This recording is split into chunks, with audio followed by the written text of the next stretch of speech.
I've learned what is real and fabricated. What is wrong? What is my problem? What can I get out of this world that I created? Fighting the storms in my head. Don't know where I have been. I'm alone, no one to turn to, no one understands. Shit's too complicated. Away, and I feel like I am someone else. Away, and I feel like I don't know myself, no. Away, and I feel like I don't know my name. And I don't want to live this way. I don't wanna keep on wasting life. I'm drowning in my head, I'm losing the mind. And if you could know, yeah, if I could show you, I don't wanna keep on living this life so faceless.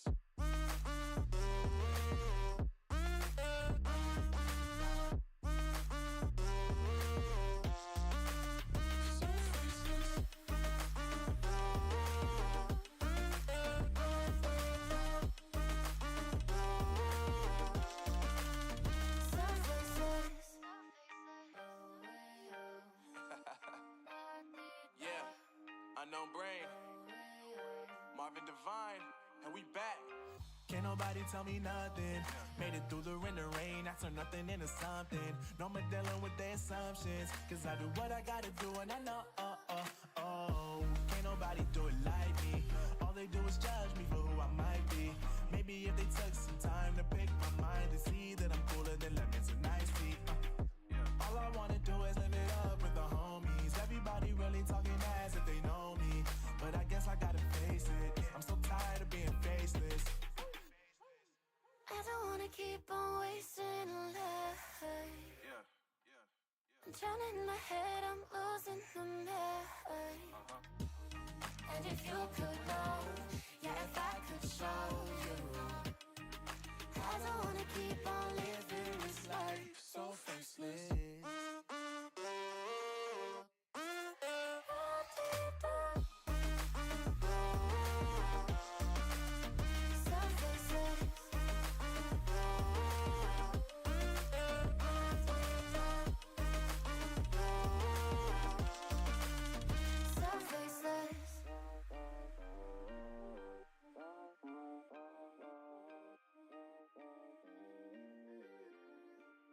So faceless.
Alright. Merked a lot. Thank you for the follow. Really appreciate that. I had to wait until we'd come online there a bit. And hey, Bird. Hey, Hella. Yeah, this guy. I know. This Motherfucker. As it is. Anyway. I think we're just going to go ahead and crack straight into this. We'll do the Isle to start with, because I was quite enjoying it yesterday, I'm not going to lie. And we're going to see if we can make it to this fabled North Lake. It'll be interesting.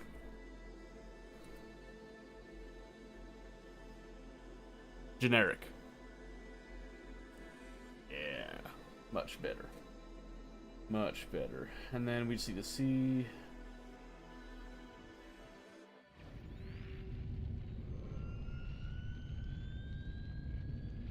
Game capture should be the Isle, yeah.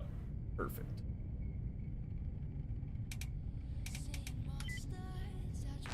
I'm gonna let the music play for a little bit, just to make sure that we get in. There's a little bit of a weird thing with the server list right now. I'm not sure. Ooh, yeah. Oh my gosh. 17. Yeesh. That's fine. It usually goes pretty quick. Says we're safe. That's not necessarily the happiest thing I've seen. Okay, I need to... Let's see. I gotta close a couple tabs first from my side. Because I was installing Git and looking up monitor stuff. Oh, by the way, apparently, the first of my monitors, the main monitor, is actually coming tomorrow. And I'm pretty excited about that. I have a lot of games I'd like to test with that, just so you guys know.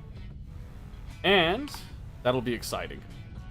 So we might add a couple of games I haven't been playing in a hot minute. Specifically because it's been nigh unto impossible to see. We talked about Tarkov some because, again, this monitor just was making things look weird.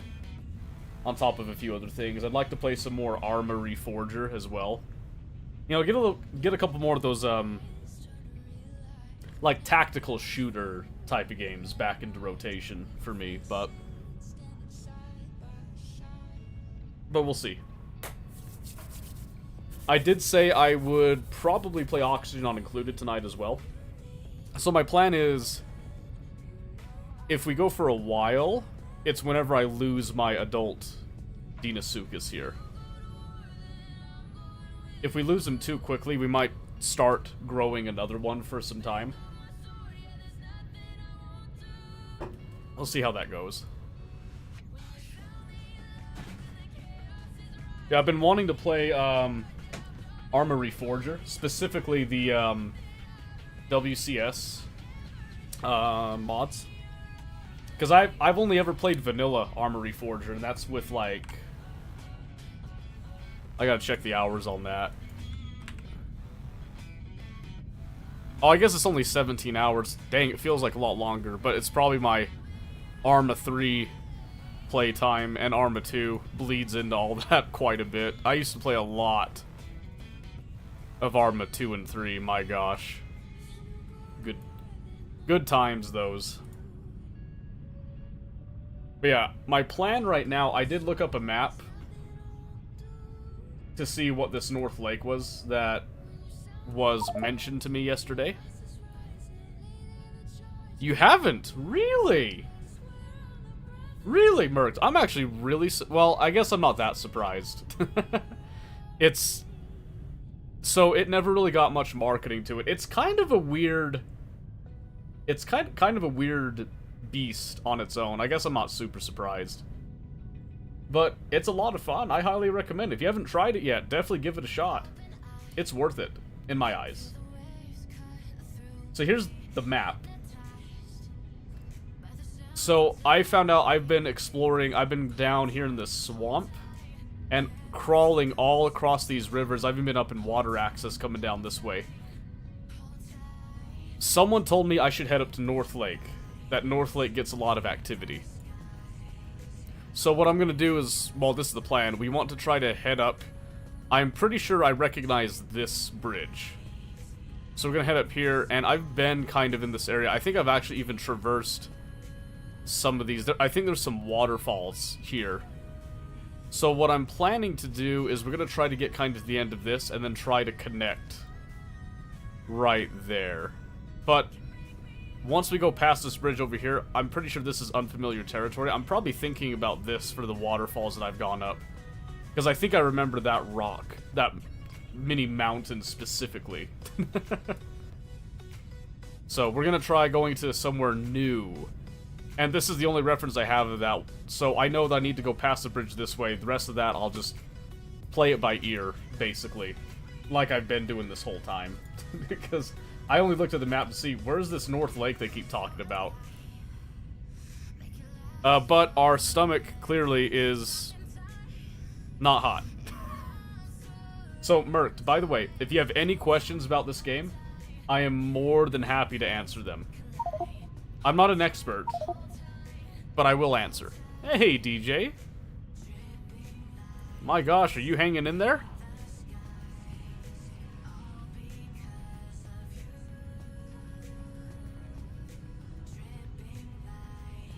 How'd the rest of the hunt go last night? I botched it!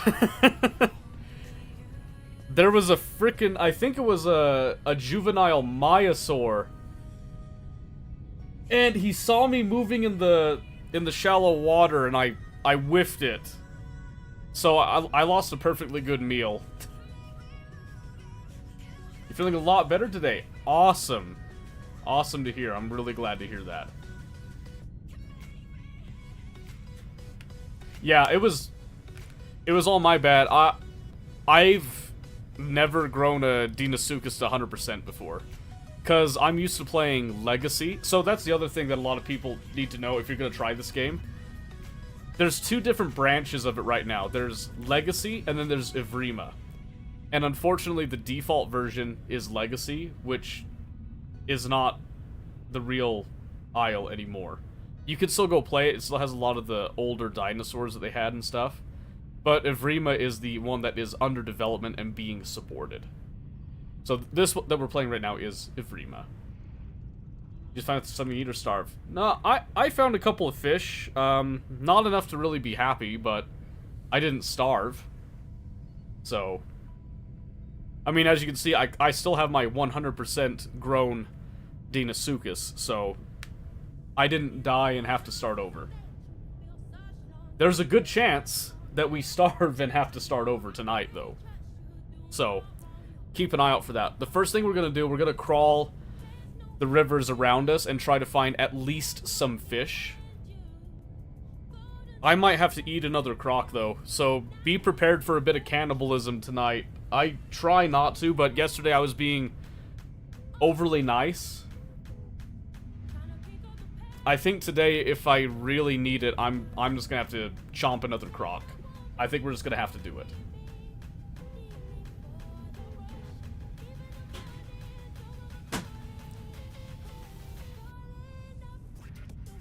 Oh man, my neck.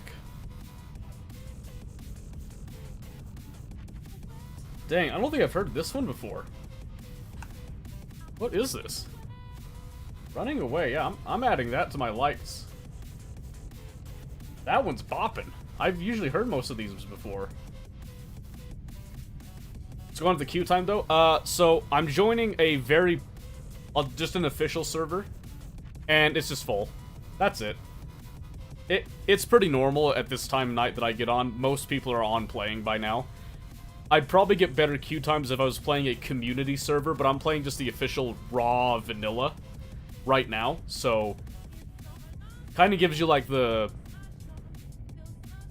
full experience, even with like some of the negatives of the experience. So you're not gonna see me actively growing unless we die. We probably will die. I'm very hungry. So but we are an adult dinosaur. I'll show you a lot of the stuff about it when we get in there. There's a lot of factors that go into consideration. There's things like bite force, weight, speed, swimming speed in particular for my, for me. There's also mutations that you can get in each stage that you grow. And if you were to nest and have other dinosaurs be born in your nest, they can actually inherit mutations, and they also inherit the skin color and all that of your dinosaur. It's very fascinating. It's not fully fleshed out, but it is pretty good. But you can see, like, we started this queue, what, like 5 minutes ago-ish, and we were at 18, we're down to 1. So, usually there's like a cycle of people that some people are logging in, and some people are logging out, going to sleep, and all that type of thing, so... Seems like only older games have this kind of stuff these days. Well, so hold on, it does have a few quirks, I will say that right now. And sometimes the graphics make you feel like it is an older game, and some of the mechanics are a bit clunky. But this game has some very cinematic moments. Oh, yesterday we were talking about there was a thunderstorm going on, and this game has some of the best storm effects I think I've seen in any game. Well, in any multiplayer game, I should say. I can't really fairly compare it to a lot of these single-player experiences, but that's the other thing. This game is online, multiple players, PvP. PvPvE, I guess you could say, because there is like some AI, but pretty much every dinosaur that you see, that we encounter, is another player. We cannot communicate with them. We can communicate with others of our species, but uniquely, as a Deinosuchus, we're not required to be buddy-buddy with our species. We could be complete cannibals, because we have what's called a diet, and that diet kind of dictates what animals you want to eat in order to grow and have good bonuses. And Deinosuchus is on its own menu. So go figure on that. But yeah, it's got a lot of depth. There's a lot of stuff going on behind the scenes. They've also, the developer has really started to ramp up a bit more. So this is kind of my thing. So I played Legacy, which had a whole lot of, you had like Allosaurus, Giganotosaurus, the T-Rex was in there. There was a lot of herbivores as well that you don't have right now. So they switched from Legacy over to this Evrima branch, and for a long time Evrima was like, oh, you can go kind of play it, but there's really not much to it. Evrima's the one to play now, by the way. Because now there's a lot more mechanics in it. So, in Legacy, I liked playing as Giganotosaurus. I wanted to be a big carnivore that its whole style was like a burst of speed and ambush, you know, predator, not just a pursuit predation, right? Well, lo and behold, they recently actually, I think just a couple days ago, if we look over at their news, yeah, their aisle, that's what I meant to say. They had a dev blog here talking about some of the stuff they're adding.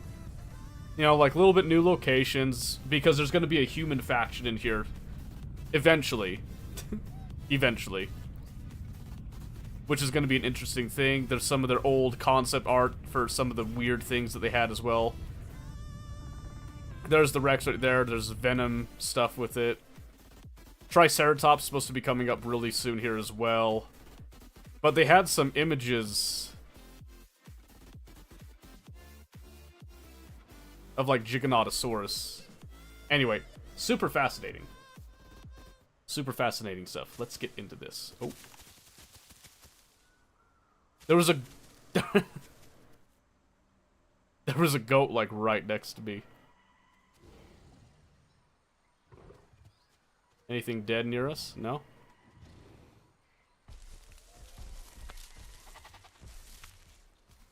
I might chomp on that goat. Is that a croc in the water? Or is that a fish?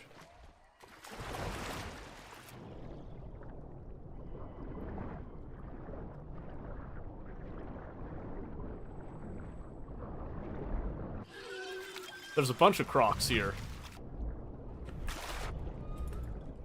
And he immediately tried fighting me.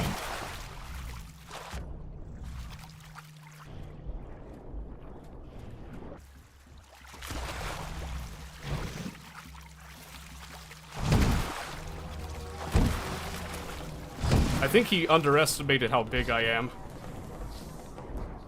There's 3 of them! Uh-oh, I might be dead. How unlucky can you get?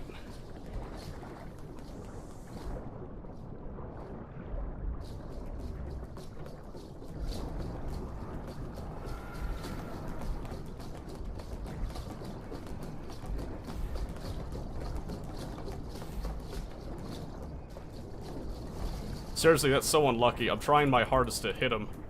I've got him scarred.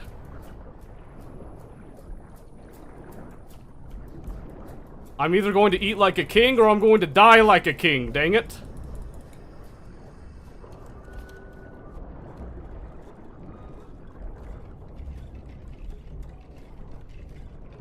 The underwater sounds are kind of whack. I think I'm hitting them.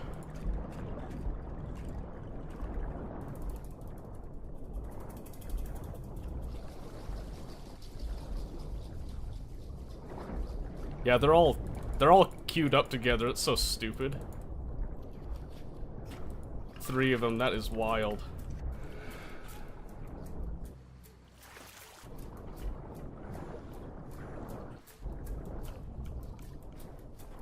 Yeah, I killed your buddy.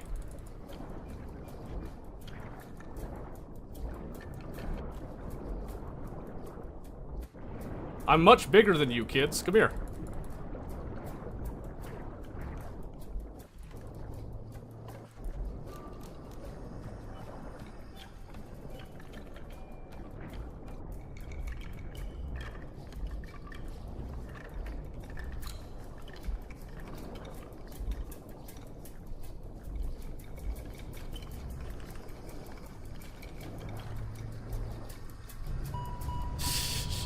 I killed one of them, so I'm good with that. Alright, perfect, we can start over then. Cool. So that was super unlucky to have an entire group like that. That is unusual for Deinosuchus. Absolutely unusual. Yeah, I almost had them, but that happens. Alright, so. I was female before, we're gonna go male this time. So when you spawn in with a new dinosaur, you get to see this, right? You get to see your baby and your adult colors, right? So this is what I had previously. Was a coloring like this. Nice yellow look, right? Took the pig for right. I took the pig, and then they immediately started attacking me. They have no reason to attack me because I took a pig. They were teaming. Because they all specifically targeted me. There was no... They knew exactly who to target. You never see dinos in that big of a group unless they're actually grouped together. So, yeah, what's cool here is that you could do a lot of interesting patterns. So you could even go like to this 3, like at random. The camo patterns don't super matter because you're gonna spend a lot of your time underwater. But I mean, you can get some really cool stuff. Get like the eyes and all that. Really cool. I might see, maybe we'll get an interesting pattern here. I kind of like this one that I had. I like my green and the yellow. Probably go for this one with the green eyes too.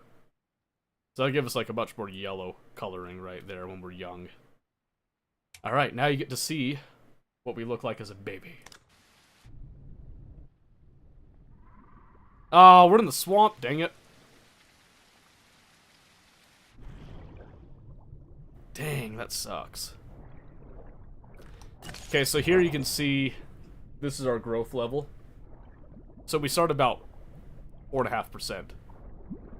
And in fact, if I could find a fish, this is how vulnerable we are. We can get eaten by fish. Which is so funny to me. There's some fish over there. I'll take a mutation really quick. You want to see what that looks like? Because I just barely spawn, so let's go see if we can find a fish. They get really aggressive when you're this little. So the schools of fish milling around, they won't go after you, but they have what's called the kingfish. You do also have, like, night vision stuff.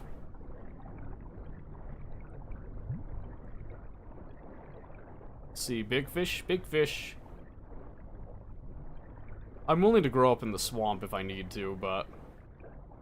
Yeah, I go days with seeing, like, barely any crocs. Just to have that entire gaggle of them right there is crazy. That's okay. But yeah, there's a certain etiquette, and they took me first, so I had to turn on them immediately because I was outnumbered, or else if I didn't stop attacking, I was gonna die. I was gonna die regardless, but I had to take as many of them as I could.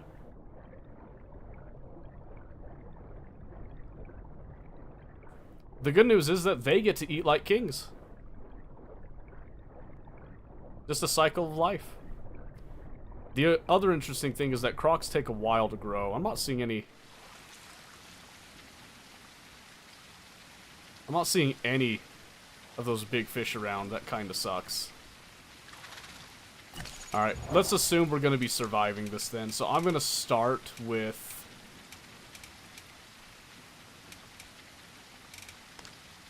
hydrodynamic to get a higher swim speed.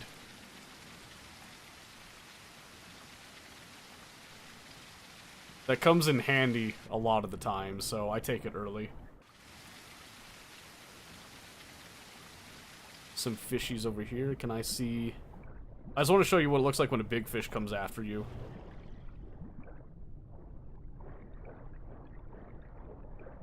Where is it?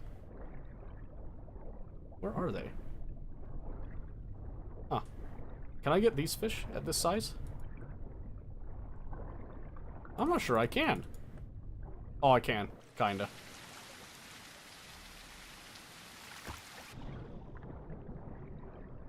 Alright. So normally, I'd sit and wait for myself to grow a few percentages here, but we don't want to be bored. So we're going to swim around and see if we can't get into a little bit of mischief at this early stage. This is an impressive one I missed. Yeah, and it's still being developed too. There's a lot of cool stuff. I should actually try I should try a different dinosaur. They add humans for be all in. Yeah, they're going to add them. I don't know when they're going to add them, but because you can play as a human, you can play as a dinosaur. They all have kind of different. Dinosaurs are pretty much you just are trying to survive type of thing. You should do the smallest dino. Wonder which one is it? Would it be a Troodon? Do I do the smallest carnivore or the smallest herbivore? The one you're playing as part of the base game? Yeah. You just have to switch your branch over to Evrima. There's not DLC in the Isle. There's just there's two branches. You can play on Legacy. Those cute things that eat meat. Compies? Is that what you mean? I don't think you can play as a compy. If you go as a Gallimimus, I think you can dig up compies and then you can, like, pound them into the dirt. Yes? I think the closest thing I could get to something small as a carnivore that eats meat is probably a Troodon. Troodons are interesting. Herrera would be kind of fun. I haven't played Herrera before. Herrera, they go up in trees and then you try to pounce on your prey. You played Compy? Oh, did you? Maybe I'll have to look. Yeah, it's 100 right now. They are looking into increasing the size, and there are some community servers that do have higher player limits on the map. But, yeah, 100 is a pretty fair amount, but you are right. The map is big. The map is very big. I'm a little sad that that was the way my Dino went out. There wasn't much else that was going to take my Deinosuchus down at 100% grown, though, so I'm glad that she went down in a fight like that. That was probably the best ending that she could have, rather than starving to death, so I'll take it. They added humans now? Not yet. No, they're going to add them. They're still in the process of it. They're kind of debating on how human balance works, understandably so. Because once you add humans in that have guns and stuff, it changes some of the dynamics of the game. You know what I mean?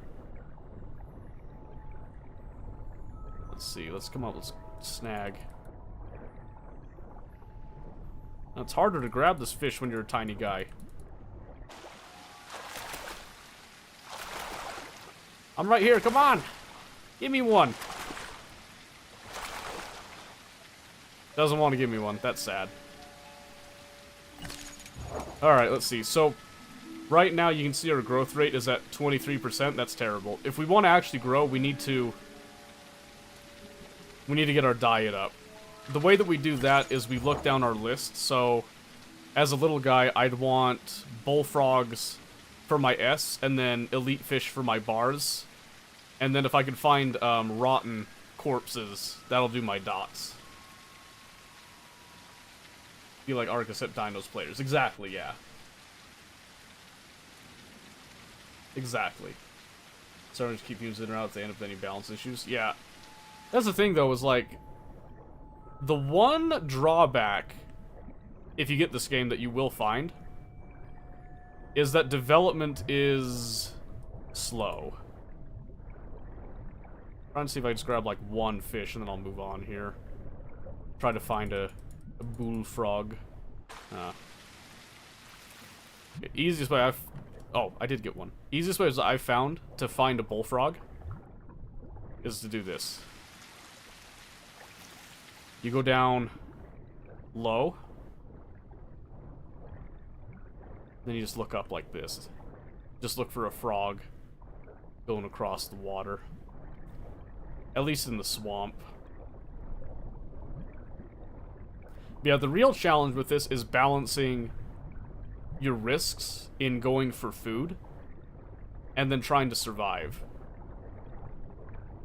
So one of the best things about it is when you, in your different life stages, you have different play styles, right? So for example, as a tiny croc, I'm not as aggressive. I can't afford to be aggressive. I have to kind of either look for scraps or I have to look for smaller things and then wait till I grow, right?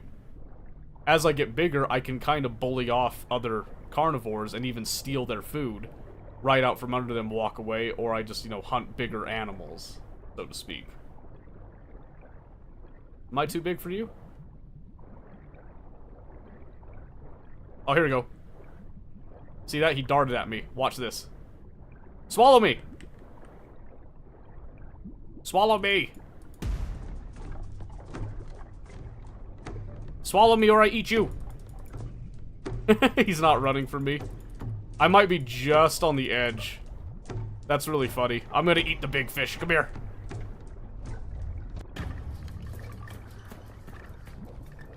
I was kind of hoping that he would eat me so I could go to water access, which has like a little bit clearer visibility. Where'd he go? Oh my gosh. That darn fish disappeared. He disappeared into the weeds. Aw, man. That's okay. I must have been just a hair of a percent. And I must have grew, like, the second he came up. That was a really funny interaction there. So, yeah, as a little guy, I can't just grab a fish and drag him wherever I please. I have to get bigger so that I have more jaw strength on that. I also have to be very careful of other dinos.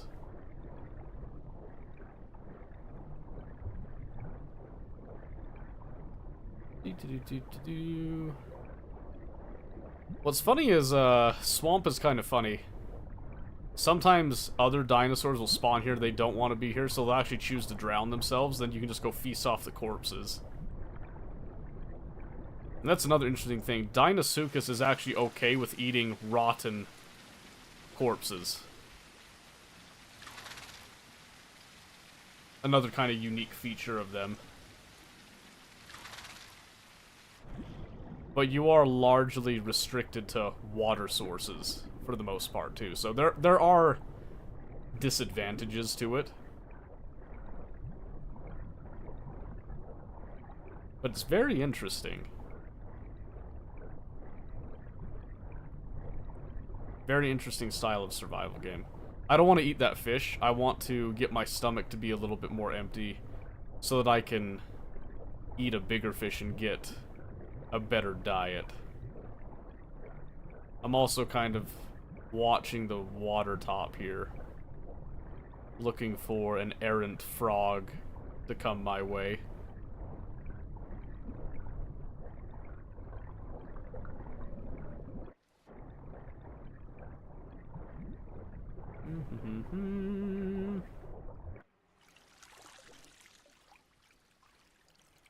I'm seeing a whole lot of nothing. This is probably the biggest disadvantage of starting in the swamp, is there's a lot of ground to cover. And you don't always have a lot going for you here, it feels like.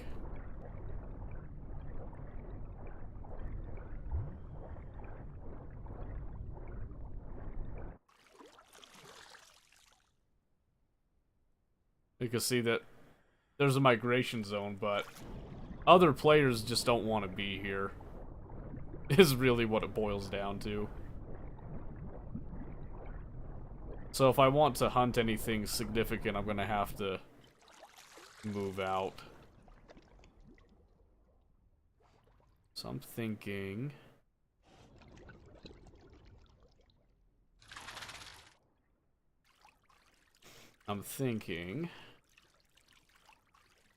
we might try to head northeast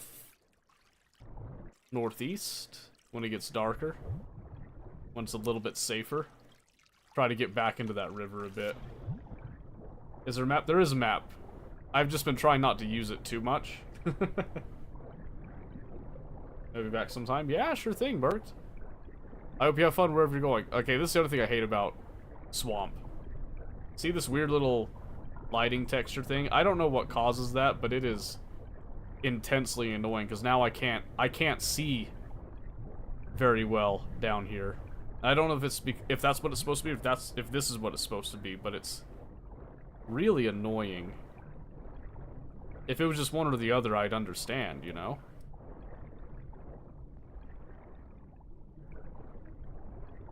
And I'm so small, I can never tell if I'm in this jumping fish. Oh, there we go.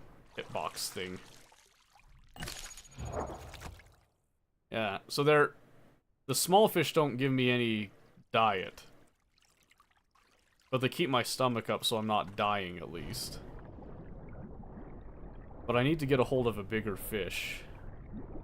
And then eat some gastroliths to empty out my stomach so I can replace it with my preferred diet.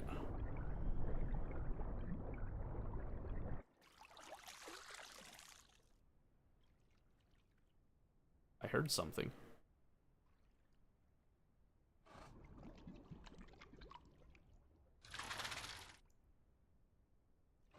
I don't know what it was.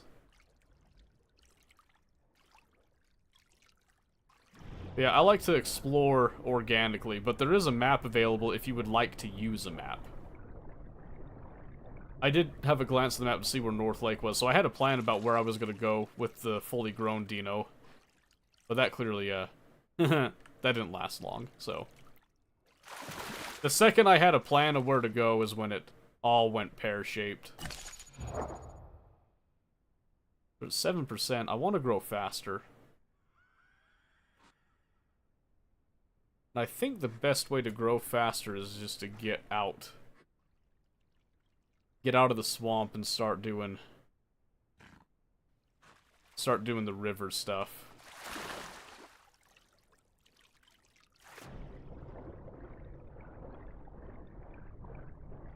So I'm gonna head farther east. East and north, and my small size should be a blessing in this case.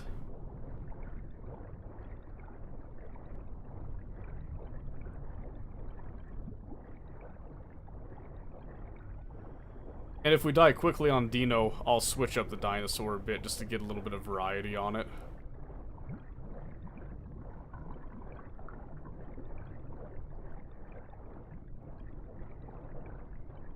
Haven't come across a single frog this whole time. That's crazy. Okay. 1815, it's getting close to getting dark, which would be my best chance to slither and scurry into the river. But apparently there's an entire gaggle of crocodiles in that river, so not sure how that's gonna look.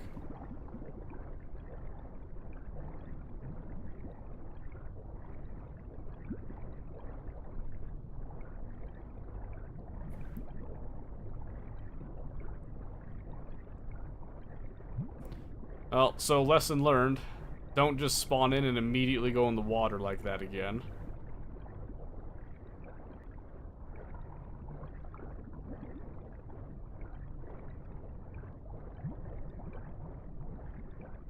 I like how it said I was safe. That was definitely not safe. I never trust the server when I log in telling me that stuff. Because you saw right there, it was clearly not true. It's supposed to tell you if, like, you're logging into a safe environment. Which, if there's other dinosaurs around you, you're never safe, so... I don't know about that one. Let's see. Should be heading east now, yep. So we're back in this kind of larger portion. Larger and deeper portion of the swamp.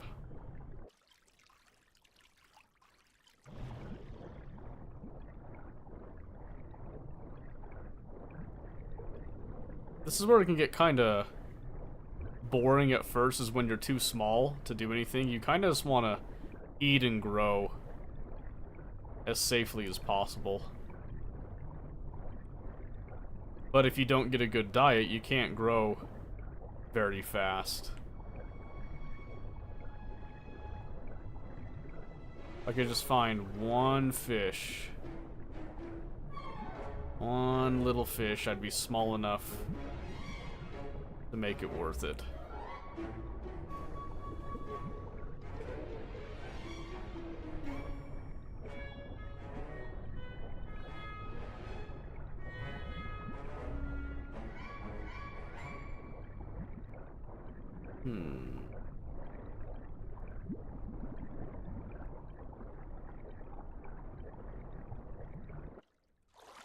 My gosh.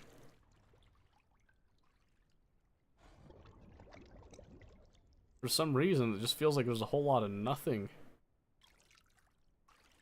in the swamp. That's really surprising. There's usually quite a bit of stuff in the swamp.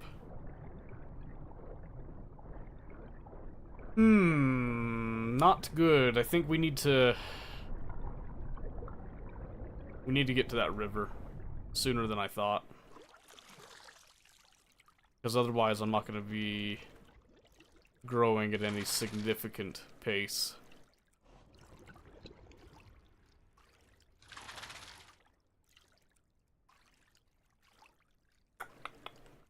Oh. Hold the phone. We smell something. Something died.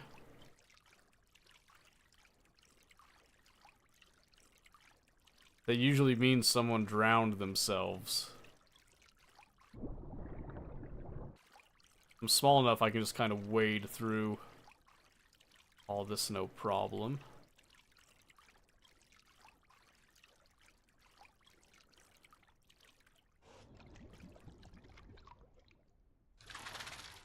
Come on, come back. No, wait. Did someone take it already?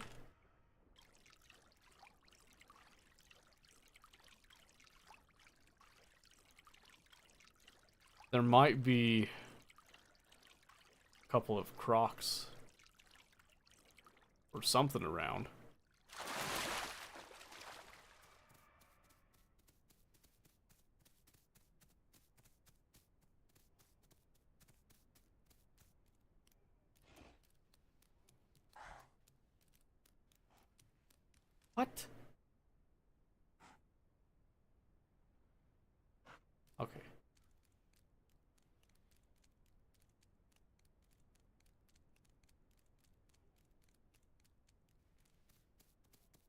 Doesn't say it's on my diet, but...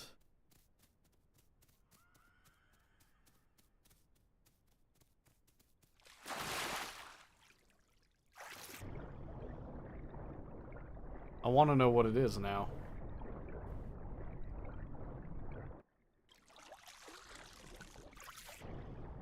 It's close.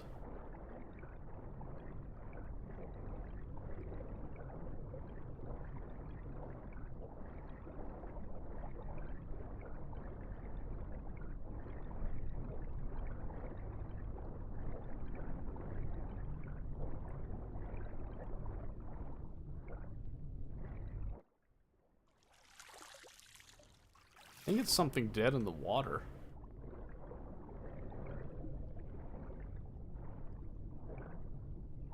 Yeah, I think it's a dinosaur that spawned in and didn't want to be here.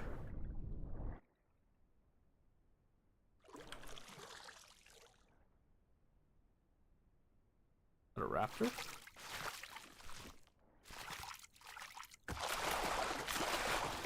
Or is that a Herrera? I think it's a Herrera.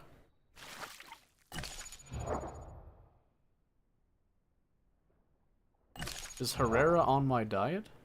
Paki, Carno, Omni, Diablo, Trudon. It's not. See if there's some gastroliths here.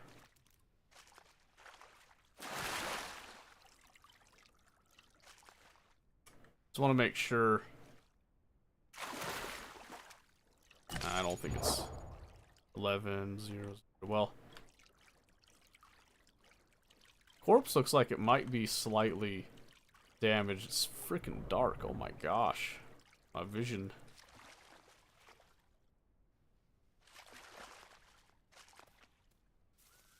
Is there no gastroliths here?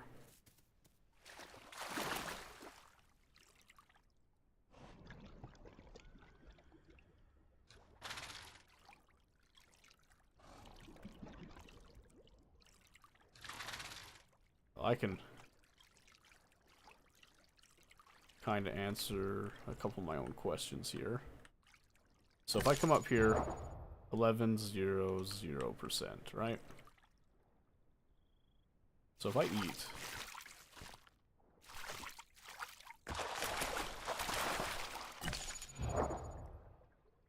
$11.00, okay. Well, there we go.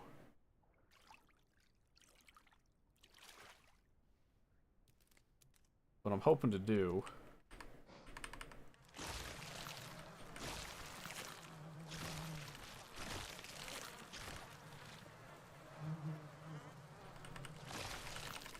trying to rip him up to get into his innards, potentially.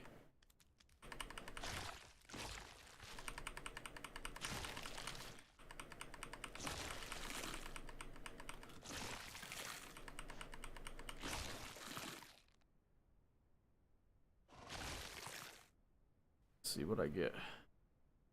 There you go, I got his heart. So I'm gonna set the heart over here because my stomach's still full.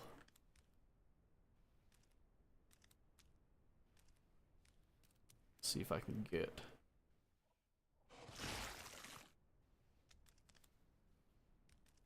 You see, we may not be humans, but we have a little bit of ingenuity. Every now and then. Now, is this just... Okay, well, is that his lung or is that his heart? I think that one might be his heart.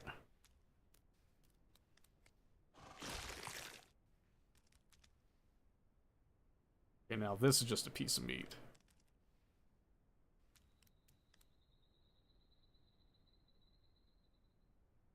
I'm pretty sure.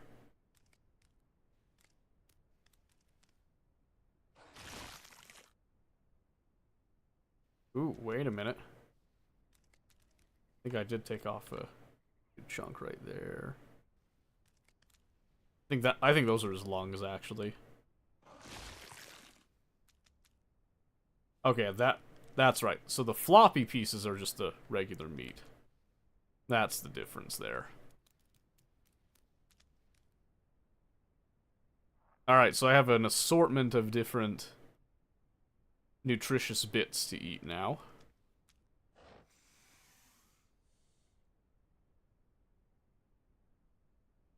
Just wish I could find some gastroliths to clean out my stomach here.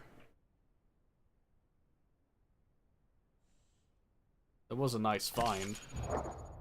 8% grown, 9% growth rate.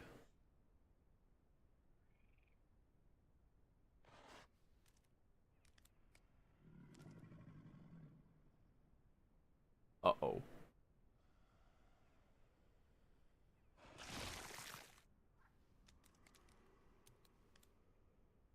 Something sounded big. Let's see if I can just kind of eat one of these. Really?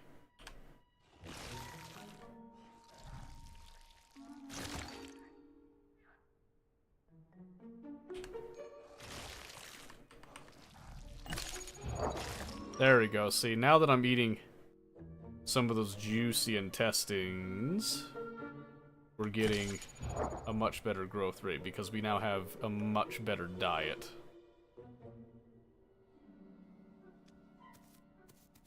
Which is what we wanted. As a tiny little guy, we need to stretch out as much as we can. Gastrolith? Eh? I don't know what it looks like. I've seen it in a couple places.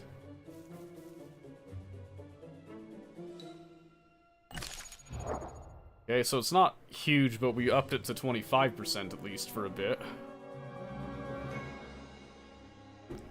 So that's part of the real kicker is,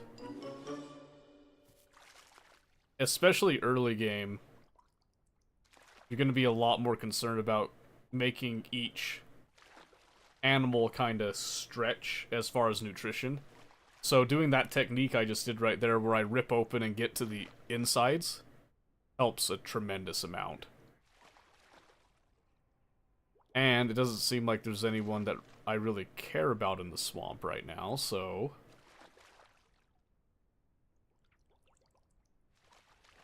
if I can just make this Herrera work for me here, we'll be golden. Alright, let's see.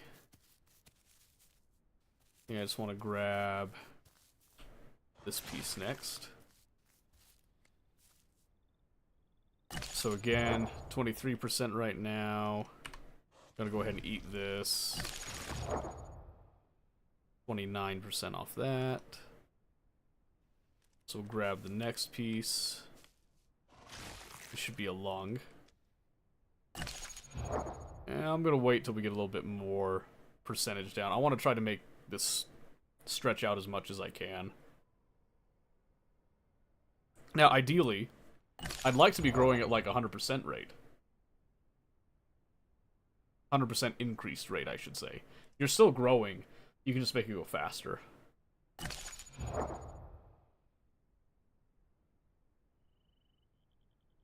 Let's see. Good. 33% good.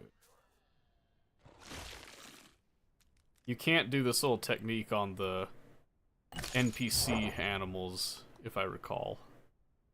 So this only works for your dinosaurs. But as we get bigger, there's a death roll that you can do that really gets the innards out more effectively. 32, almost 33%. Just need to wait for a couple things. Okay, well, like I said, this was a really nice find. I'm really happy about that. Plus, I believe the longer we let this corpse sit and just kind of rot, the better it is for us. You can see right there, every now and then, it looks like we just kind of...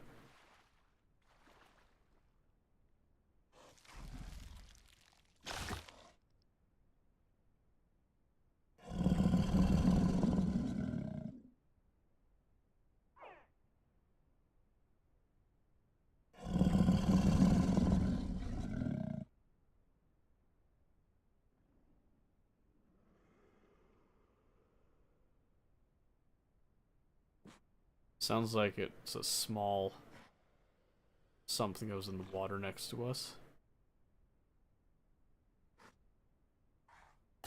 Okay, so right now at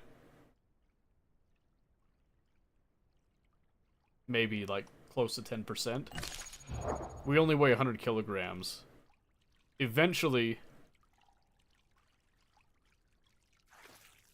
we'll weigh 8 tons.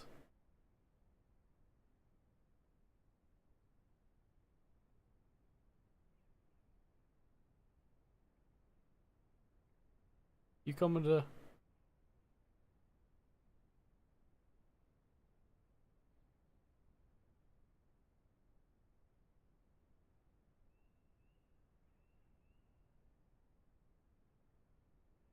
You coming up to check me out? It sounds smaller than me, even.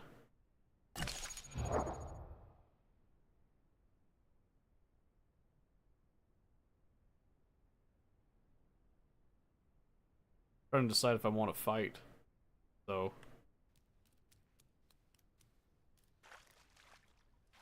I'd rather not.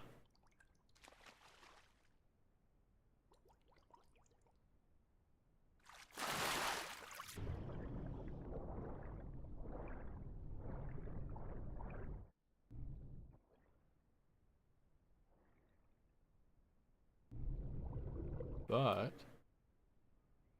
if it's not a croc and it comes up to eat, I'd be very interested in getting another meal.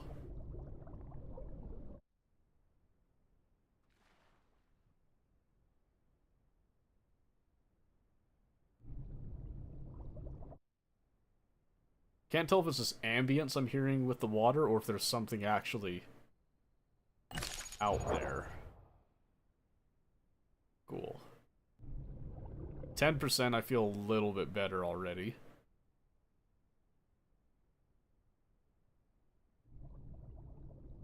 Oh yeah, there's a funny little glitch you can do where if you go kind of right here, there's this weird thing you can do this in all of the water anywhere. It's not always viable, and it doesn't always make sense to do this, but sometimes you can get just this perfect clarity in the water. I don't know if they're going to be fixing that anytime soon, but kind of a funny thing.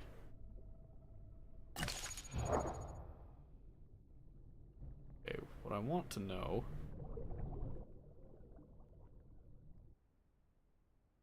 I don't think they're taking the bait.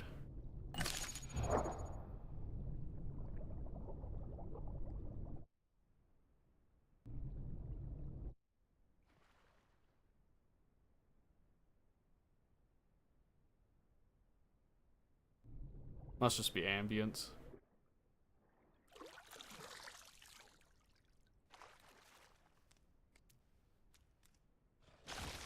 Okay, so what I'm curious here is, has this decayed enough? Yes, it has. Alright. Yep. A rotten corpse is a good corpse every now and then. To kind of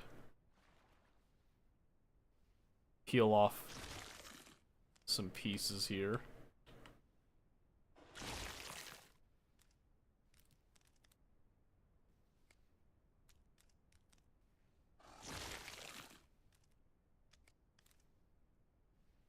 Yeah, you can see it kind of has a little bit of a sick look to it. Then you've got the bones here.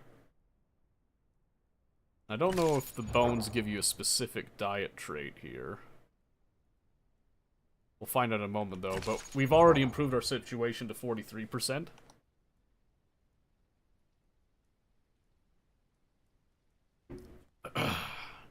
So that's good. So what I'm going to do is I'm going to go back to hiding. Gonna get kind of in the weeds. Little water weeds here.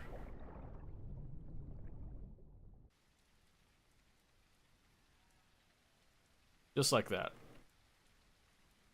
Where I'm just hidden enough, but I'm also not depleting oxygen. We'll just wait for our stomach to go down. So, it's kind of boring, but I mean, in a survival sense, this is what you do. We have no reason to move. We have a source of food right here that we are taking advantage of, so... I think the bones do give us something, I just don't know what, off the top of my head.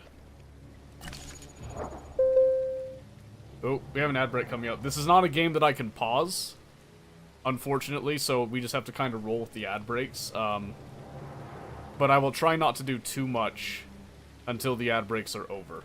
Just as a heads up there.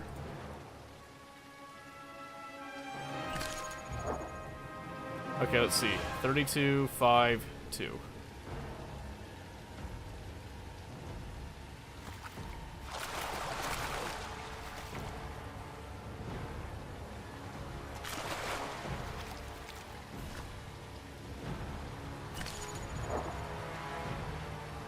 Okay, the bones did give just kind of a general boost.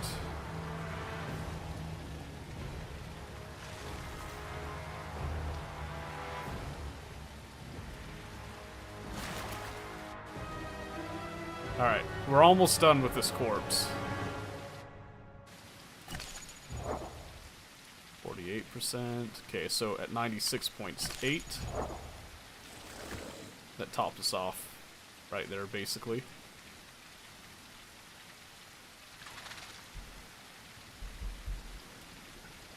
Oh.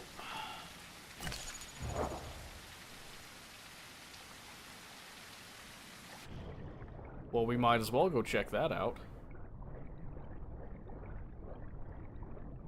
Something else died over here. Could be another Deinosuchus that decided to just end himself.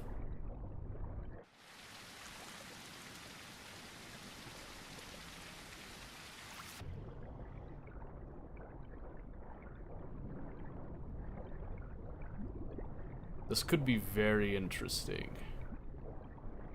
Very, very interesting.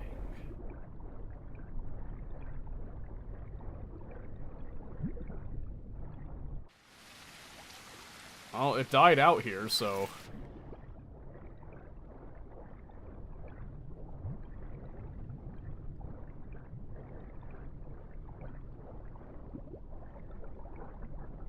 Is it floating?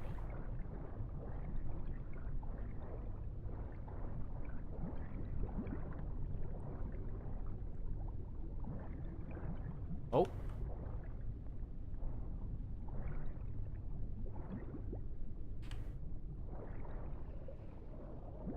Yep, a fellow Dino.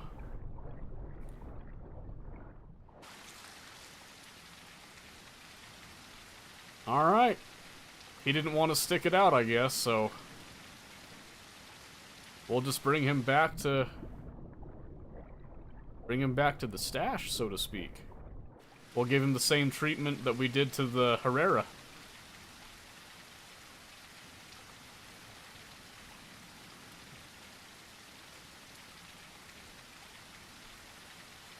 Yeah, I guess we don't have to leave for a little bit then.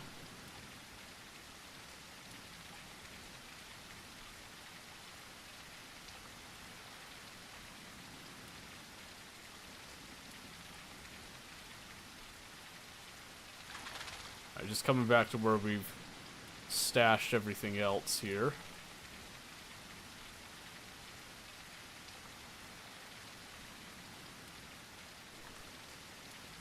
Alright, same thing with this guy.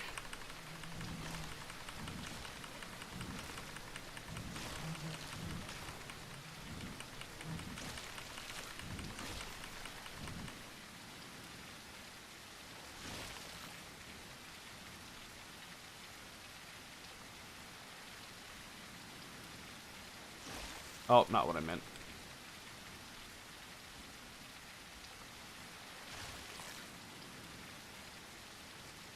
Your death will not be a waste, my little friend. I will go on. Where you were too weak to, I will persist.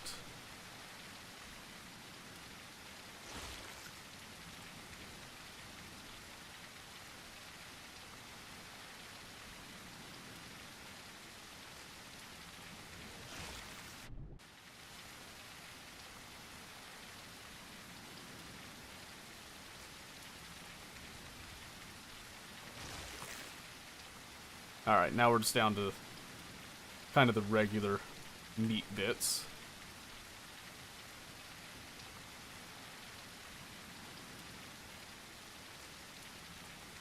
Oh, baby.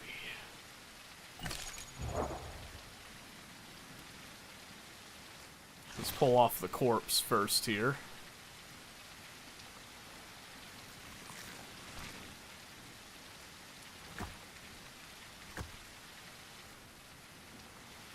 I forgot what it's like to be small and so easy to feed. My word, I'm so darn easy to please. Not like my fat ass before.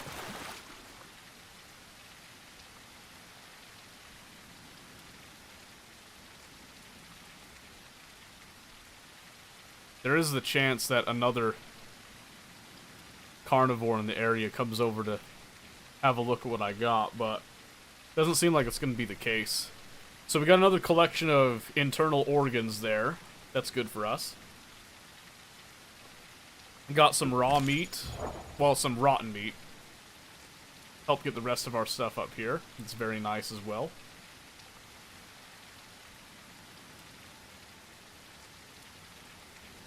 Wish I could figure out how to find gastroliths.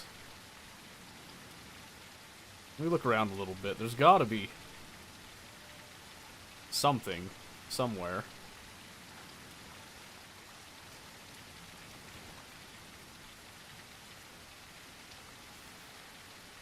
Are you gonna give you bonus something? Yes. So I learned this through experimentation. By ripping him open, I expose his innards, and I get, let's see, I think I get like a heart, 2 lungs, and then intestines. And that gives you a much more balanced diet, and that diet is what helps with your growth rate. So right now we've already gone from, like, what did we start at?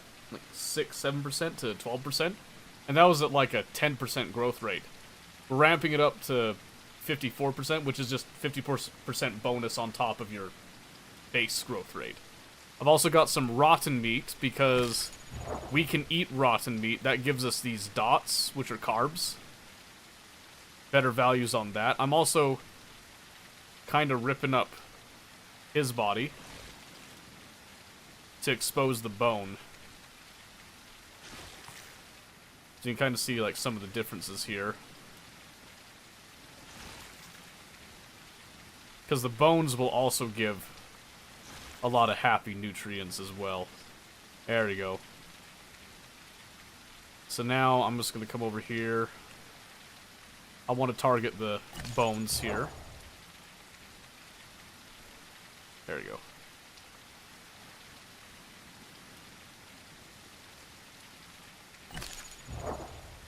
99%, 63% growth rate now. Yep, so I'm being very careful, and I'm trying to make this Dino's body that I found stretch, and the Herrera's body I found stretch as much as possible.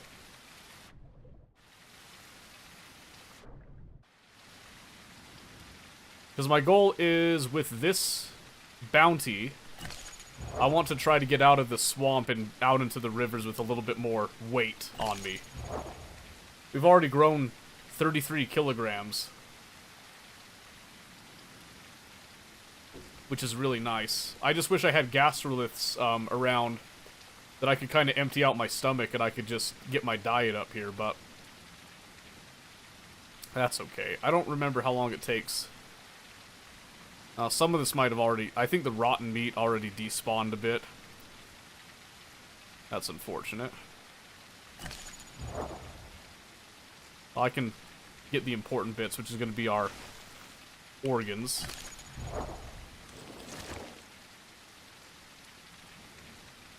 I want that intestine as well. Get back in the water, stay hydrated. Wait for my stomach to clear out enough to warrant eating it. So I didn't get to use every single piece of the Herrera, but I got the important bits of the Herrera chowed down. This is kind of why I wanted the gastrolith, so I could clean out my stomach a bit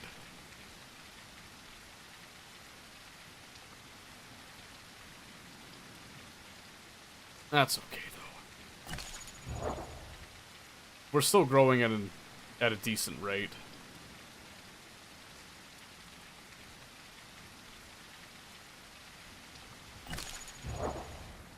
$96.53, that's good enough to eat that piece.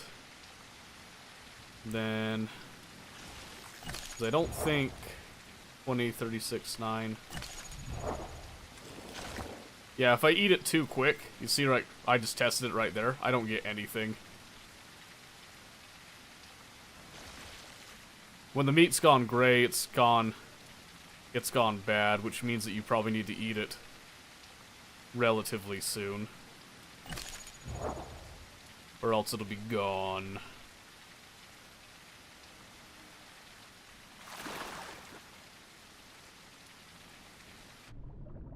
Alright, so once I've got that, we can then start roaming and patrolling, but I already look significantly bigger than before, so I think the river will be a little bit safer. I still have to be careful of other crocs, though. I don't think I can make a trip to that North Lake until I'm, like, at least, like, minimum 50%. And even then, I'm not so sure. I was more willing when I was fully grown.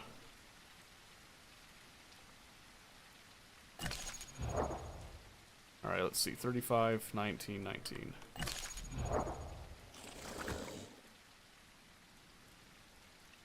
Alright, good.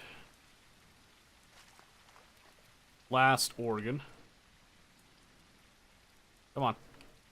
Give it to me. Then it's just dealing with the meat and the bones. And life will be dreamy.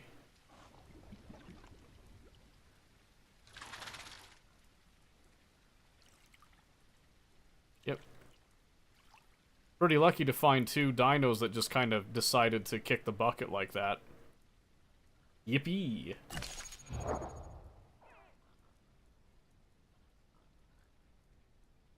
There's a pig somewhere.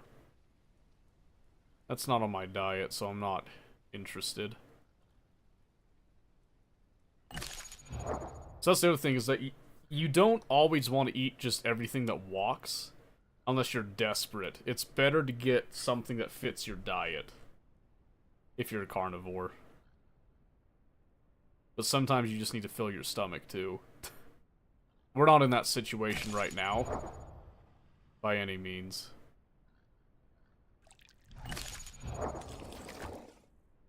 Bumped it up to about 67% with that. Let's go in the back. Grab one of these for our next bite. Yeah, so like I said, there could be relatively boring times like this where you're just kind of sitting here, you're kind of going through and processing food, because it's not like you're not human. You don't really store food. You're not like preserving and drying out food and all that. We're gaming it a little bit, doing some like little techniques that that the real animal probably wouldn't have done. But it's still like that, you know, we have a free meal, we have no reason to move, so we don't move. We're not afraid of anything. We're not hiding from anything. We're just eating, and then when it's gone, and we're done eating, we move on. It's a very relaxing experience for the most part, to be honest with you. Even with the whole croc fight at the beginning. That was actually fun, you know what I mean?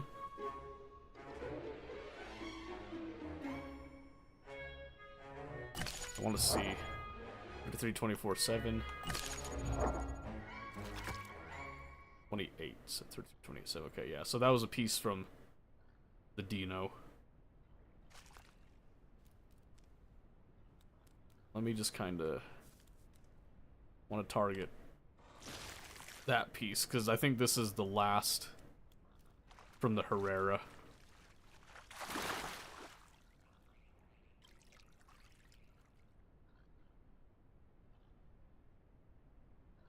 Alright, I'm pretty happy so far with what we've gotten, but again, I don't I don't want to waste anything, so I'm gonna sit here and eat as much of it as I can before we move on.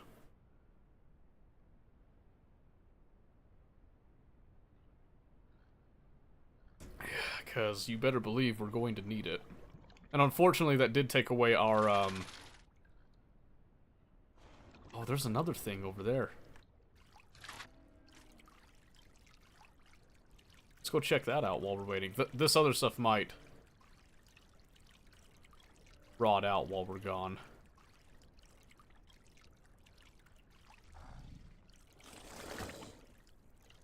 But I'm curious if it's something worthwhile, because before that Herrera showed up as that, and Herrera isn't on our diet, but their intestines are always on the menu. And there's a good chance this is another fresh spawn dino that either starved or drowned.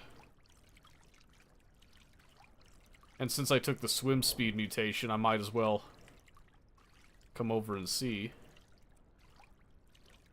Holy hell, I smelled him from forever away.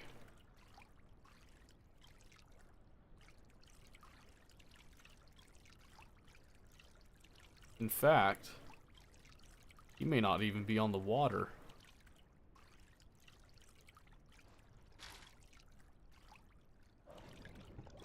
Well, it's a risk. I'm gonna go check it out, though.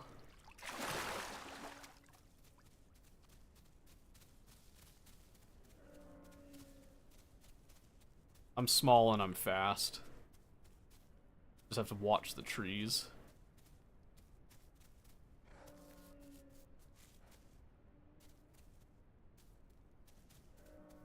Okay, it is in some water.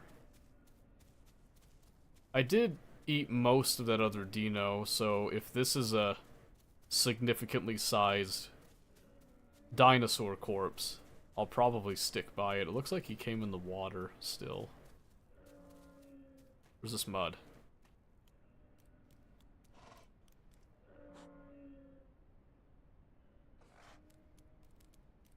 This is mud, I think. Or is it water? It's mud.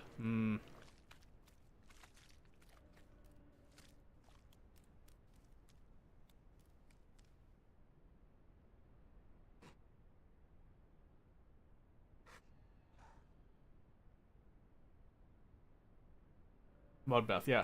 You can roll in mud to help bleeds. You can't sprint in mud, though. I'm almost dead positive this is a bait. I think there's a Herrera in the trees.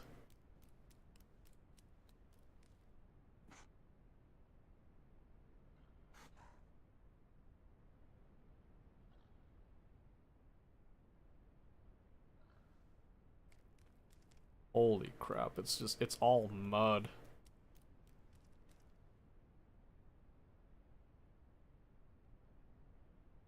Trying to decide if I'm curious enough.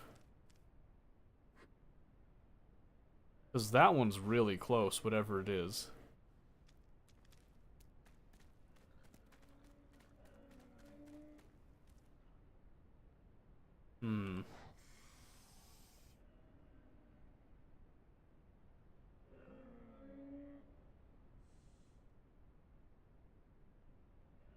I'm like almost dead positive it's a trap.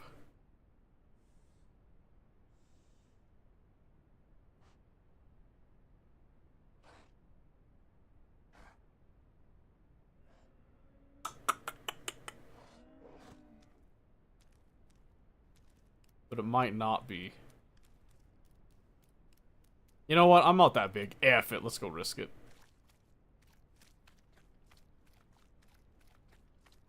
Why not? What's the worst that happens, right? A Herrera comes and decimates us from the top rope.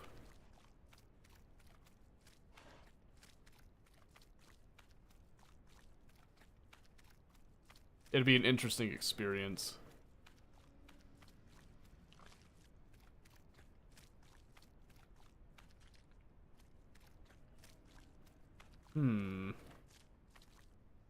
I feel very exposed. Oh, I forgot to fill up my water before I walked out. I need to be very careful.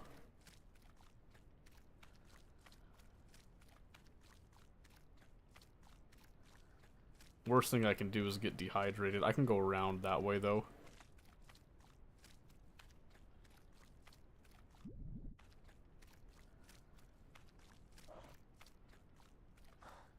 Just really feel like there's a trap here.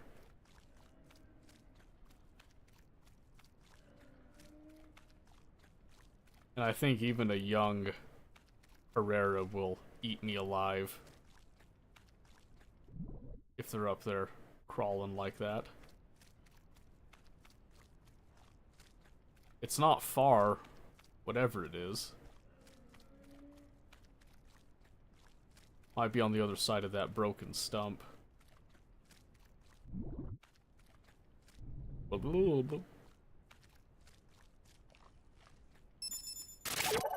Gently now, gently. Oh, Mama with the raid. Hello.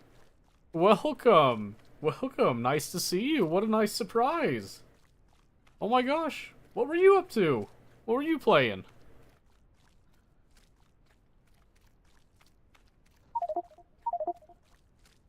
It's a bunch of croc. Yeah, right? I guarantee you we're about to die. I'm getting greedy. Heya, heya. Skyrim. Nice. Excellent choice. Excellent choice indeed. Come on. Oh, I can't. The button makes it so I can't look up. Oh my gosh, where is it? There's like 2 bodies. I'm abandoning the original body I had. We're just going for this.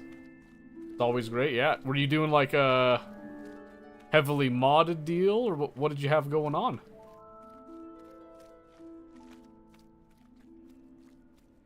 Also, I haven't introduced myself to you people, have I? Just vanilla. Just vanilla. Great. That's awesome. Well, I learned something new. I did not realize that you streamed. That's really awesome. I just learned something new. And with 24 viewers, you are Madame Popular, are you not? Is Seven currently doing anything? Oh, there you go.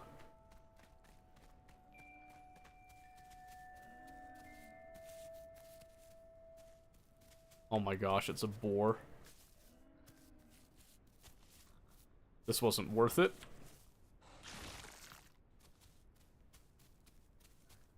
That has to be a bait, right? I'm so far away from water now. Oh no.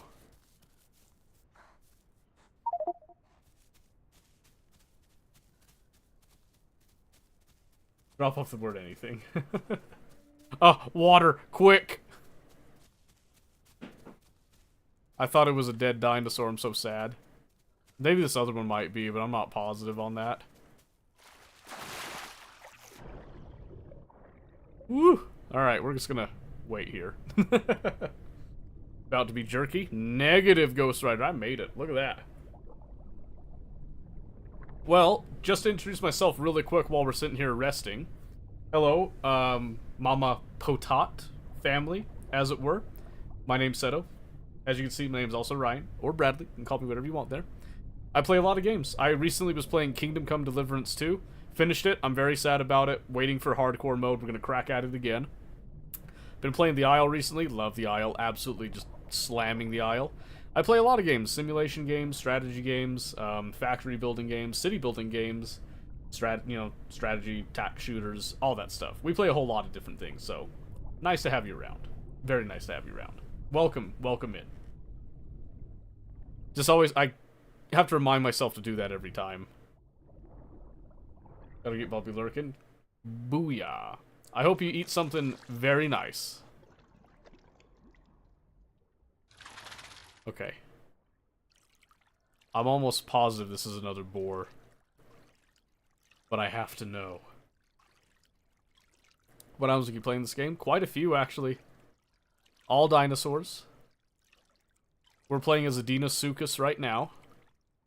There's like a Carnosaur, I think, Carnotaur, Ceratosaurus, Herrerasaurus, Troodon, Gallimimus. I don't think Triceratops is in right now. Stegosaurus is in. Myosaurus, Gallimimus. There's quite a few of those. Cooking a Quesadilla, a Quesabria, a Quesadilla. Very nice. I hope it tastes really good. I'm risking it again. Nothing risked, nothing gained. It's another freaking boar. I knew it. Who kills 2 boars and then just leaves them? That's suspect. That is super suspect. I don't trust that. The first one, I think I just got lucky because I didn't hold still too long.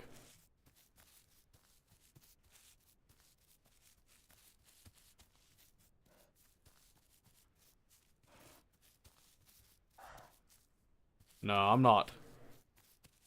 I'm not starving. I'm not that desperate. There's something... Something feels wrong about that.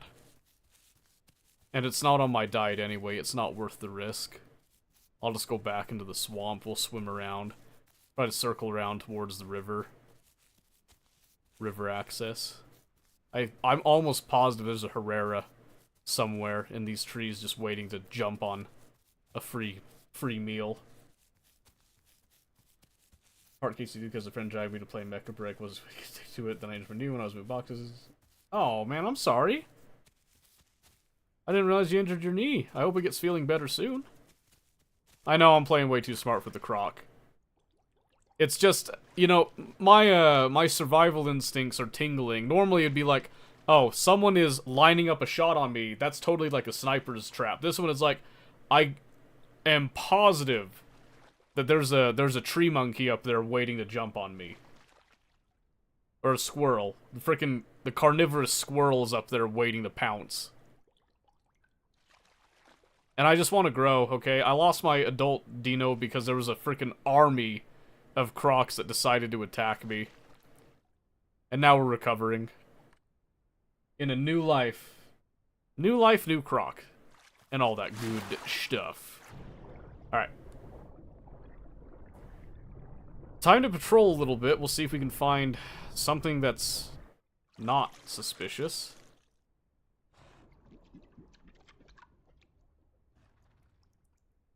Oh, I see that. The other body's gone. Wonder if they ate it because I went away. Interesting.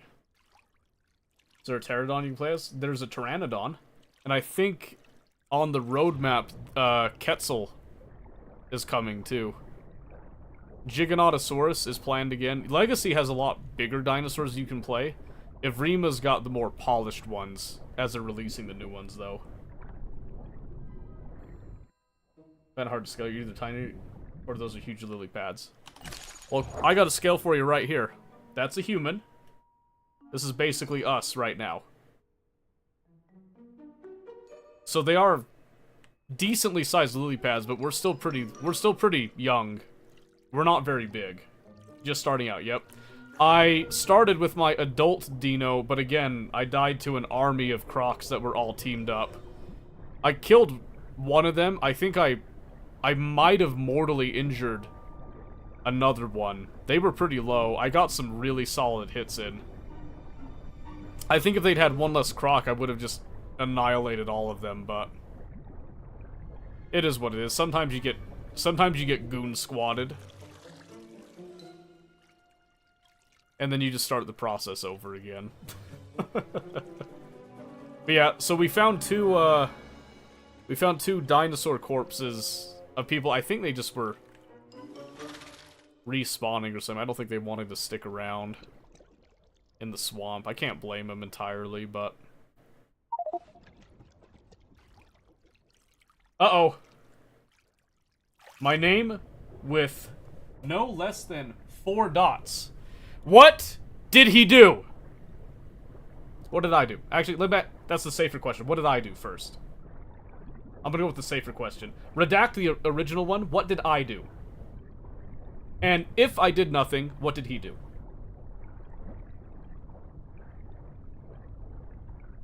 Why did Chris make a face at me when I asked, is this an MMORPG? Why did you make a face? It is. I mean, so it is, in a sense. It's a survival game. So there's not like... There's not like, a bunch of special abilities and, like, combinations like that. He won't ask me, he just stares. It's because he... Does he know? He probably doesn't know. I don't think he's heard of this game before either, so he doesn't know. He's probably staring because he's got the... You know, he's feeling like a hunted animal, and his fear response is to freeze. He's intimidated by you, as I am. As I am. You're not? Bullshit. BB, kick his ass. Get him. Show him who's boss. No, it's a fun game. It's also really fun to play with friends if you're into, like, you know, herding or, you know, packing, depending if you like carnivore or herbivore. I'm a primarily carnivore. I like hunting. And it's oddly cathartic for me to hunt as an animal. When I can't go hunting in real life as often. Or even like hunting, like, I don't like playing hunting video games, but I like video games that have kind of a hunting aspect to them, if that makes any sense. It's weird. He fed me steak for dinner tonight, and got me candy and spicy water. Aww. I guess we can let him off the hook this time. He's secured his, you know, his security right now. He's paid off the lioness at the watering hole. You win this one. You win this one. Now, that's awesome. Good on you. Good on you. That's good stuff. Very healthy relationship. The most healthy, I dare say. I've never seen a relationship much healthier than that. And I should know, I have the most healthy relationship. The healthiest of all. Okay, right now, I'm crawling around looking for a fish. Like a big fish is what I'm looking for. Something that's not a suspicious Herrera trap. I'm gonna kind of angle my way north. We're at 18%. It's not bad.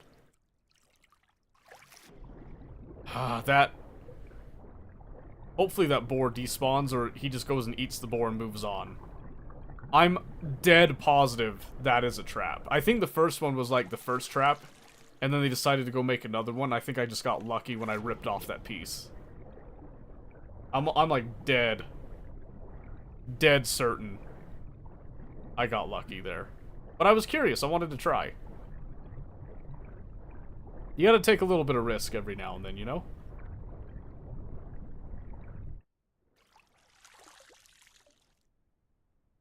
But now where the hell is the fish? Ooh, that sounded big. I don't think that was another... Was it?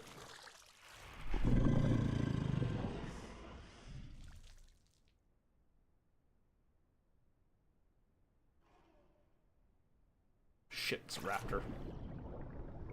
I'm too small. A raptor will eat me alive right now.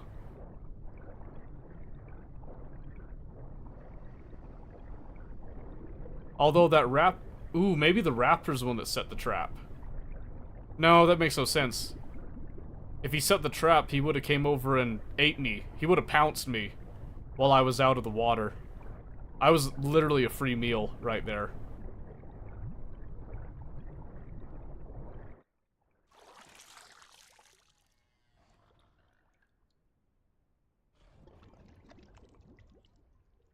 There's another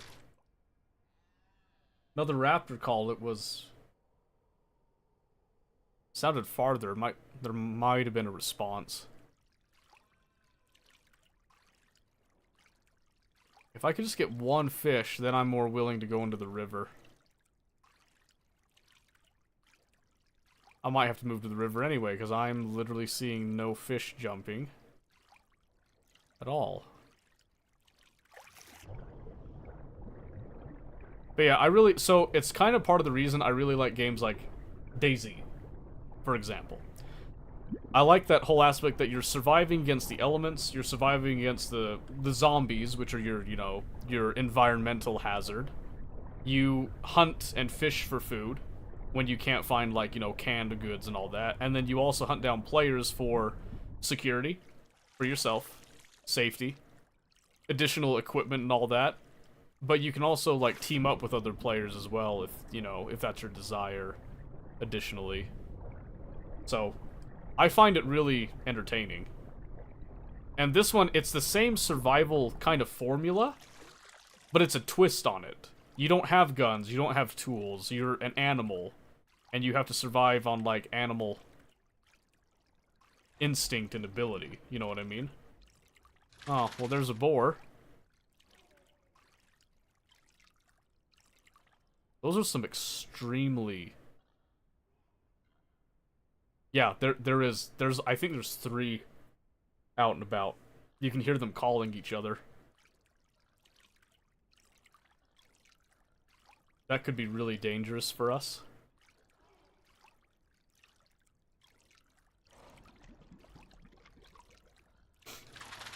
Which means we need to be very careful.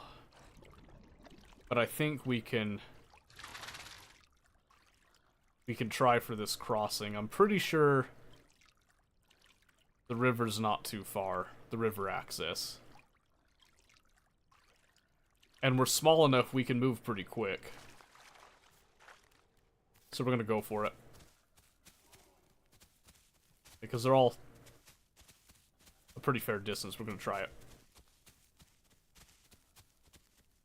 My memory might be completely bamboozled. I like my camo pattern too. I think my camo pattern will work pretty well while I'm moving around here.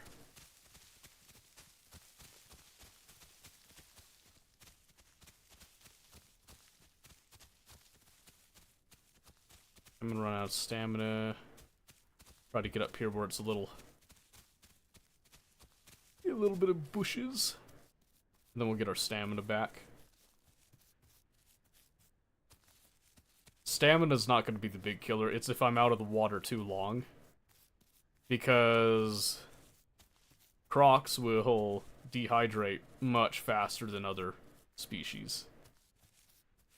Part of what keeps you locked in to the water.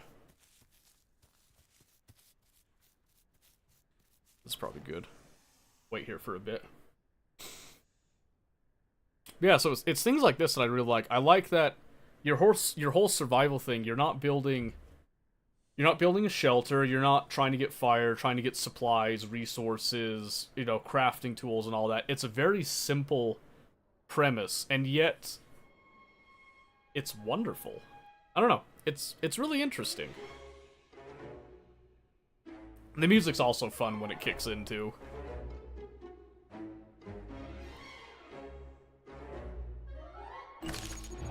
Okay, I can see that we've already advanced a stage.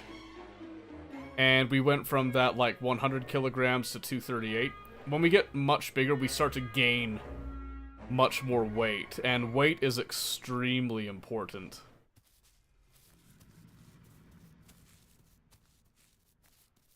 For a croc.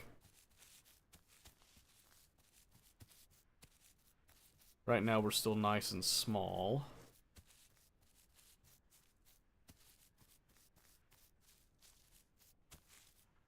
Okay, I'm hoping that I'm right and that the river's not too far. I'm pretty sure I'm right.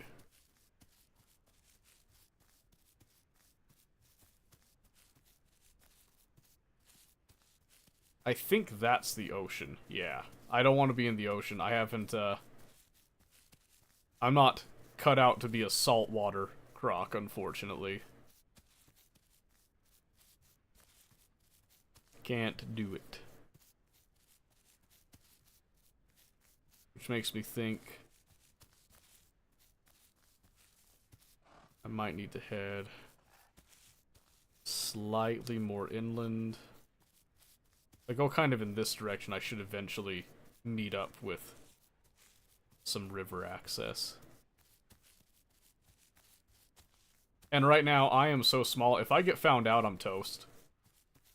I'm too small to fight anything on land.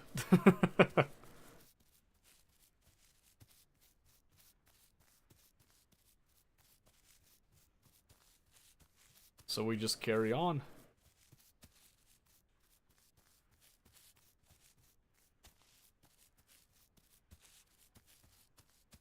To me, this is always the most nerve-wracking parts when you're trying to switch waters.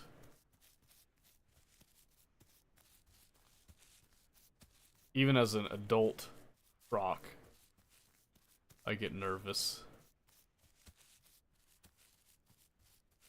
I zoomed in a bit to try to see in the thick growth here.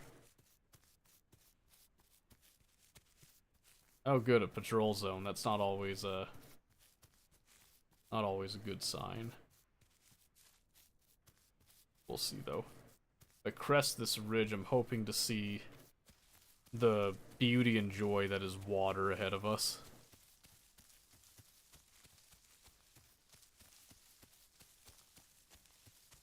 So I'm gonna kind of sprint up here a little bit.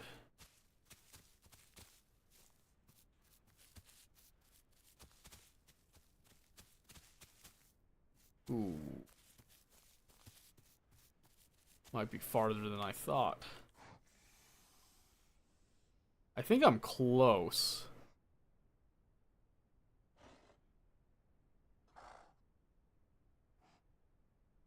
Migration zone. That's the swamp.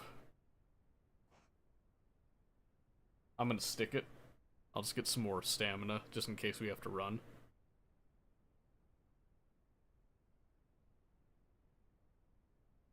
It's funny that I have a patrol zone here. For some reason. Don't know what's up with that. That should be enough for a bit. The second we get in the water, we need food. We're starting to get pretty low. And I don't think we'll be lucky enough to just get 2 free corpses handed to us again. As awesome as that was, though.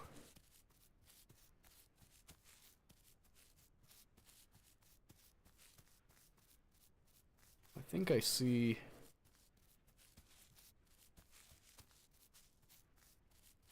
I see some water over there.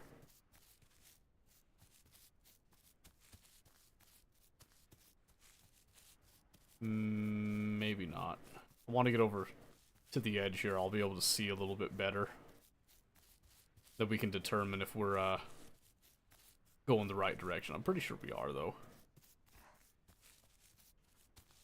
Pretty sure.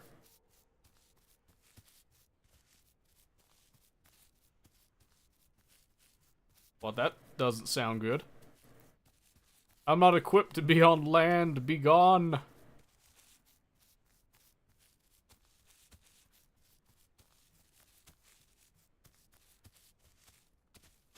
I'm gonna sprint just a hair. Ah, I do see water.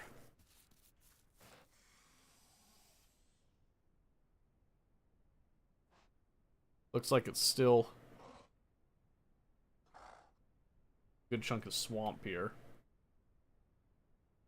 Yeah, right? Yeah, let me just get my my scaly AK-47 out of my Croc ass, huh?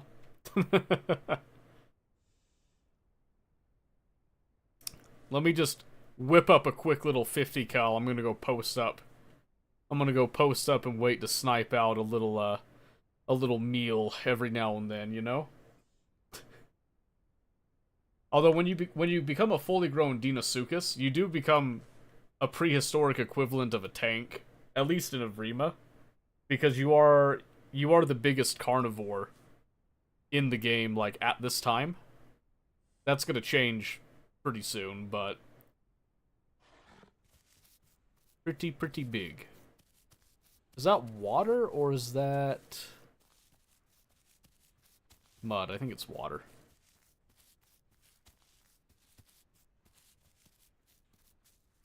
Yeah. Dino suck us.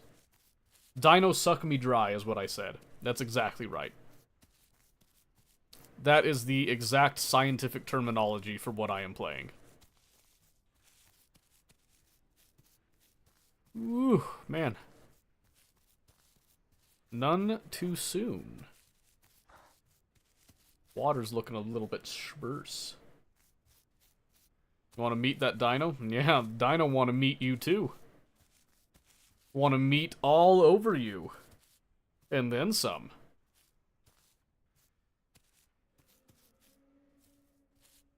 Okay, I think, I'm not sure, but I think this might be that river access that I'm remembering. I'm hoping it is. That would be extremely convenient. I'm gonna use up my stamina to get closer because I don't want to die of thirst. That would be embarrassing.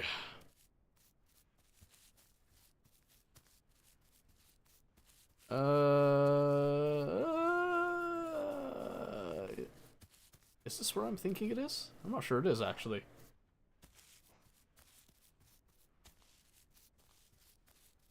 The fact you're thinking as a prehistoric croc is breaking my immersion. How's it breaking your immersion? I'm thinking like a croc. It should be diving into your immersions right now. Your immersion should be satisfied that I'm thinking like a crocodile.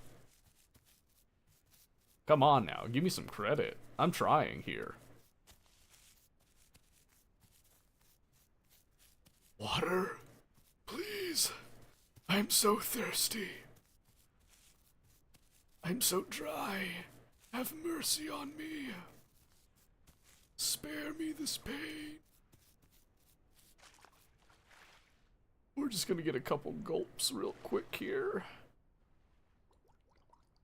Check engine lights on exactly. Just needs a little bit of coolant, that's all. We're pretty hot, you know? There we go.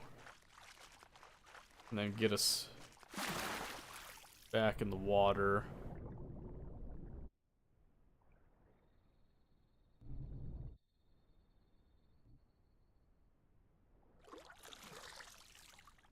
Alright, anything dead? It says there's water over there. We'll come back to that. Tank's getting a little low. Oh, yeah. That's why I need to take a break and be in the water. I also need to try to get some fish or something right now. I'd prefer fish so that it improves my diet so I can grow, but I'll eat anything right now. We're probably not going to get that lucky, though, are we?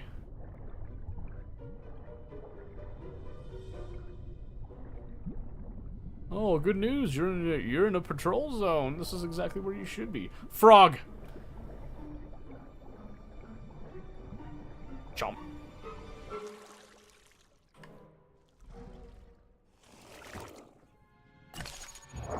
Man, that thing was barely a morsel.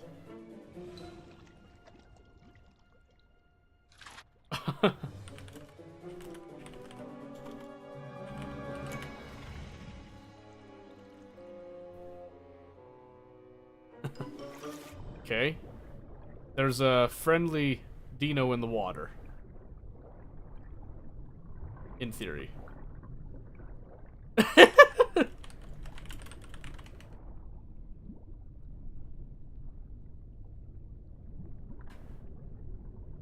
Is that code name for you're gonna come eat me?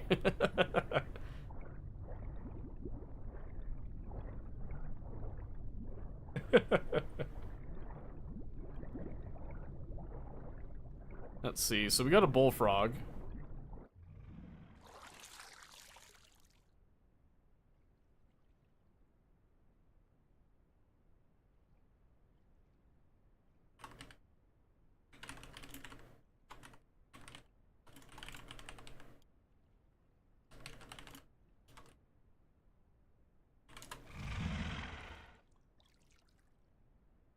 So I currently set it as don't notice me senpai mode, exactly. Currently set as please ignore me. I am not worth your attention.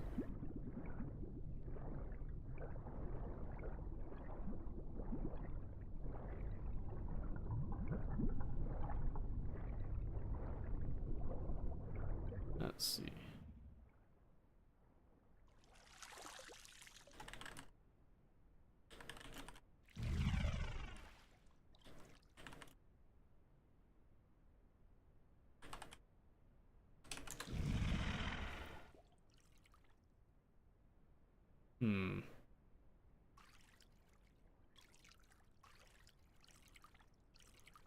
That sucks.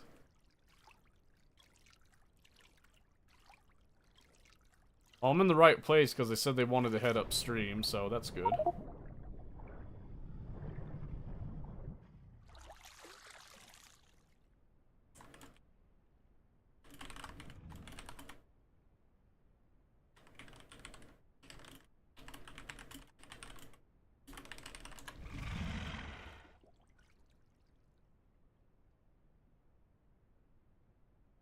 If deal any fears? Which fear? Of the eye shine? Yeah. So that's the night vision. So that's what you see normally?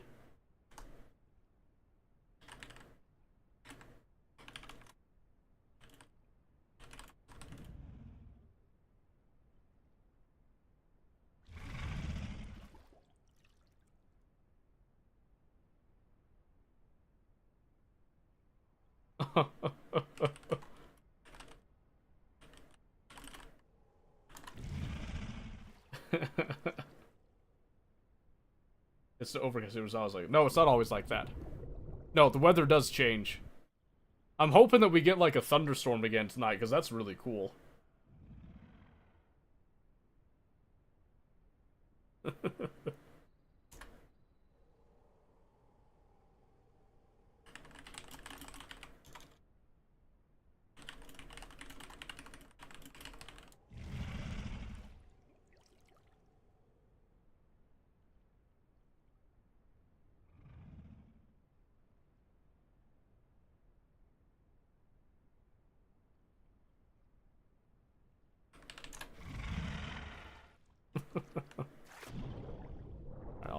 I'm gonna keep crawling for some fish, maybe. I've got full stamina whenever they're ready to go anyway, so... They do storm events with real skill shows. Yeah, and the way that they do the thunderstorms is super impressive, by the way. It looks so good. Is that him? No.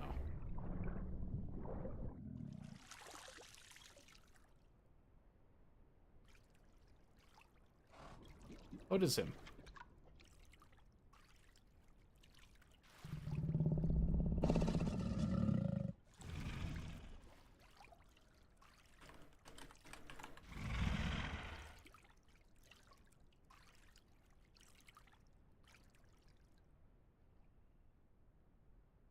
Dude, that level of trust, he put his head right next to me. That's crazy.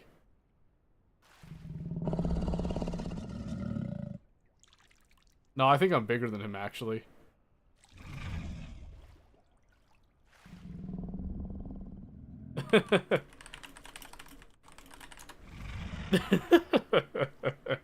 Alright, so I gave him the friendly call that let him, like, you know, join up as a group type of thing.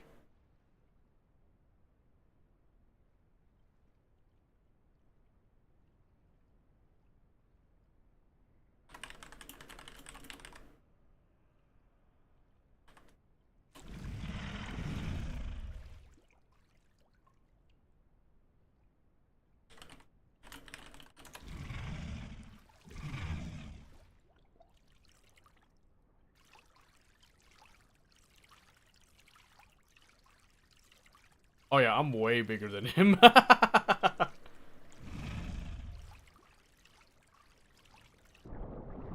Oh.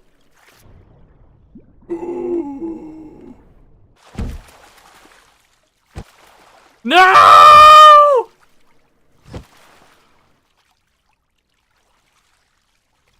Run, bitch!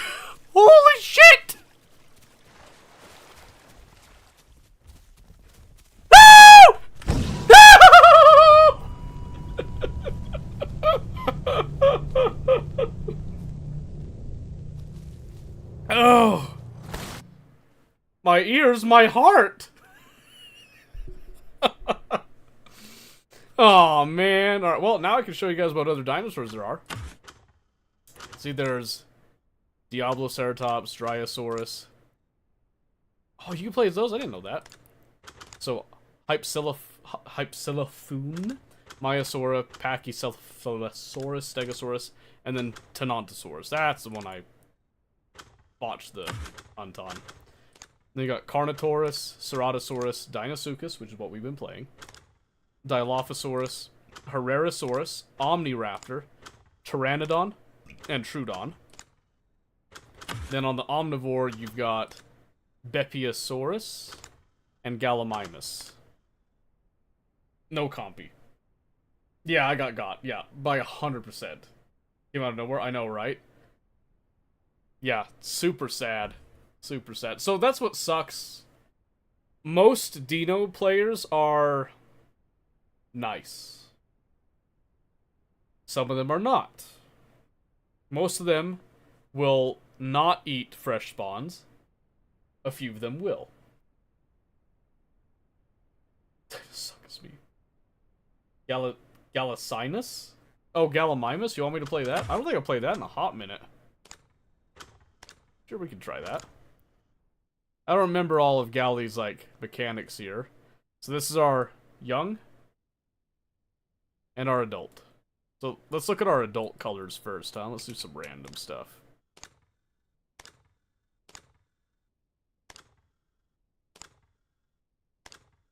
Let's see.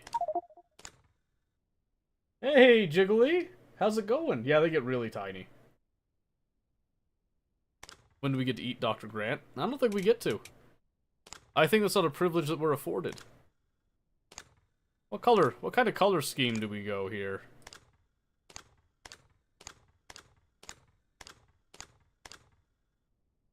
That one kind of looks neat.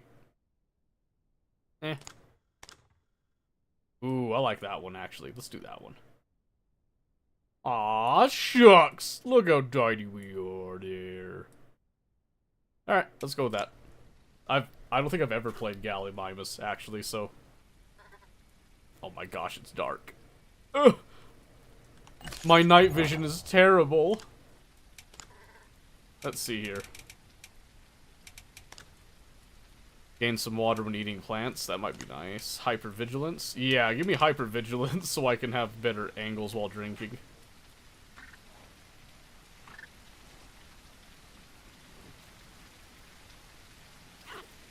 Oh. Get me up here. Where did I spawn? What is this place? Where am I? Oh, no! Ooh, okay. It spawned me on the side of a mountain.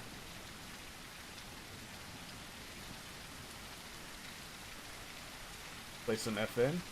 I heard seeing this game for somebody to see what you were playing. Yeah, decided to play the Isle a bit. I lost my adult Dino, and now I'm getting, like, thrashed. Now I'm playing as Gallimimus. I have no clue where I spawned. It's dark, and I'm scared. It's midnight.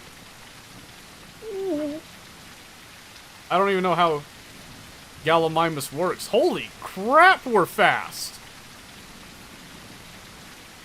Oh my goodness! Look at that zoom!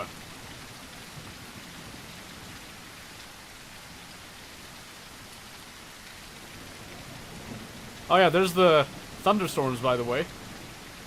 I am seriously so lost, I have no clue where I am.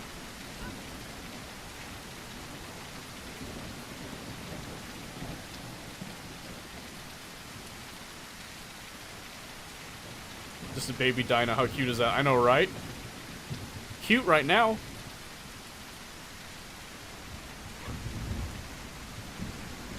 Not a carnivore this time, so I'm very friendly.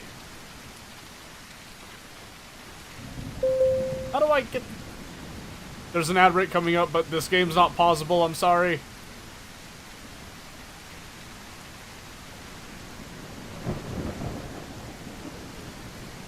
Blech. Okay, yeah. Perfect. Let me get... Look at those storm effects.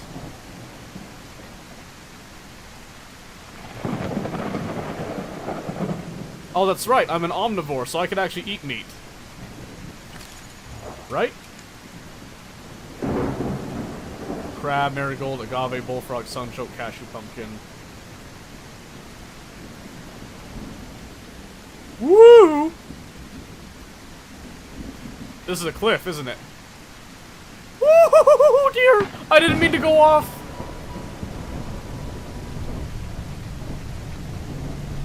So, I'm not used to such disgusting speed, by the way. Let me try that again. Yeah, he freaking takes off. Oh my gosh. Let's see. Let's try a different coloring. Yeah, my suspension was way off. Oh, let's go with that one. That's a cool one. Let's try this again. Where am I? What is going on? There's a sanctuary. What did I get before? Yeah, hypervigilance.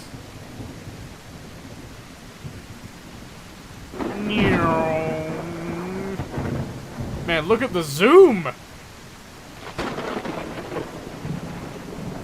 Look at that! Oh my gosh, I'm a race car! Whee! Yeah, good luck catching me, damn carnivores. I'm just gonna run to the sanctuary, just eat there, I think. I know, so adorable, right? Oh, jeez. What? Fine. Fine, I'll go to the migration instead. Take off.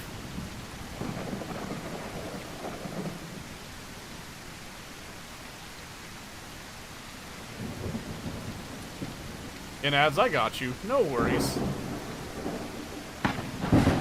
Oh, good thing that, you know, I don't get punished for physics because I just rammed that tree. Ah! I rammed that root! Oh my word, yeah. Night vision sucks when you're not a carnivore. What the crap? Just fall physics, yeah. Better yet, launch physics is what I'm gonna call that, because whew. That was crazy. How far away am I from this? How do I find food? I'm used to having to hunt for food. How do I get a... Oh, you know what? I wonder if the rainstorm and the rain makes it so that I have a harder time finding food. Ah! Everything is scary. Hey, look, a lake.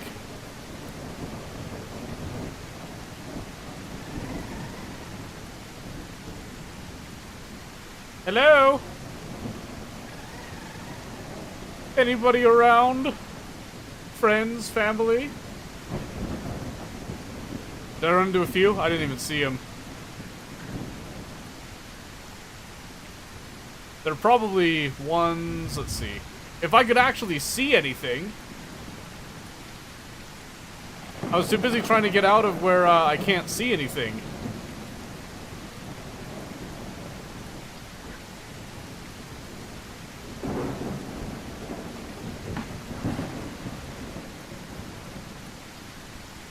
Beware the water, gentlemen. You never know what could be lurking beneath.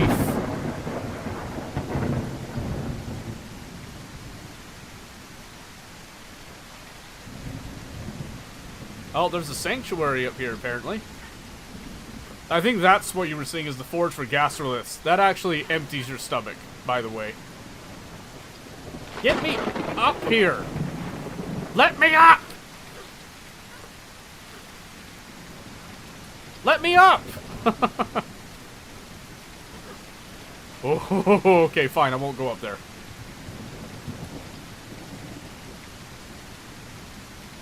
Yeah, it's what you do if you've eaten something for survival means, but then you want to get your diet up. I was hoping to go to that sanctuary to try to get some food. Oh, welcome back. Yeah, see, it did it again right there. Gastrolith, yep.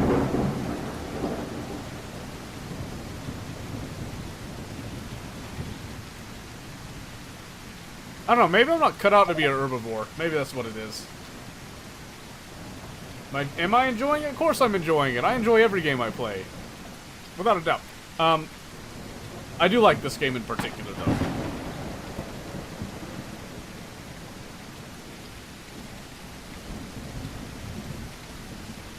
Holy cow, we're so fast! I'm not gonna get over that. I'm so used to Deinosuchus being super slow.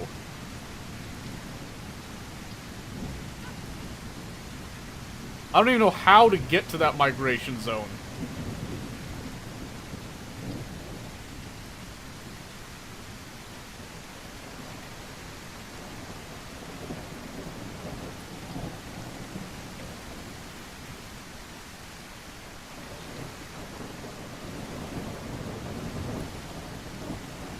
Come on, I gotta find something to eat. Gastrolith, gastroliths. Oh, very nice, very cool. I'd like food, though.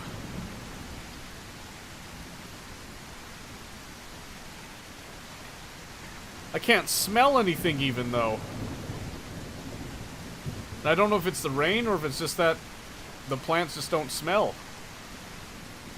That's a salt lick. I don't need a salt lick, though. Scary and awesome. I know, right? I've actually got it turned up a bit, too, and I'm on my night vision. So, again, this is like what you would normally see. And then this is our built-in night vision that we switch to.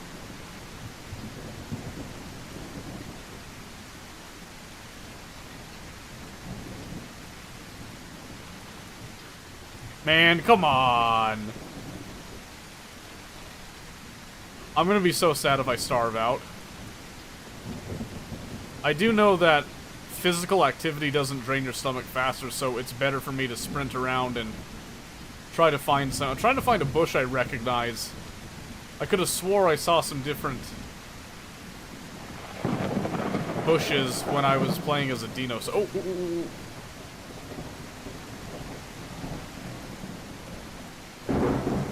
Graze, dang it. There we go.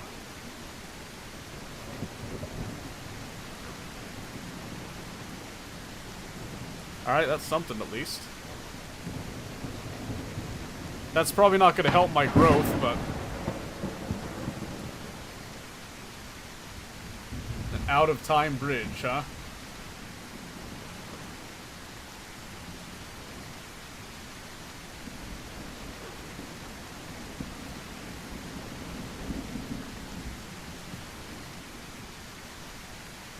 Am I even getting much out of this? 22%?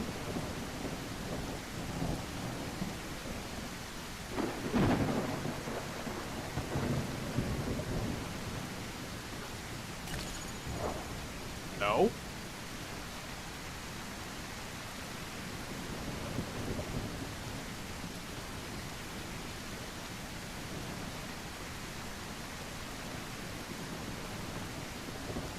Was it 20% just a little bit there?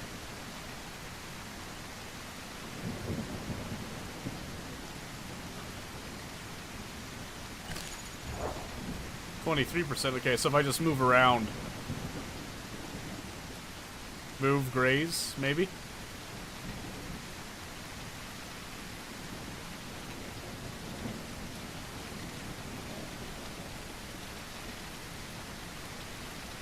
Does that get us up a little bit? No, 21%. What the crap?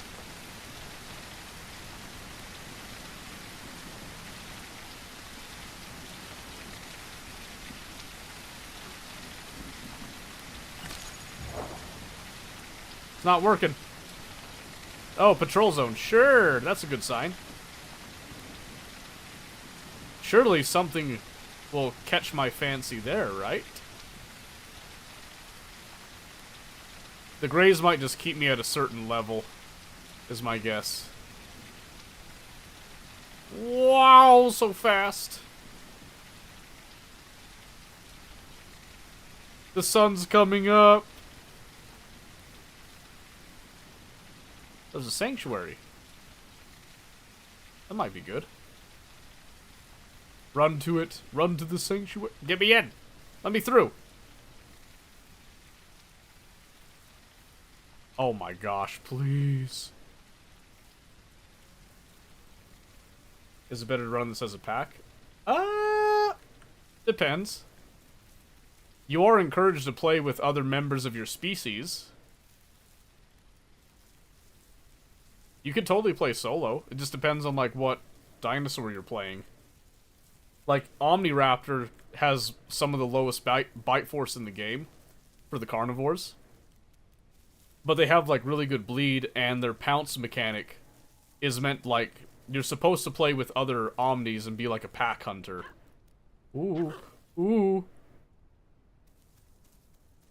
Ooh. Easy.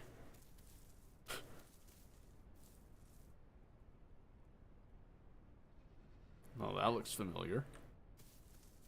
It's like I've been here before. In another life. What are the odds that I just, like, slide down this bitch, huh?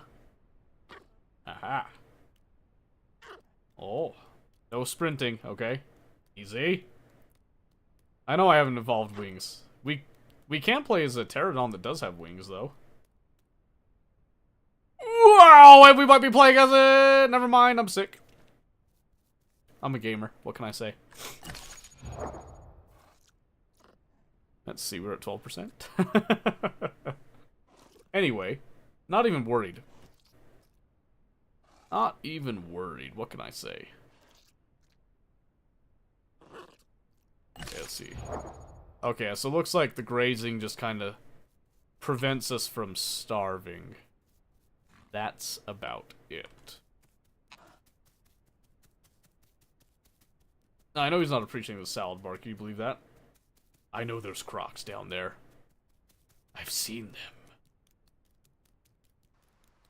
I will not be taken. Damn you, crocs, and all of your kind. You are a blight upon this world, and I will not stand for it. Ooh. I think I actually remember seeing this. Oh, it's just a deer. Elk. Whatever it is. It's a good thing for you that I'm not a carnivore. Yeah, this is the sanctuary. I think. Am I too big? Oh my gosh.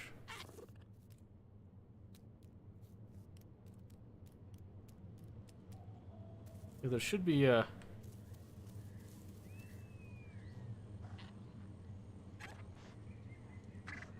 Look at us. Look at that.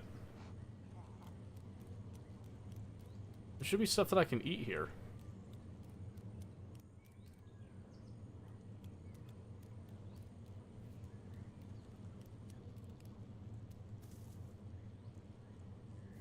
Can't eat that. Okay. See, that's why I don't usually play as herbivore. My brain doesn't process what's going on. I barely eat vegetables in real life. How can I be expected to know how to eat greens in game? It's not intuitive. Meat I understand. Meat I adore. Meat I devour.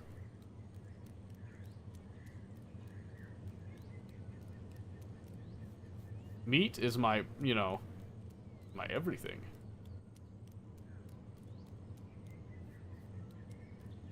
I'm not seeing any of the, like, special plants that you're supposed to be able to eat here. I've been lied to. Bees. Oh.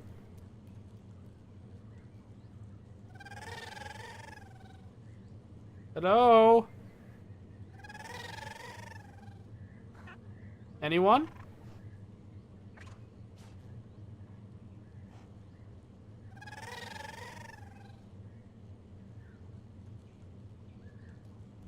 No response. Maybe people don't play as Galley anymore. Come to think of it, when I was hunting other dinosaurs, I didn't see Galley. I wonder if there's a reason for that. Should have been an Omniraptor, dang it. That's what we should have picked. Want for it to be able to move at some point in its life. I know, right? I want my food to have gone and eaten the greens and all that on my behalf, so that I don't have to eat them. Now, that's what I'm saying. People only like meat. Listen, it just is what it is. Okay, hold on. Temporarily infertile. Yeah, that's fine. Sanctuary mushroom, crab, variegated orange, marigold, red currant, bullfrog, agave, sunchoke flowers, wild potato root, crimson pollen, cashew, pumpkin, wild potato vein. That'd be great if I could smell any of that, but I apparently can't smell any of that. Maybe it's not about smell. Maybe it's about Dijon. What is one such as I looking for here? Do I come over to these? Any of you look good? Do they look tasty, my friend? No? Nah, I don't know. A plant's a plant to me. Let's see. There's a patrol zone over there, but like... Ah! I got stuck! Oh, not gastroliths. So I can't just forage anywhere.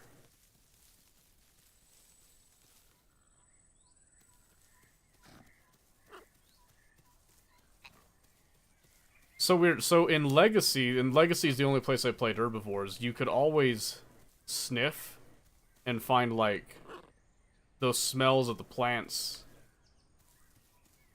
that you like to eat. I've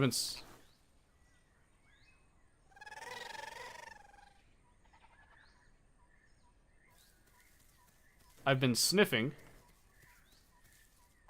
I haven't found a single thing that I like to eat. Where does one go?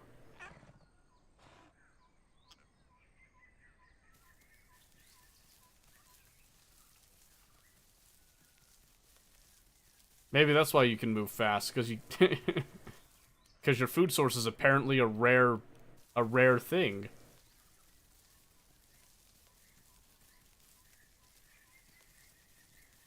And see, I'm sprinting. I have like no stamina cost for sprinting. That's crazy.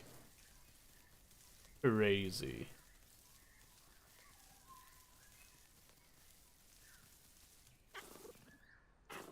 Oh, good. Water. My favorite.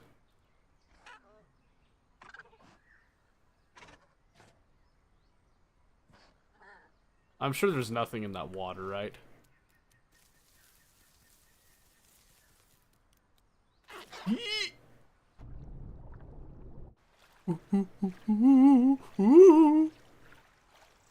Why is this my patrol zone? It's in the middle of all this water. Oh, please. Mercy. Why am I still in the water? I don't think there's a croc here.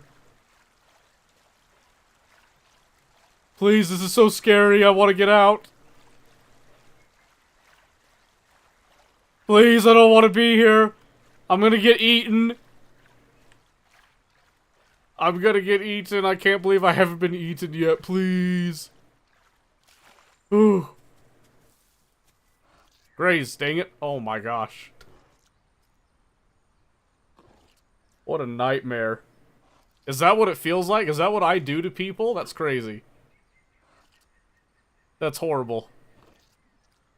I'm gonna be a vegan Deinosuchus from now on. All up for a patch of grass. Listen, the patch of grass is temporary. I think. I don't know, man.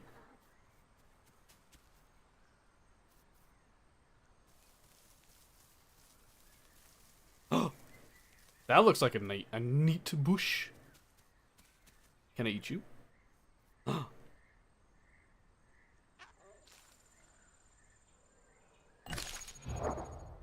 Are you my diet?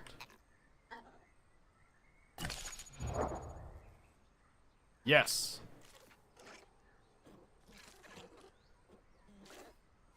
Yes! Oh my goodness, we're eating! Did I miss the part where you can eat meat? Deinosuchus can eat meat? That's what I was saying. Gallimimus is an omnivore.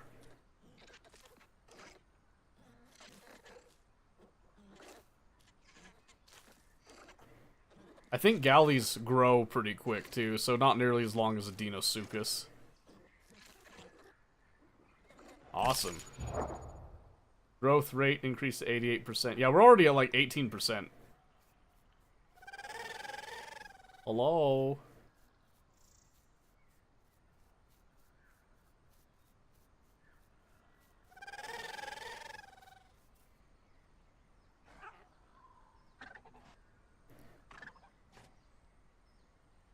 Wait, so it does have a smell. Why wasn't the smell showing up before? Explain that bullshit to me. Right now. 90%. Beautiful. Perfect. But wait. What is this? Another piece of the puzzle. Another piece of the diet. What is this?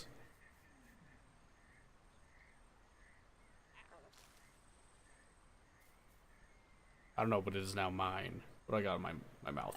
I got something. I don't know what it is. Swallow that. Stomach's a bit full, apparently.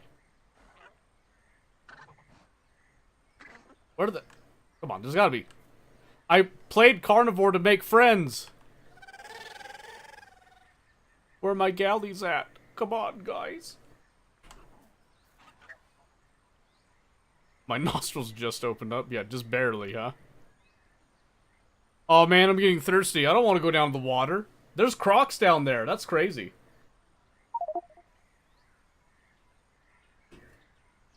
The Isle you play as the dino? No. No, you don't. I'm actually a human playing, Walking with Dinosaurs. This is one of the suits. Normally people think that the raptor suit's the coolest. I went for the galley suit because the galley's, like, kick-ass, okay? Like, it's a very sophisticated suit. Very sophisticated, I dare say. Also, yeah, my gosh, we grow, like, so fast. What's my 3 call? Ooh, yeah, we're scary. We're so scary. Give me this. Eat that shit. 91% increased growth rate. This is my island. I'm staying here. No crocs allowed. Clear to the grass patch, no, right? What do I have to Helldivers? What do you mean? I play Helldivers still. I just thought people thought it was boring to watch on stream, so I haven't been doing it on stream.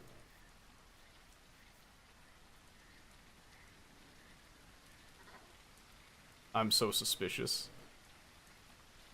I've hunted these very same waters, you see. Is your face cam lagging behind your voice? I don't think so. Maybe. I don't know. Woo! Hello? Friendly? Friendly? I'm cute! You would need something cute, right? Look at me! Look at me! Oh, it's a goat. I'm afraid of a goat. There is lag? Really?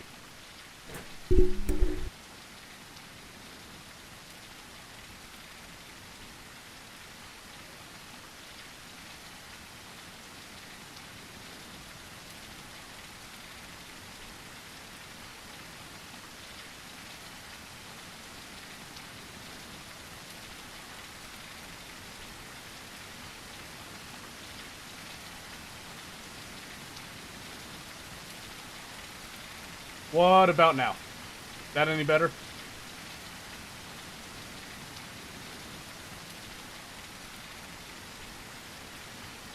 I mean, yeah, sound now. I knew that. I unplugged it, replugged it in.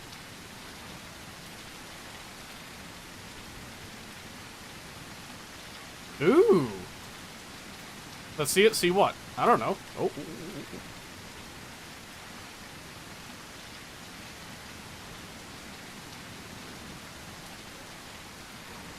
Where's the forge spot?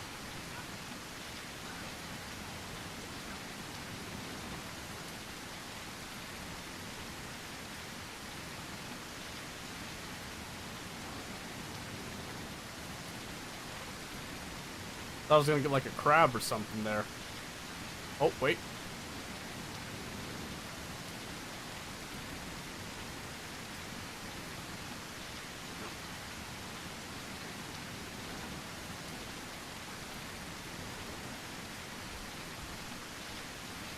What we got?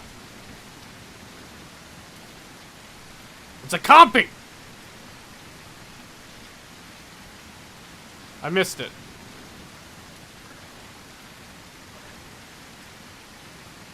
I missed him. Cam is lagging behind the voice. Really?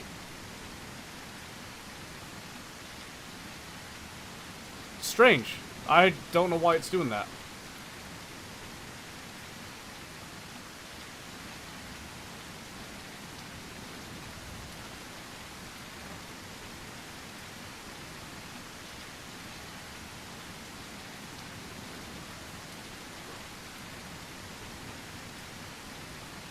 There's something dead in the water, man. I don't know, man. Kinda suspicious, man.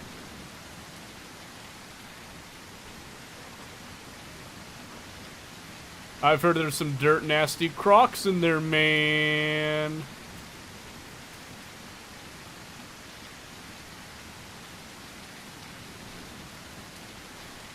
Let's see, do I get like a crab or something?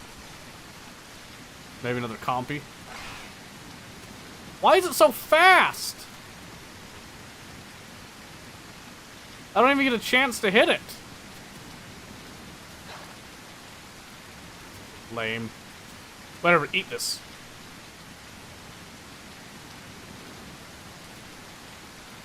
Been thinking about it so long. Need to pick a Warhammer since you wanted Moby to peak pressure me into playing it. I didn't want him to peak pressure you into playing it. I wanted him to gaslight you.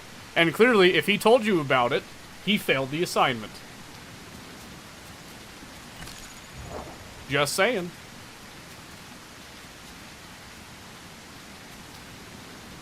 Alright, I'm thirsty. I'm trying it. Glug. Glug. Glug.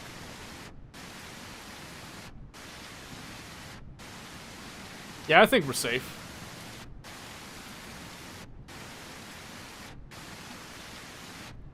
Crocs aren't real, they can't hurt you.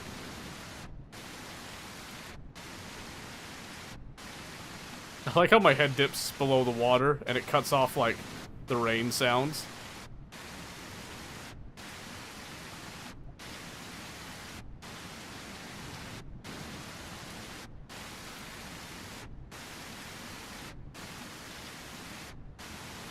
Alright. Whoop, whoop, whoop, whoop, whoop, whoop, whoop, whoop.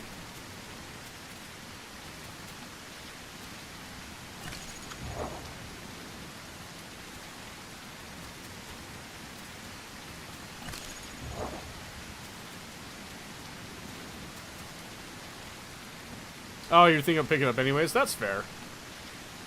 That's fair.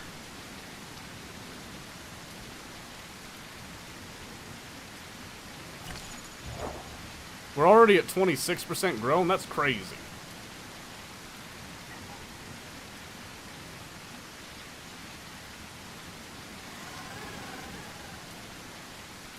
I have still heard no friends, though.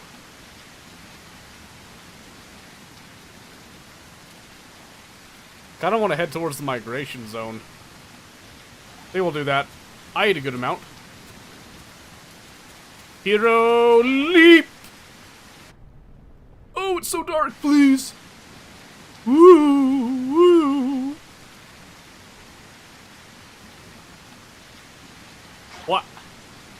Yeah! Whoa! Not today, Crocs. Goodbye.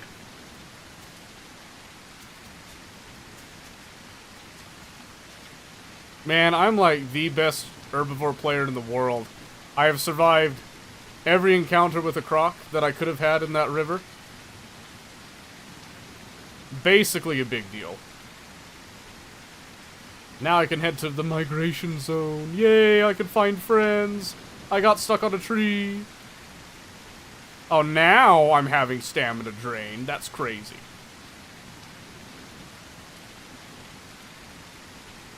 Crazy.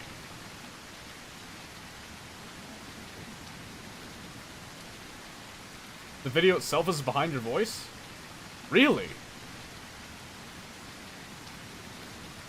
Really? That's incredibly strange. I have no idea why it would be that way. Oh my gosh. We're gaming, I'm bunny hopping. Look at that. The precision.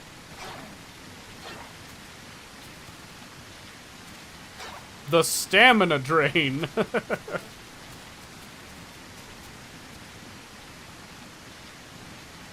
So is it all of the sound is behind the video, or have I tried Marvel Rivals? Negative, Ghost Rider. I have not.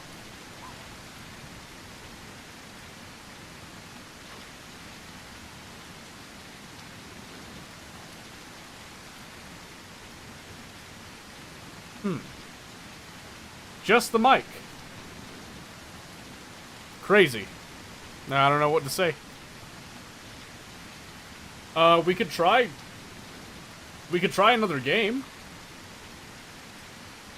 Are there any upcoming games you're excited to try?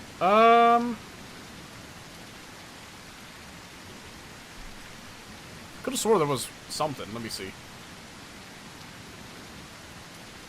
Maybe not upcoming. Maybe there was. Let me see. Could have swore there was something.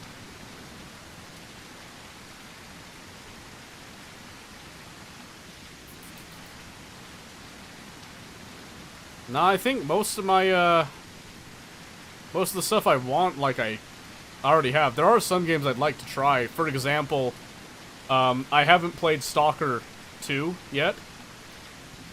Because I was getting into a lot of other things, like Space Age and all that, so I haven't delved into Stalker 2. I haven't even bought it yet. I want to, but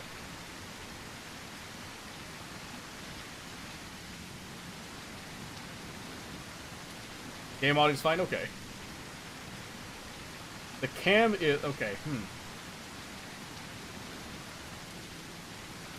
Let me try something. I don't think that did anything, but how about now?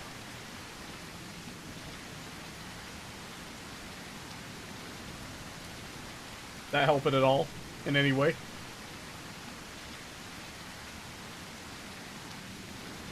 Did it make it worse? Same? Okay. Shoot, nothing short of, like, disconnecting it, I think, would do anything then. Have fun when I'm interested in upcoming. Yeah, like I said, KCD 2, I love it, and I'm waiting for Hardcore to go back to that again. I've been really enjoying Factorio still, to this day. I like Oxygen Not Included. I've got plenty of games on my backlog I've been meaning to get to as well, again, so 0.5 seconds behind. Looks fine on my end. Oh. Well, if it's good enough for Jigglypuff, it's good enough for me. I am just kidding. Yeah, try reloading and see if that does anything. I don't know, Twitch can be a little funny sometimes about the latency.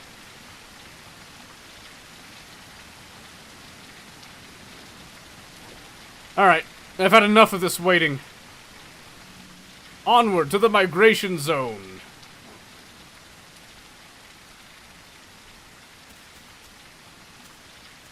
Oh, for a moment I thought I heard something big behind me.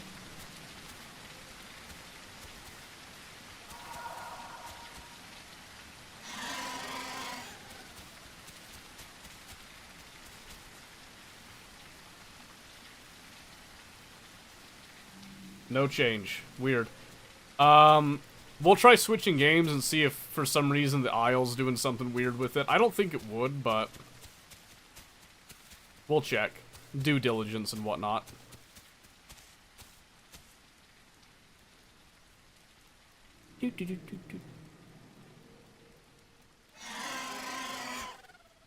Hello? Hello, friend?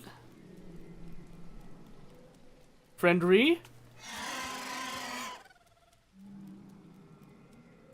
That could be friendly. They sound big. They sound like they could, you know, they could defend one such as I. Hello?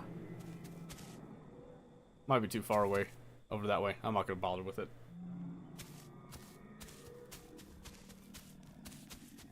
Helldivers, why are we so... Oh my gosh, I forgot my water! Dang it, Doctor. You caught me at the worst time, I swear. Okay, hold on a second. Let me, Don't worry. You see this coloration? Look at that.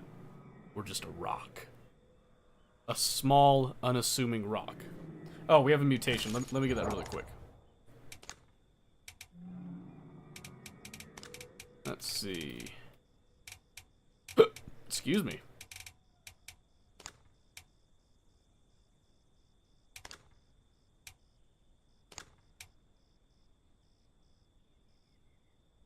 Prior to storms or droughts, social behavior. Convert incoming damage to stamina. Yeah, that sounds great. Alright, we'll do that. Sick of it's now I'm gonna play something else. People so cracking Fortnite, right? Yeah. All the kids these days, right? Let me go grab that water so I can appease Dr. Upsy. Give me just one moment.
Got it. Here's to you, Doctor.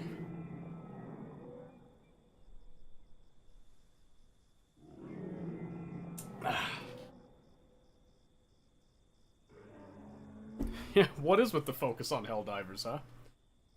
And Omen, are you still thinking about, Warhammer? Do you want me to, like...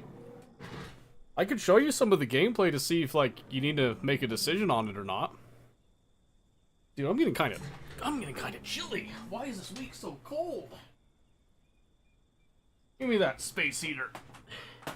Yeah! 65? 69. That's right, baby. Alright. Blades of Fire looks good too. I don't know if I've heard that one, actually. Alright, stomach's at half. Migration in sight. Launch! Forward! Surely we will find our kind. See, this is kind of what also gets me is the life of an herbivore to me is a little bit boring, but not in the sense that the gameplay itself is boring. It's just I prefer stalking and hunting other dinosaurs. Just the way that I like to do it. There is something like absolutely massive up here.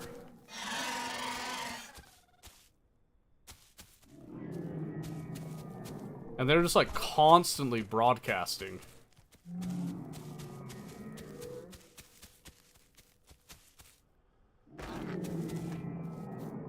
Maybe they're just typing to each other.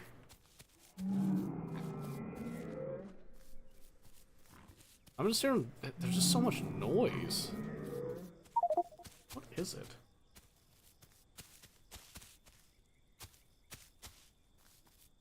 Hey, Red. How you been doing?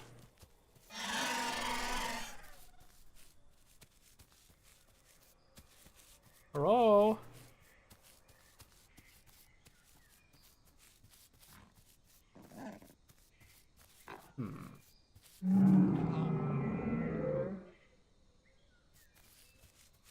Why are we playing the Isle? That's a strange question to ask. Why not?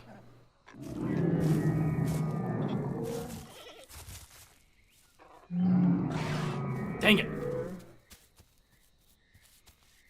There he is.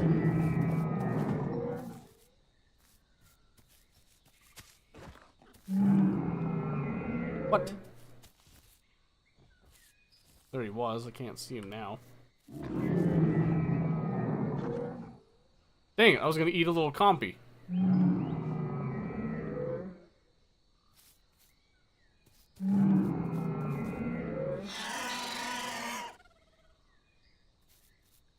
That's a stego.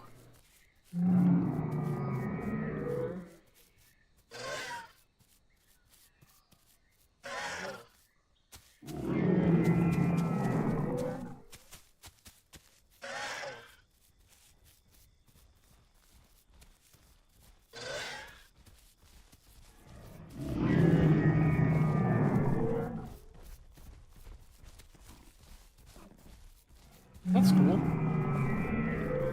I'm always just constantly broadcasting. That's what I said, just waiting on money to get it. Okay, I gotcha.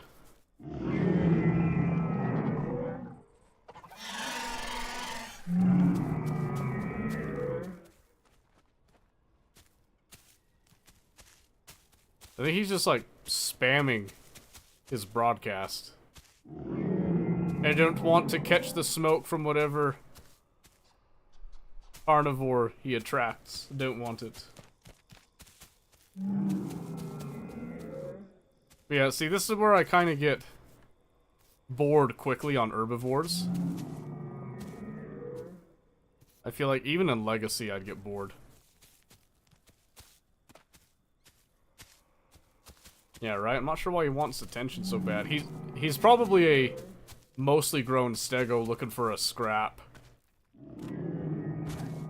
I know stegos are pretty wild right now. Ah!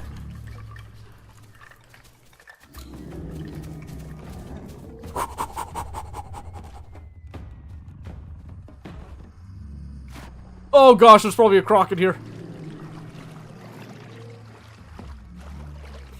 Get out. Later, sucker! You're not faster than me. You're not faster than me, I'm a galley. Go. Go.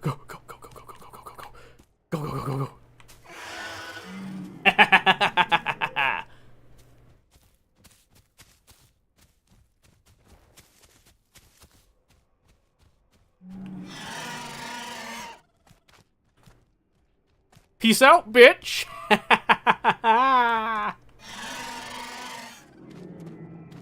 Ooh, you thought you had me? You have nothing.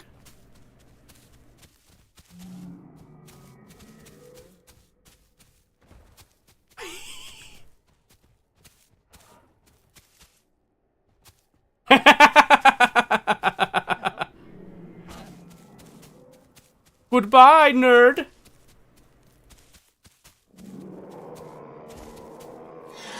Oh, I didn't mean to do that.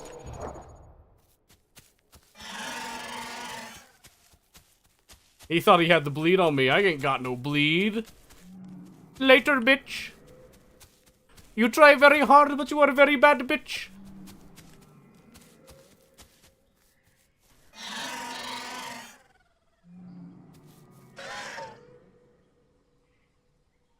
Very bad bitch. Very, very bad. Scared the heck out of you, me baby. I know, right? I just had to keep complaining about being bored. That's where the excitement came in. Yeah, that dude was bad, though. Oh!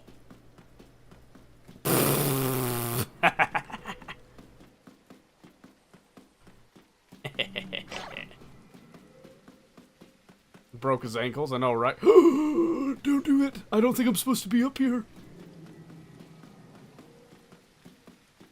Yeah, he thought he had me. He thought he had me, but he suck. He didn't like the little bush play. I think I already had him down low on stamina when I whipped around like that on him. He didn't stand a chance after that. Oh, jeez. So the floor swallowed the dino. The floor did what? Get me another one. Get me another animal!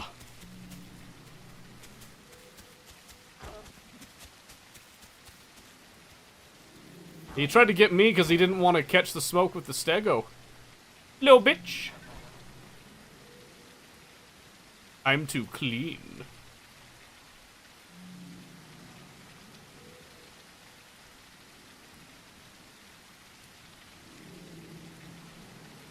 I'll have you know, Houdini takes after me, okay? I'm the galley that taught Houdini everything he knows. I came to him in a dream.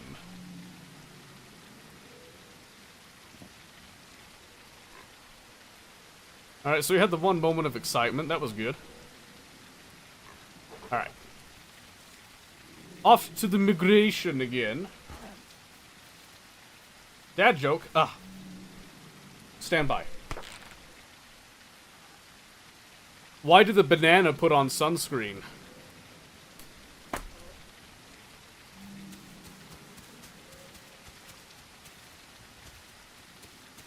Thank you, Mobius. I didn't want to say it. Mobius got it right. Ding ding ding ding ding ding ding ding ding ding ding ding because he doesn't want to peel. That's it, Mobius. It's a sign. Time to get a kid. Get on it. You can squat up in this game, yes. If I can find another of my kind, I'll show you. Whoa! Hey, boar. Hey! Hey! You want a tango? Little bitch? Yeah! Oh, you want to run now? Little bitch?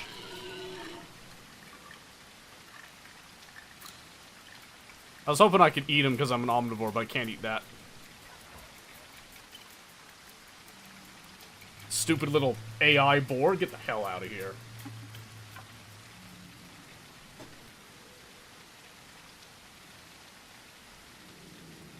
Must have been such a fever dream if a dino came into his dream. Exactly. If I bought this, we could essentially drop in together. Not quite. You would spawn somewhere. There's a couple of, like, predetermined spawns, and you would have to meet up with each other.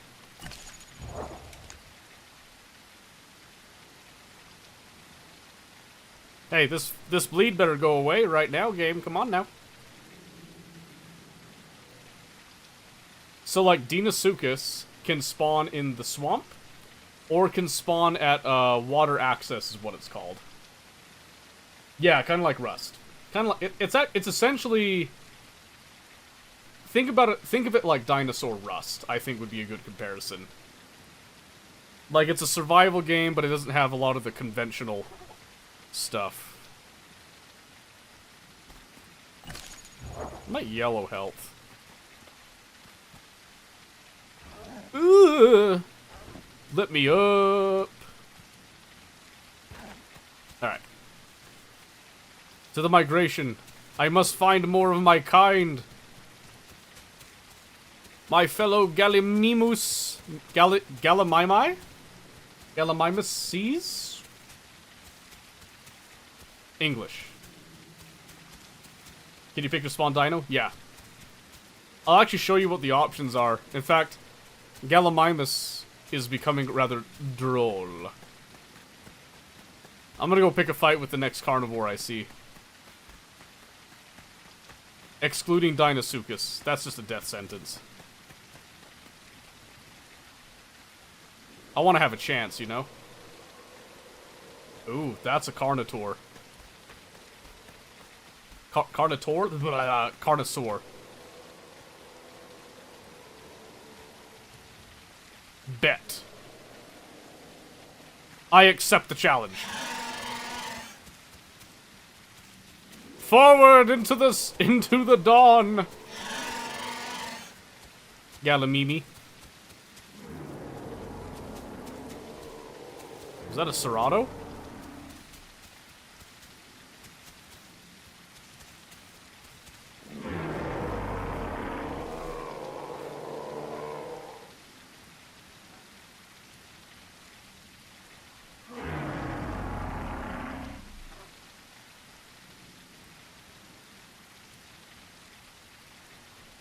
That's the Carnotaur.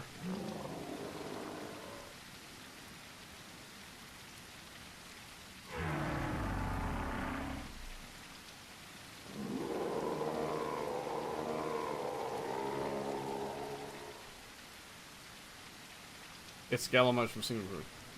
Oh, sorry, Magic Bird you? Now you want to see something sick?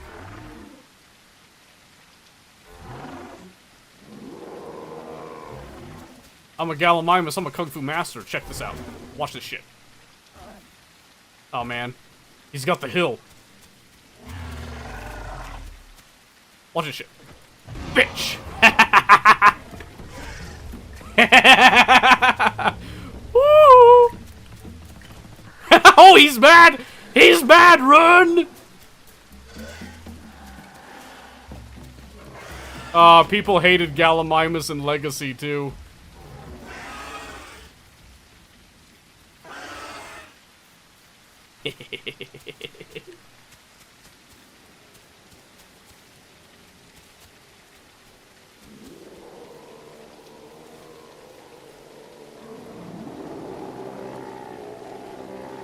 Dude, there's like 3 of them at least around.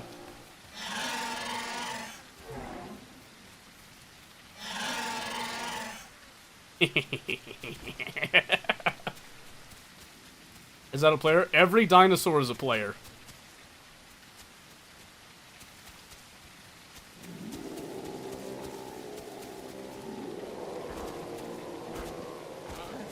There's a few of them around, my word. Lucky me.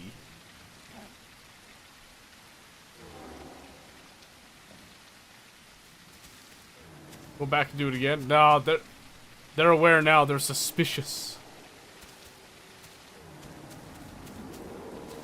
Why are there so many of them? My gosh. Maybe I'll go kick the other one's ass, the third one that's broadcasting.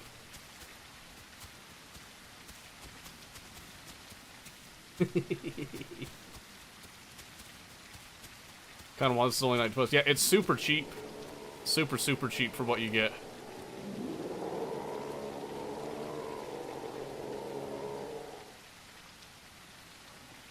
I don't know why they're broadcasting so much. They're scaring all their prey away. Except for me.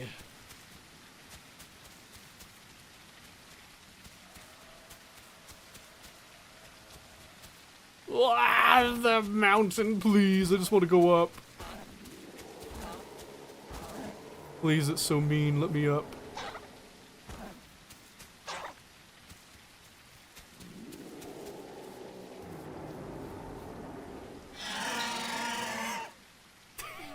Is my bleed okay? Yeah, my bleed's fine. It's recovering.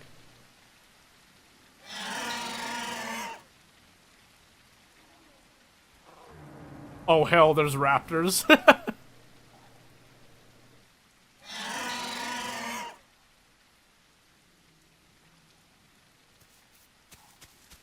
I didn't sign up for no raptor showdown. To the migration zone. Dip.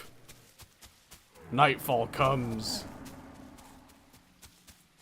How could you tell they're raptors? Did you not see them? Did you not hear them? Use your ears! This is a survival game!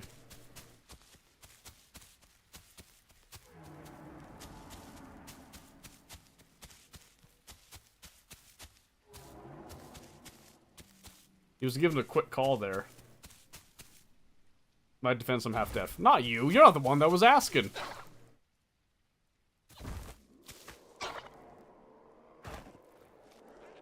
Migration zone. Oh gosh.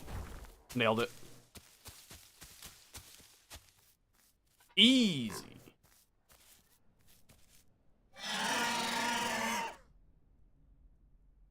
Dude, I don't think anyone else is playing Galley.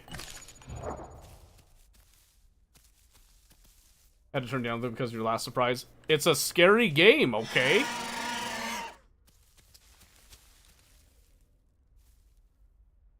Hello?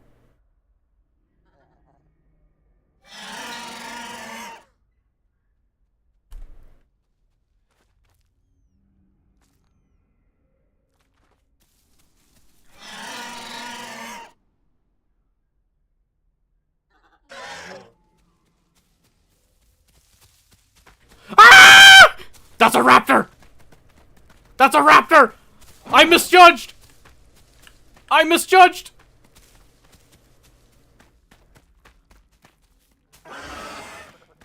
I misjudged! I misjudged so hard!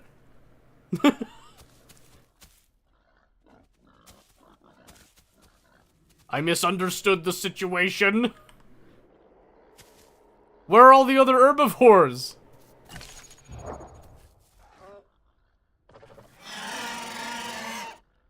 Where are they?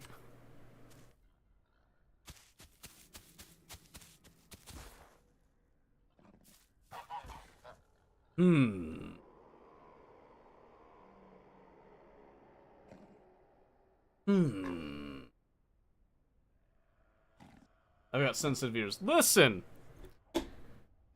How can you expect me to keep quiet when my life is in danger, okay? That's just uncalled for, unreasonable. You want me to just to die silently? That's hurtful. Straight up hurtful.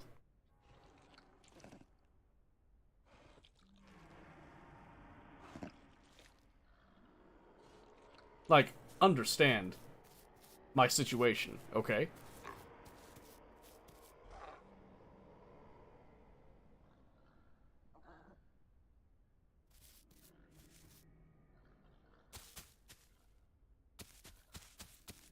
Yeah, that's, you know.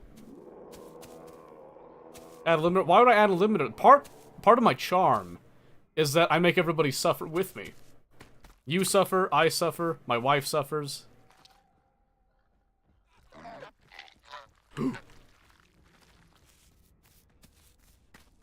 Oh shit.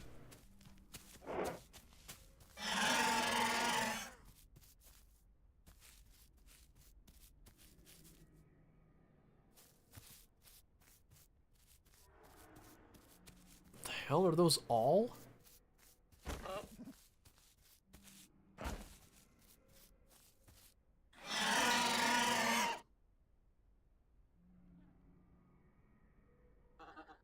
Am I surrounded by carnivores? Where's all the... I see you, bitches! Come get some!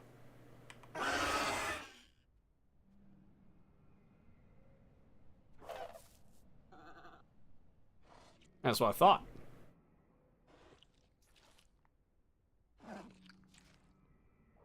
Teasing, also begging. Beg harder! Beg harder. I know, right? And it's funny, because not only is there like a massive population now that I'm not trying to eat them, it's a massive population of ones that want to eat me.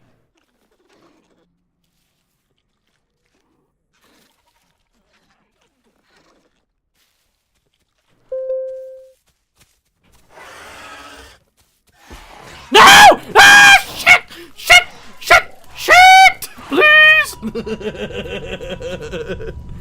I thought I could run faster. Okay, let me show you the list of dinos. So you've got in the herbivore category, there are 1, 2, 3, 4, 5, 6, 7.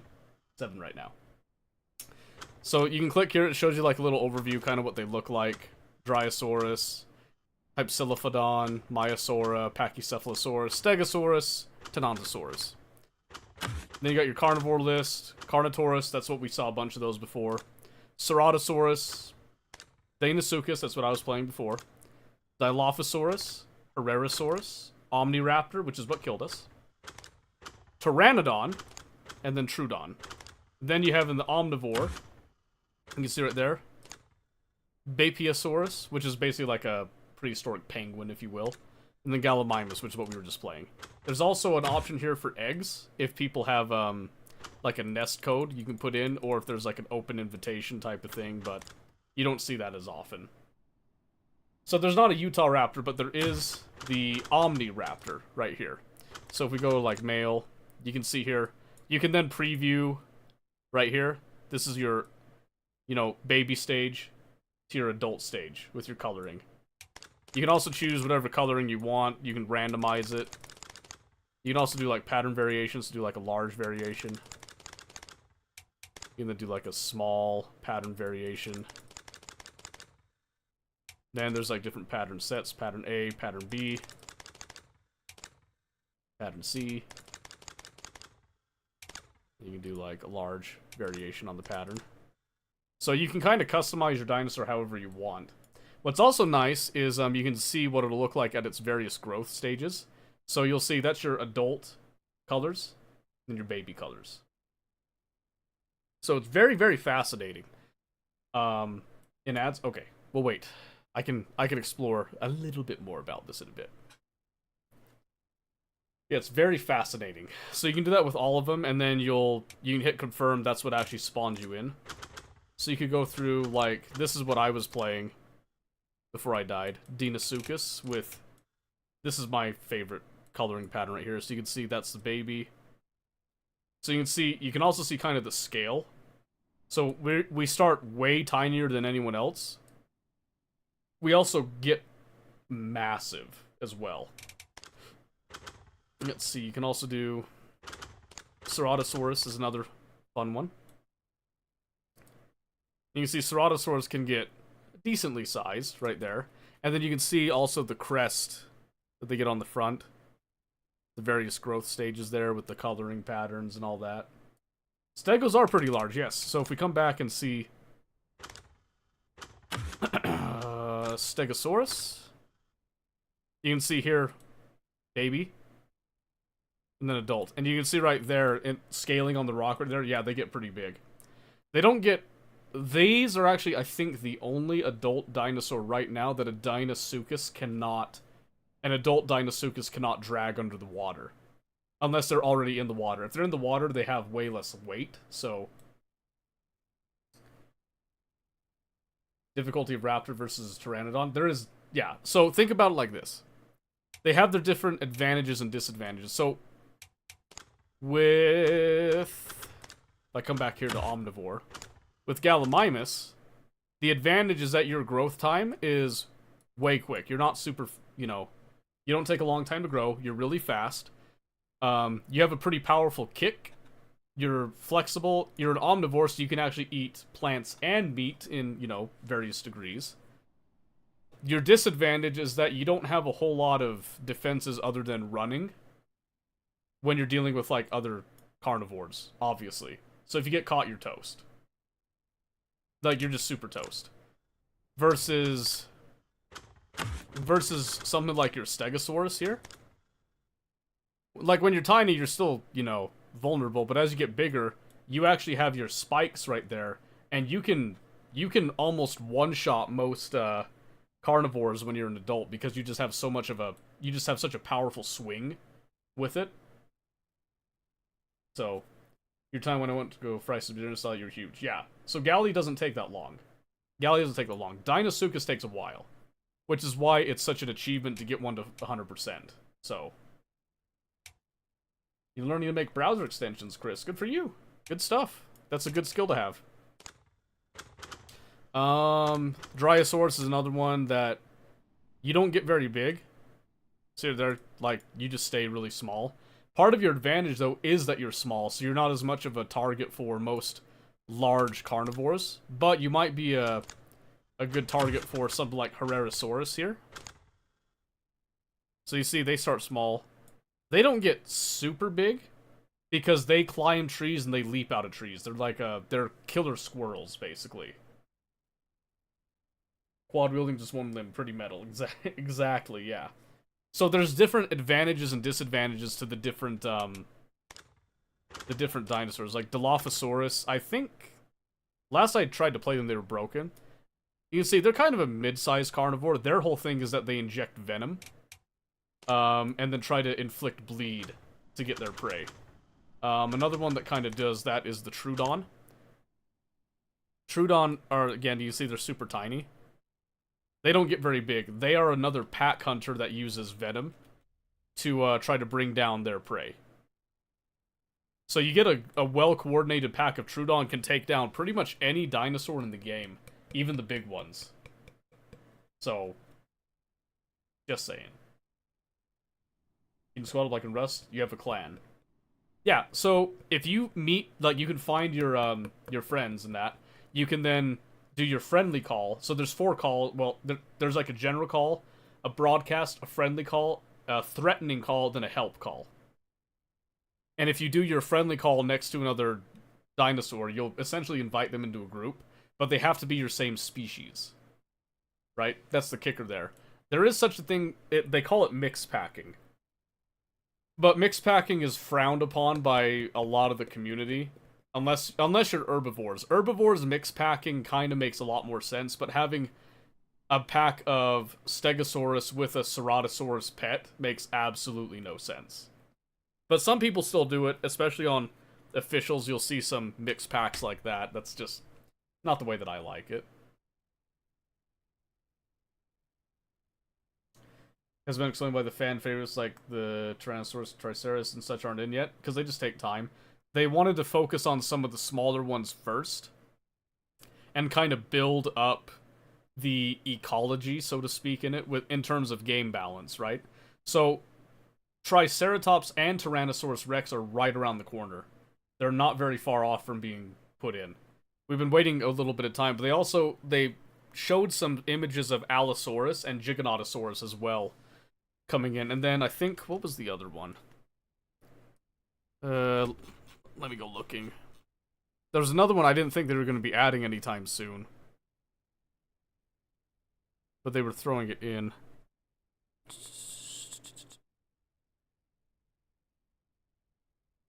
Ah, I forget the name of it.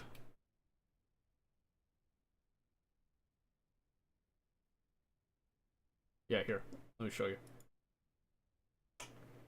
So right here, these are some of the images where I cannot remember the name of this one, but this is one, it's another mid-sized carnivore. There's your Giganotosaurus right there. I can't believe, like, they just kind of dropped this ball on us with that. That's super awesome. I can't wait to have that. They've also showed, like, some, I forget the name of this one, but that's another really cool one that's going to be in. I think they're just a herbivore. They also showed this. Then Spinosaurus as well. I think Suchomimus was also talked about. They're showing some of the like animation work here as well. A couple other things like the new blood screen effects prototypes, envenomated prototype, vomit screen prototypes, and that. So a lot of different things like that they're trying to work on. So Triceratops and Tyrannosaurus Rex are currently the ones close to getting out. So you can see right there, Rex growing with venom. They have like a playable T-Rex in their like their testing branch and stuff, but nothing for the general player to access yet. Allosaurus, yeah, Allosaurus was a really good one. So yeah, I used to play a lot of Allosaurus and Giganotosaurus on Legacy. Those are really good. Yeah, they're still updating the game. Still updating the game. Yeah, they do get massive. So Giganotosaurus in Legacy was the only carnivore that was able to rival the Tyrannosaurus Rex. They gave the T-Rex a stronger bite force, but they gave the Giganotosaurus like a massive speed advantage. And it was a wild speed advantage. So there was a mechanic there where you would crouch, and you'd kind of prime prime your legs. And then when you come out of your crutch, you get, like, a burst of speed. So you can, like, dart forward, do, short distances, and get that bite on them, but there's a lot more mechanics in Evrima, so I consider Evrima to be the one to play. I don't even play Legacy anymore, as much as I like Legacy dinosaurs. But I can actually show you Legacy, what that kind of looks like. Although, I think I'd have to re-download the packs for that. Anyway, yeah, so they have all of these carnivores are what I have the most familiarity with, and they have different playstyles, different hunting styles to them that are really fun. And Pteranodon right now is the only flying creature that you can get right now. They are talking about getting Quetzal in, which is going to be a massive flyer that can actually pick up dinosaurs. Probably not like your bigger dinosaurs, but some of your like medium-sized dinosaurs will be able to pick them up and drop them to their deaths, basically. So, a lot of fun stuff on the horizon. Very fun stuff. So yeah, I highly recommend the game. I think it's a lot of fun.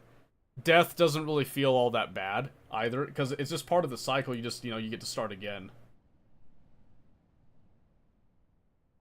Yeah, well, so they have it crawling because you can't fly forever, so this is just kind of, they always do the general walking animation. You can see right there's your baby Pteranodon. So you can see right there, they don't grow very big. So a lot of your diet is going to be fishing and small dinosaurs. Trying to get, like, that. You're also going to be kind of a scavenger. A lot of people refer to this as the, as the lizard pigeon, basically. So, a lot of fun. Used to play Ark because all these, well, really helps realize how big these animals are. Yeah. Yeah. So you don't get a full scale of it because you don't have humans in the game right now. But you actually see right here. You can see what they look like when they're gliding animation.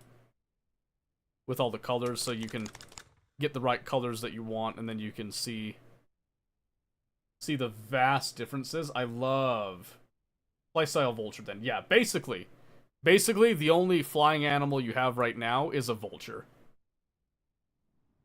Which is fine. It's its own unique thing. So one of the unique things that it has is Herrerasaurus can, say, for example, climb up this tree, jump off of it to attack, right? Pteranodon can actually latch onto any vertical surface, including these. You don't gain stamina while you're, like, latched onto a vertical surface, but you don't lose it either. So you can post up and hold, then you can sweep down, you can attack from the air, try to chip away at somebody. You can come down to get some fish. It's a different experience. I don't think it's a super popular one. You don't tend to see Pteranodons very often, but when you do see them, it's a lot of fun. They can be a lot of fun to play. See Snacky even chippers now, I know, right? Hey Nihil, how's it going? Yeah, so the other one that's kind of interesting is this I think this is the most recent one, the Beppy is what people call it. Look at that cute little guy. Look at him. There's the adult bit. So you can see this is literally a essentially prehistoric penguin. Literally what that is. It's actually a lot of fun to play. Your lifespan isn't, like, super long just because, you're tiny. Them claws, yeah. They got some good claws for, like, self-defense. They're incredibly fast swimmers, too. But your diet is mostly, like, fish. You're eating fish. But yeah, you have this prehistoric penguin you can play as. And again, you can get some really interesting colorations. I'm just hitting random on these. Yeah, there's a really cool one right there. And you have a way different look when you're younger to older on all of these. So, fascinating stuff. But, again, like I said, my personal favorite has been playing as Deinosuchus. Ceratosaurus I haven't tried yet, but this would be the closest to what I used to play on Legacy, which was Giganotosaurus. But Cerato is interesting. So Cerato has this mechanic that you store up bile. And then when you bite other dinosaurs, you inject some of that bile into them, and you try to inject enough to get them to throw up, voiding the contents of their stomach, making them sick, making them starve, getting them bleed, and then you get bonuses basically for being near corpses where you'll chuff. So you're chuffing and you get like damage reduction because you're... They believe that Ceratosaurus was a bit of a corpse bully type of thing. So you chuff and you defend like corpses, or you like bully somebody else off of a corpse that they've taken. Kind of like a Komodo dragon's venom, which is a horrible case of gingivitis or something. Yeah, it kind of like that. So it's a very interesting thing. With Dilophosaurus, right here, Dilophosaurus has a venom mechanic as well, but it injects you with a poison that actually causes you to hallucinate. And so your vision actually clouds up as well, so you can't see as far. There's like a black, you know, spooky cloud thing, and then there'll be like a like a ghost image, basically, of a Dilophosaurus. And that hallucination can actually damage you because you're like, you know, fighting an internal battle with it as well, type of thing. So that one, the whole thing is like to try to keep you as envenomated as possible and don't let you sit down to rest. Kind of like a pursuit predator. Omniraptor, you kind of saw the mechanic a little bit. Their whole goal is that they want to pounce on you. If they are bigger than you, they'll just kind of pounce and take you to the ground and then just rip you apart right there. If you are bigger than them, they'll try to get multiple of them to pounce on you and try to weigh you down with more of them. Or they'll just try to take turns jumping on you and kind of scratching at you to get bleeds on, and then jump off and keep you bleeding until you bleed out, because their bite force isn't as strong as most other carnivores, but they can rip you apart on the bleed. That's why they have the like super sick talons on and that. I used to be a really big dinosaur nerd back in the day. I still remember some of my stuff. So yeah, there you go. That's a little look at the Isle right there. So we can either, what time is it? 21:21. We can either continue to play more of the Isle, or we can swap games at this stage. What are we feeling? Just like drinking, yeah, that's good. Green Hell practically changed the game. Yeah, but kind of like that, except more harmful, I dare say. And also forcibly injected, not, you know, not drank willingly, so to speak. But yeah, there you go. There's all the different things. Like I said, I like to play as Deinosuchus because you have like the super scary early where literally everything is bigger than you, and then you become bigger than everything else, and it's a nice cycle of life to go through. I particularly enjoy it. And it's really good if you're a solo player, because Crocs tend to like being solo, so jump scare earlier was wild, right? Yeah, you're just sitting there, you're just playing as a little baby croc, you're talking to the other one, and then this older one comes in. He didn't really have a reason to eat us, but you saw just like, we had no idea he was there, and then I go down the water, I see him first, I don't have time to even warn the other guy, and he knew that. So he jumps in first. I was hoping I was fast enough to get away, but he was big enough, he closed the distance on me and then just ate me. So, I don't know, it's a very interesting experience overall, and like I said, I prefer to be a carnivore over an herbivore typically, but I'll play anything. They all have really fun, different mechanics that make them interesting, so always a good time. Always a good time.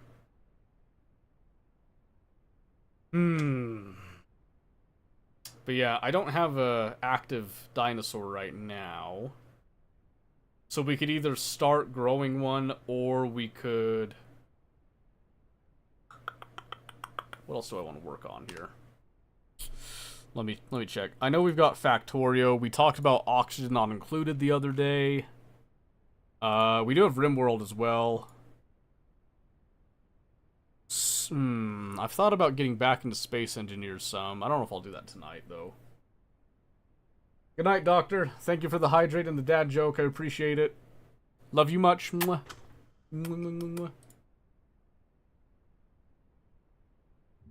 God. Sometimes YouTube acts a little funky. I need to check.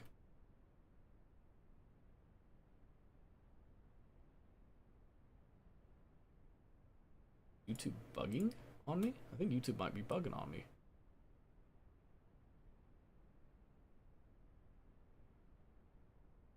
Okay, no, there we go. I just had to check it really quick. Sometimes YouTube does weird stuff. RimWorld was a drama last time. Yeah. Holy moly. What a time that was, too. What? I got absolutely bodied by RNG. I think we were starting to come back, if I recall, though. I gotta put my stuff back up here. Oh, oops. Generic. I don't know why it switched there. I keep saying something that switches it over.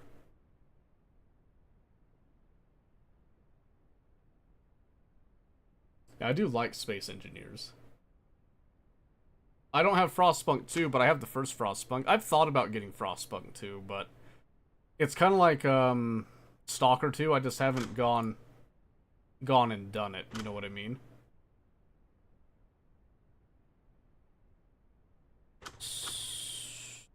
Yeah, let's... Since I don't have an active dinosaur right now, let's go ahead and dip that. That means that we could go to any server now. We're not tied to anything yet, so that'll be good.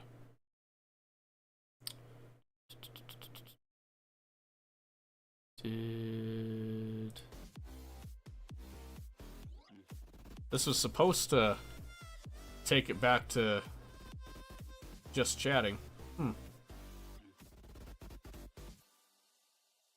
Interesting. Yeah, I was supposed to do this. Oh, wait, I have it limited to certain games. That's why I didn't do it. Okay. There we go. That's what was supposed to happen. I'm still working on updating that.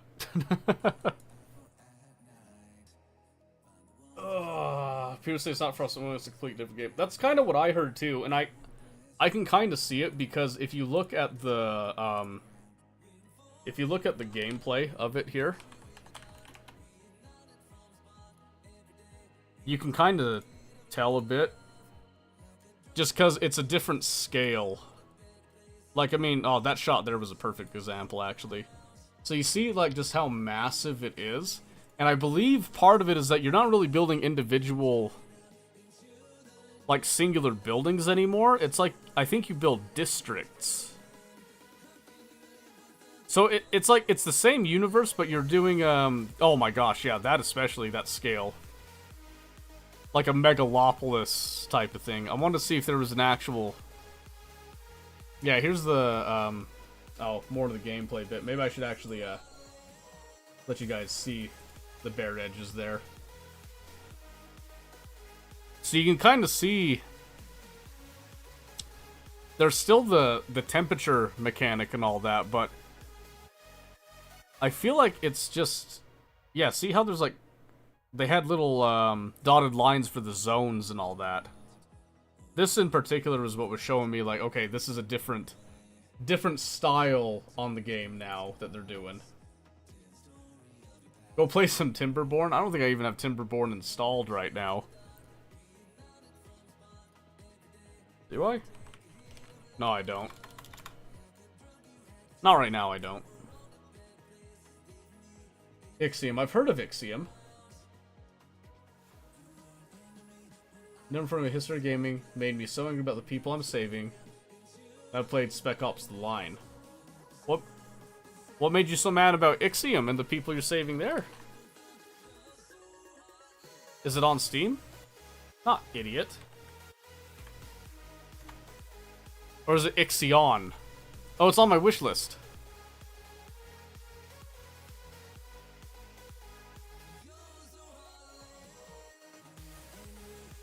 Oh, that's right, yeah. This did look interesting. Yeah. I remember seeing that, thinking that was a very interesting take on the genre. Yeah, that could be interesting. Alright, but what are we actually playing? That's the real question. Because again, we could do...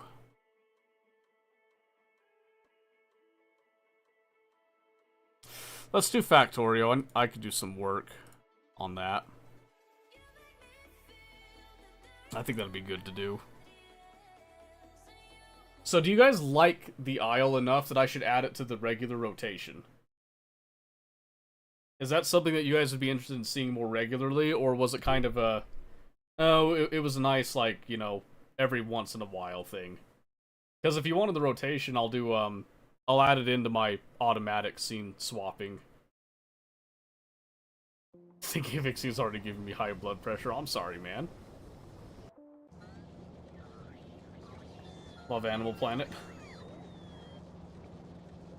I'm going to say it was fun. Okay.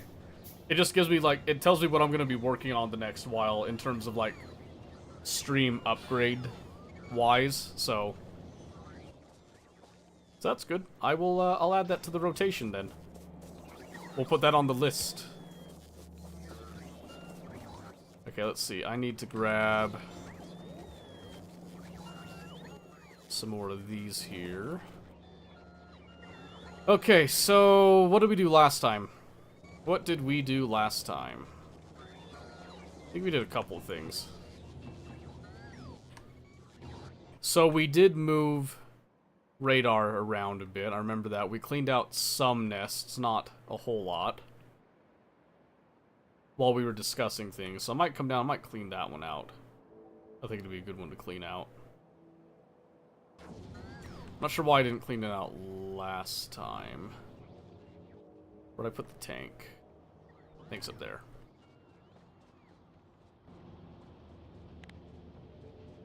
Right, we came back because we wanted to get some repair packs. I think we still have enough shells to do a little bit of damage down there, so let's go.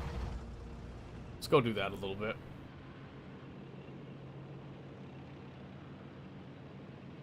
First to make tough decisions, everyone cares options. Public complains about everything is infuriating. Yeah, well, so there was another game that we played that I really like. I actually want to kind of want to go back and try it out some more, because I think they've done some pretty significant gameplay updates. I beat it once. I'd like to go through and beat it again with their new changes. I cannot remember the name of it though, off the top of my head. I thought it was really good though. Here, let me mark that there. New Cycle, that's what it was called. Yeah, look at New Cycle. We played that last year. I think it's had some pretty significant changes since then. It was interesting. I thought it was really interesting. It's a good one. But it kind of suffered from a similar issue of like, oh yeah, everything sucks. And everything that you're doing to try to fix it also sucks. You suck. So, okay, I don't know what you want. You know, we're trying our best and stuff, but just not enough.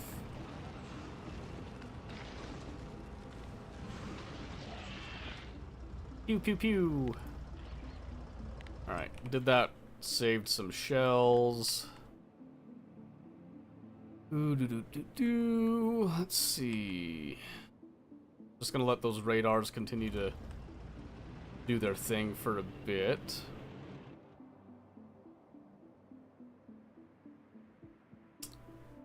Okay, I want to come scout out down here. That's where I'm gonna look at. Population workers, you get a demerit because you're overworked. You get more people by rescuing life pods. You get a demerit because people are moving into their domiciles. If a new planet to settle, you get a demerit for jumping far from Earth. You also get a demerit for staying in one place for too long. You've locations full of resources. Does Ixion have mod support that would let you get rid of some of those problems? Or not really?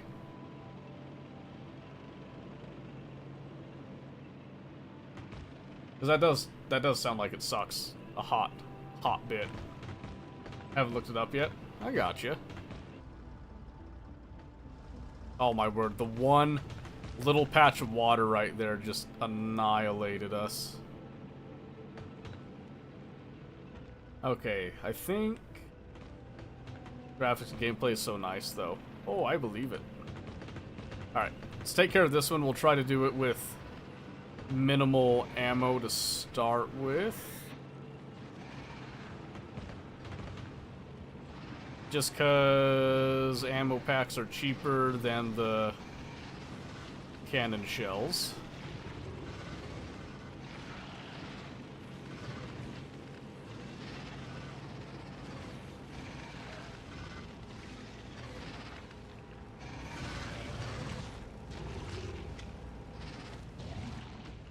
Nice. Take that off. Ooh, we might have a choke here. That'd be nice. I bet if there's so much of space, more than half my population complaining so much. You know, people gonna be people and all that.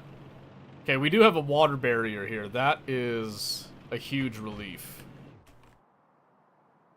That's a huge relief. I kind of need to come and check out how far it goes over here, though. While we're here, we might as well go through and clean out some more. I am going to have to use shells for this one. I think it's too close to that one.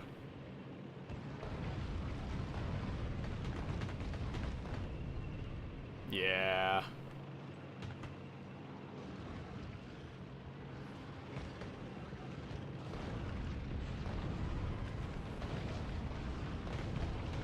There we go. A couple little passes here will see us through. This is just kind of a general maintenance clearing right now.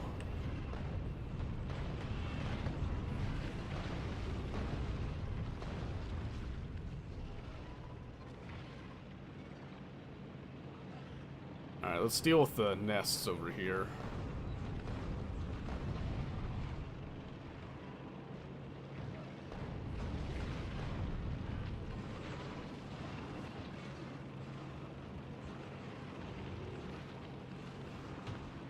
Woo!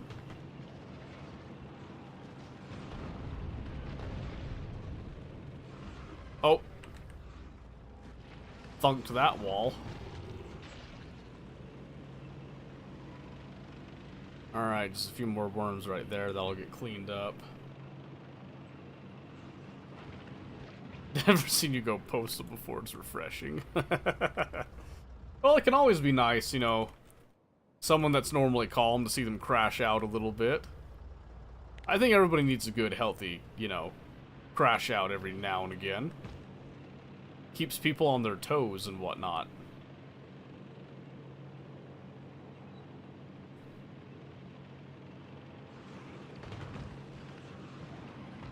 There you go, just a little drive-by there.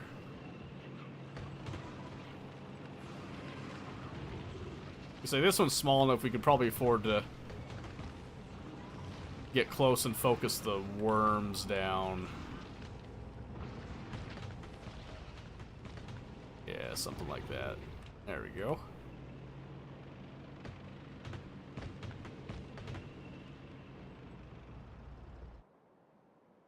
Okay, then a small little pack right there. We can just go through and eviscerate as well.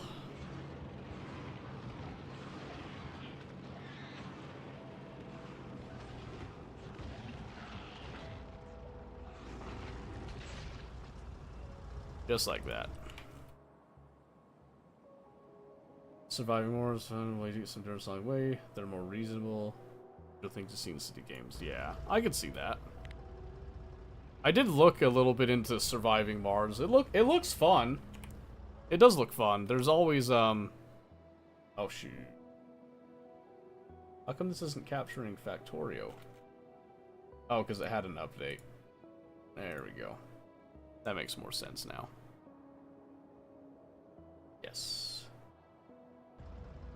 Yeah, I've had Surviving Mars recommended to me by a couple of people now, actually. Makes me think maybe I should look into it.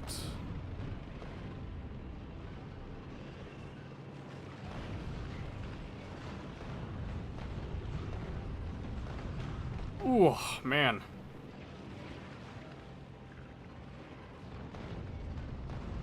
Trying to kind of launch him in deeper there.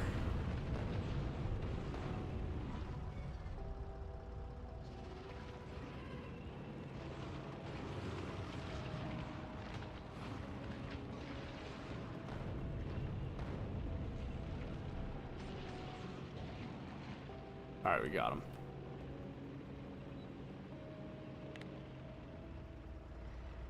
Okay. Getting closer to over here. More upbeat than Frostpunk, but it's just as difficult. Okay. I mean, I don't mind you know, slightly depressing game. The upbeatness isn't a deciding factor for me all the time. You know, grim, dark, future, whatnot type of stuff. I'm all for it. Adds, you know, stakes.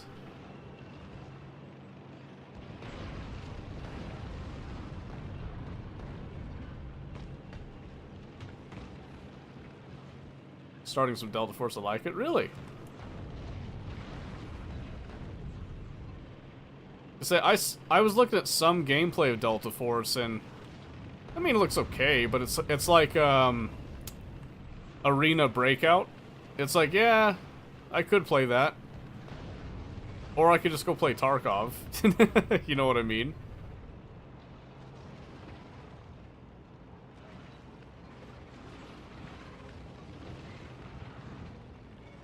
Woo-wee. Taking on a little bit of heat. Oh, you know what I forgot. I was thinking about playing tonight, but then I spaced it because we got into the Isle. I wanted to play some more Sins of a Solar Empire 2. Because I haven't played that in a bit. I think they've made a couple of updates to it, balance-wise. I miss Sins of a Solar Empire.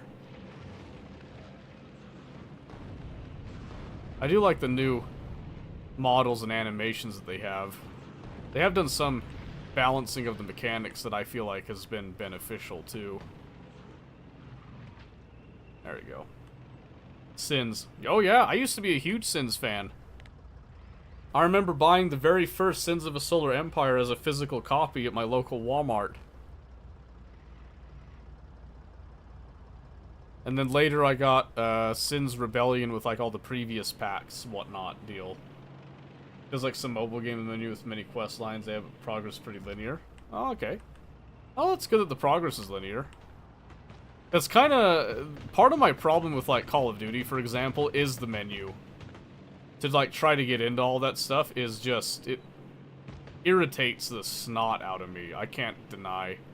Straight up pisses me off. If they didn't have that super terrible menu system that they decided on, I'd probably play more Call of Duty. For 90 were since the December Star Trek Armada 3 mod. Oh my gosh, Armada. You know, I always played Star Trek Armada 1. I never played 2. Never played 2. I did like the first one, though. Thought that was a good time. Oh, what a big nest. Let me kill this one. I need some more flexibility, I think.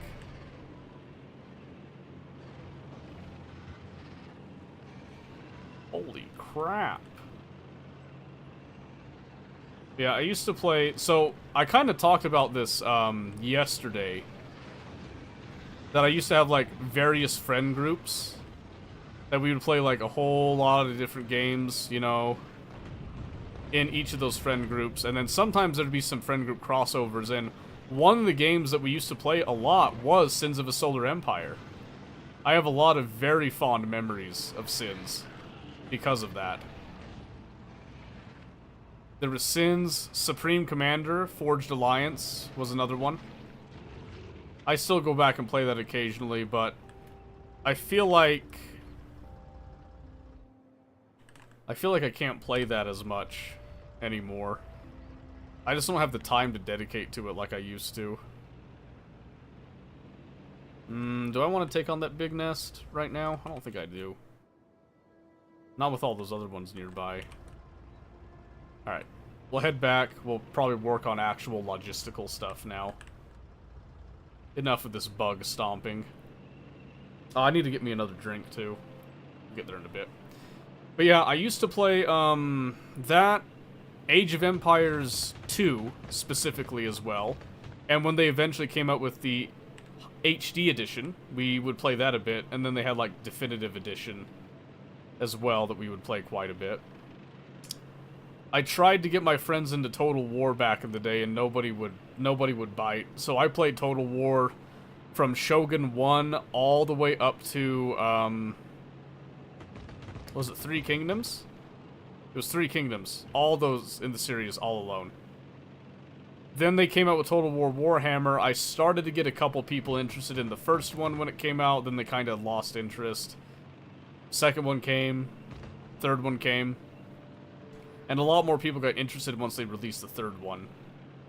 Which I am happy to see. I'm a huge fan of the Total War games. I like the historical ones. I don't recognize Pharaoh. I still think Pharaoh is a bit of a tragedy. Troy is another one I think is a tragedy.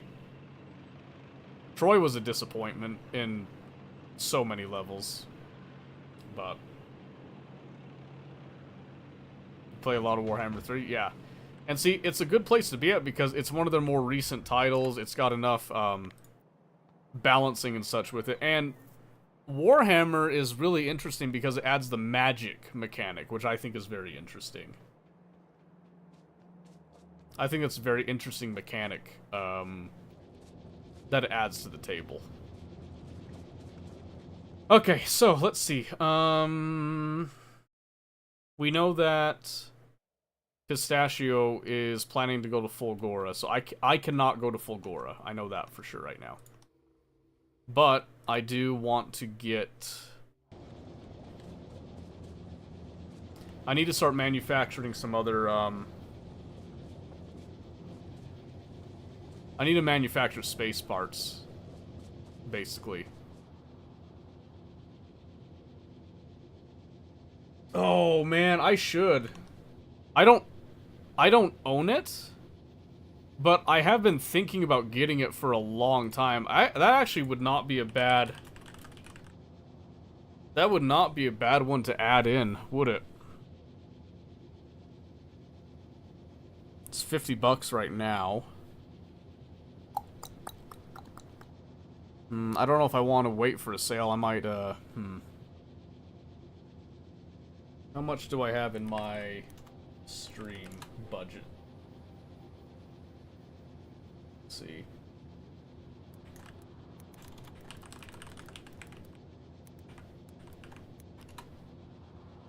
Oh my gosh.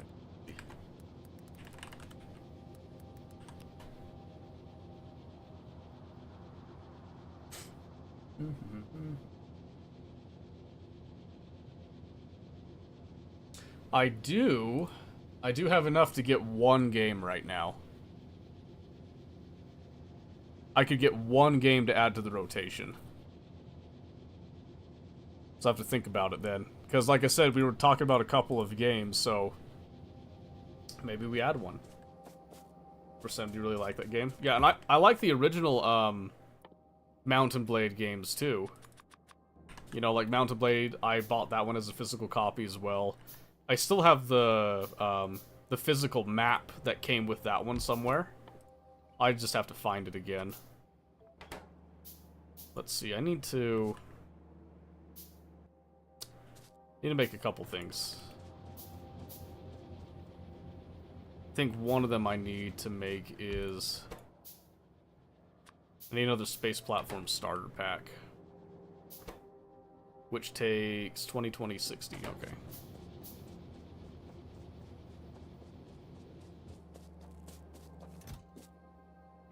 There's 60 right there.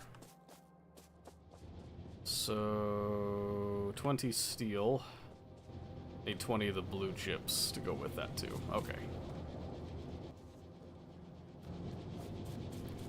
Just enough for one starter pack.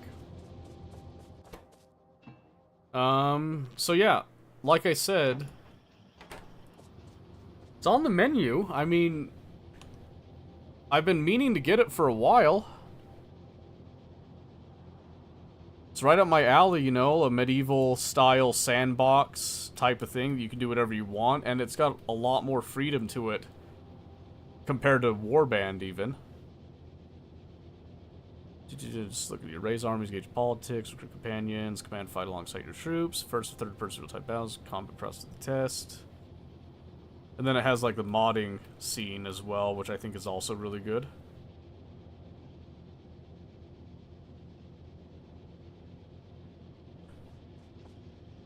Yeah, I'll have to think about it.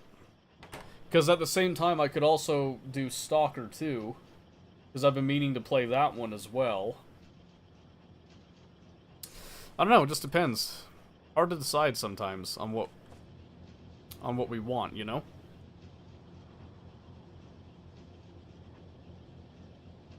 Well, let's see. Okay, I'm gonna launch this up. We're gonna get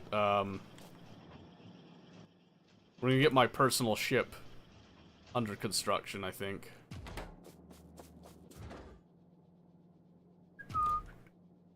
Alright, this is gonna be... What should we call it? What should we name our first ship for this run? It's gonna use, like, my original design. I could just give it the name of the original one that I had. Because I just called that the Iron Star. Be gaming right now, but in pink it doesn't make me feel good, make me feel utterly useless. That's fair. Nah, you know, just kick back and relax. We'll call it the Iron Star for now. We can always change it later.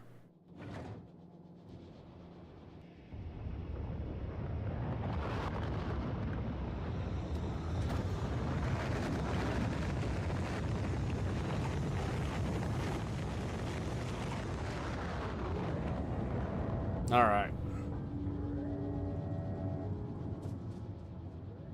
And now we've got plenty of these queued up and basically ready to go. I do need to make another one of those, though. Alright. So the Iron Star here is going to consist of... Let's see, where did I put it? Just the same one. Right there. Okay. So... Let's see, we need some gun turrets, we need to actually make solar panels, for one. We need a lot of space platforms, so we'll probably work on the space platform first, to get that up there, and then we'll worry about the rest of it.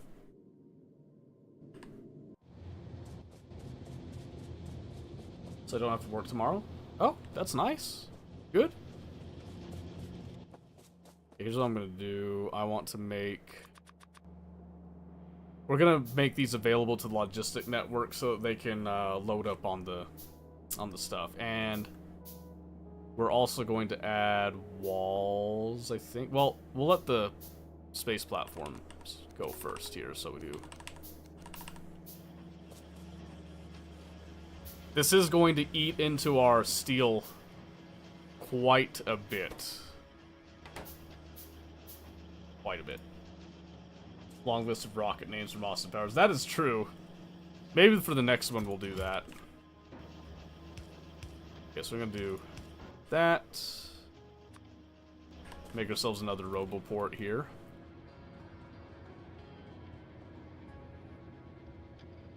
Probably need 2 Roboports, actually. Let's see, let's grab some of those red circuits super fast. And then go grab some gear wheels. Because we're going to need quite a few of these.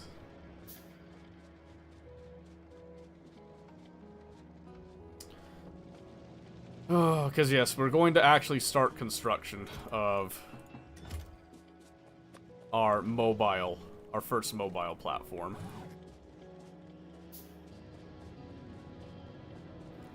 And it all starts with the almighty platform foundation.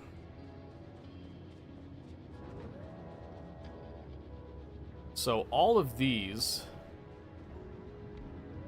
essentially act like requester chests. So what we can do is we can come over here and just do automatic request platforms as such.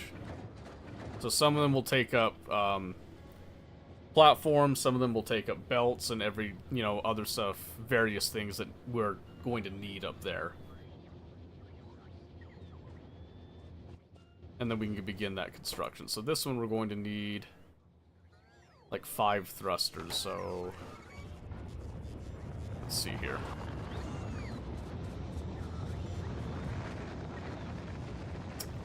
We don't really truly have the capacity for all of this like we would like. Not at the scale that we would like, I should say.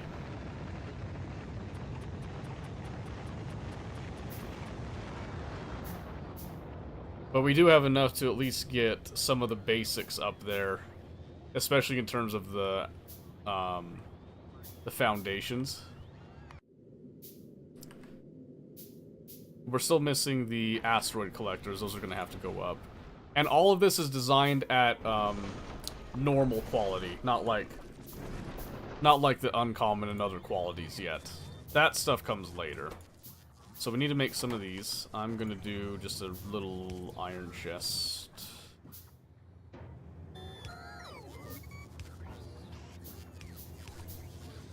Like so. What's their stack size? 10? So we'll do like 20 of those.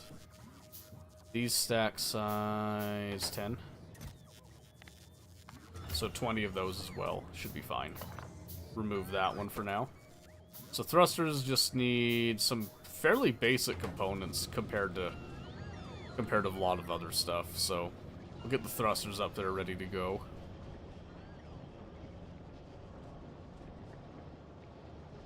I had to build some of the parts for my expedition as well. You don't have to build the parts necessarily. Like, I'm already beginning the work on building the parts, so that's not something that you necessarily have to do. Unless, like, you're planning on building your own spaceship. 5 times 10? Yeah, so that'd be enough there, yeah. So, grab some of those. No, not really? Okay. That's fine. Like I said, you know, I'm making my first ship design available, if that's what you would like to do. Just gonna swipe a bunch of those there.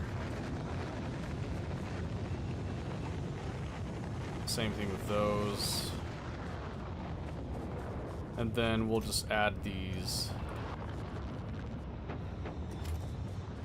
Let those build automatically. So now we need, yeah, it only requires 5 thrusters here. Let's see, we do want to provide a few other things. The longest thing, honestly, that's going to be a pain, it's going to be the space platform foundation. So as long as we're building those, that's kind of what I care the most about here. Put a regular... I put a requester chest for the components. No, you put a requester chest down, and then you pasted the blueprint like right on top of the ship. I had to come in and clean up a lot of it, so I actually removed your requester chest, and I fixed up all the jank that had come in here because it messed with the copper line as well, right there. So yeah, and the other thing is that you don't want to request to that. It'd be best to request and put directly into the rocket silos, because that's where they have to go anyway. I really need to... I need more speed. I need to research these, but I need purple science up. He did on accident. I kind of figured that's why I wasn't going to say anything, but... yeah, I ended up ripping it up. I had to go through and modify and fix it. Which is fine, like, it worked out, but... Yeah, right now, we're only making... Oh, gosh, we're only making, like, 16 a minute? Really?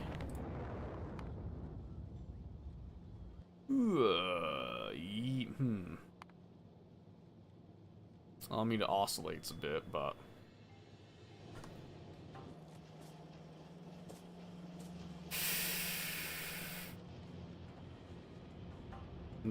That's gonna chew through our steel very quickly. We still have so many to make right now.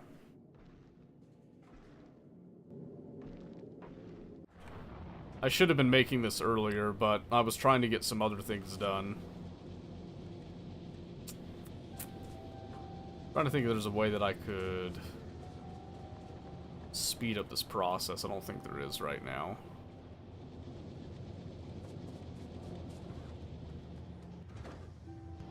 I think it's just letting everything just kind of cycle through and do its thing right now. We have enough rockets kind of built up and enough rocket parts stored. I think we're good on that. I think it's just kind of biding our time and waiting on all that, and then we can probably... Well, let's see. What else is needed?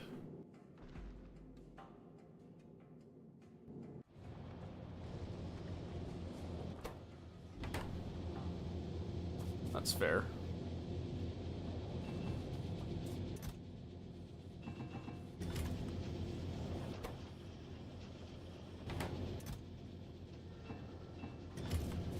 Let's do some of that. Make that available there. That should get pretty close. Let me slide it over a few more. I just need enough to get the first ship off the ground. Because I'm debating on if I have to go to Vulcanus or if I'm going to go to Gleba. Since Chris wants to go to Fulgora. Grab just a little bit extra there. Make sure that's good. I went Vulcanus first last time, and I think I got a lot of benefit out of that. But I'm wondering if Gleba would be the answer as a first go this time. Just because I know what's on Gleba, but I think it's more dependent on the tech that I get from there. I know I want advanced asteroid processing. Getting an early start on the carbon fiber and the captivity, getting the Spidertrons could be nice. We'd have to go down this line to get the Prod Mod 3s, which would be nice, but it's also where we would get our stack inserters is on Gleba. Which could be important in and of itself.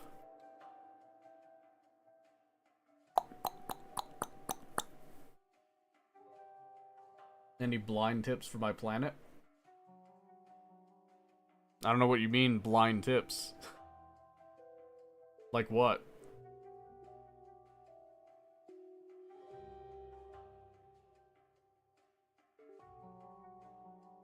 I don't want to start researching because I want all the resources to go towards belting out that space platform stuff. But right now, at this rate, I need to increase the rate. Because let's assume that we're going at 20 a minute, right? And then we look over here. We need 798, so we'll round up to 800, right? So if I go 800, it's going to take 40 minutes to get the space platform up. If I die on the planet, do I get to stay on the planet? Yeah. Yeah. Last I checked, yeah. We have an ad break coming up. I will pause during that. And then we will go get a drink.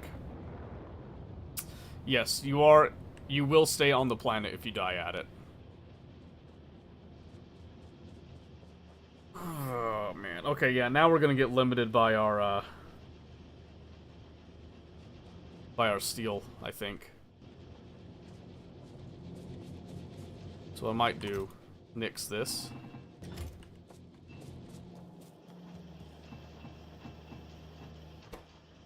Kind of inject them a bit, let the steel kind of catch up keep things flowing a bit. I need pretty much like all the production to dedicate itself to that space platform foundation stuff. In fact, I shouldn't be carrying any of that on me anyway, so we'll just throw that down.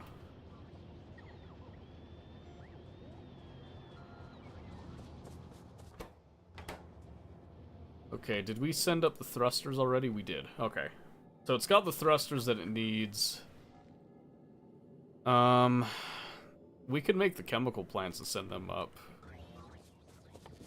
We can just make those by hand. I'm not too worried about that one. Yeah, we'll make all 10 by hand and we'll slap them in and send them up. Yeah, so with Fulgora, there's a lot that you can do. You're gonna be working top down. On Novice and most other planets, you're working from bottom up. Fulgora, you'll be going from the top down. Add right there. Does it make any sense? I don't want to like spoil it for you or anything. And what we'll probably do, I'm making the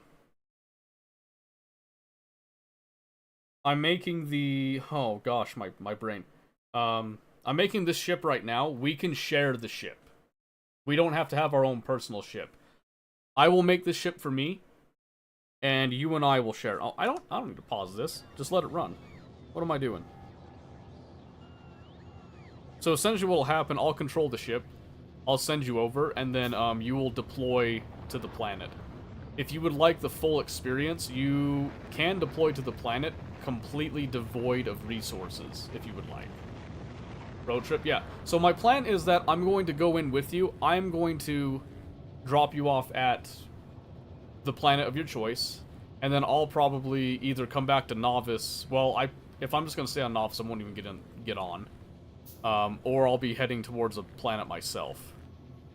And that's what I'm debating on right now, is it worth it to remain here, or should I go get some technology and bring that technology back? Is the real question.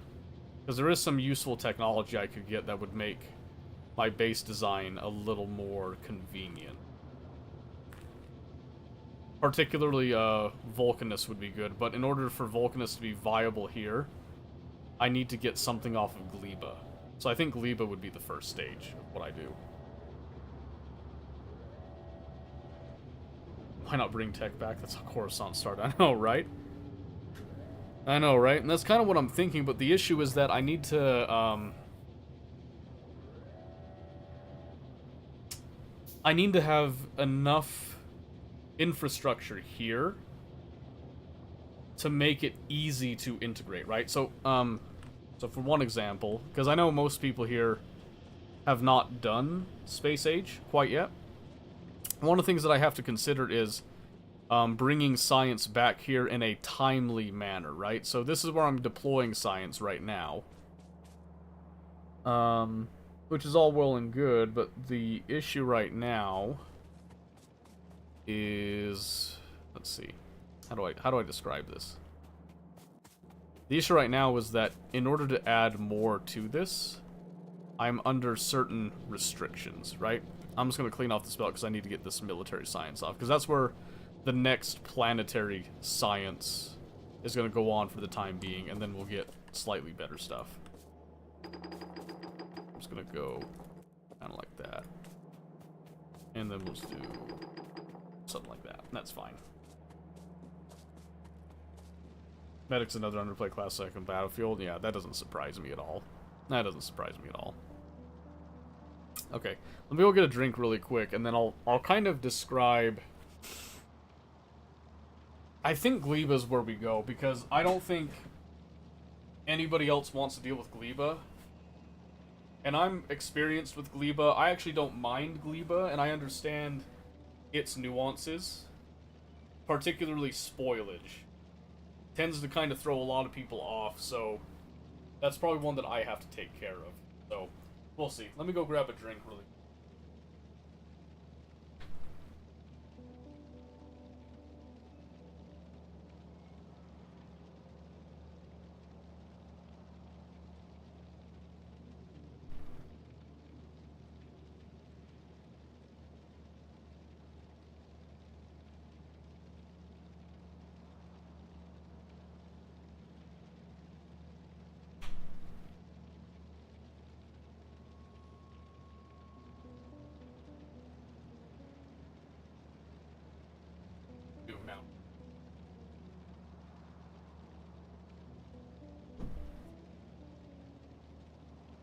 Okay, so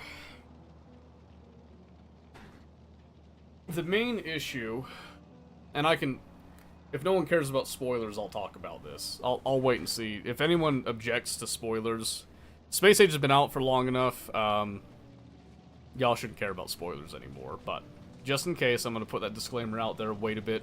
No one objects, I'll describe what the arising issue would be with this particular nuance, so to speak.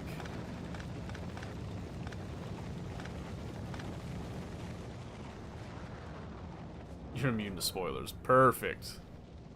Weaponizing Alzheimer's. Not the worst thing I've ever heard. Make use of it somehow, right?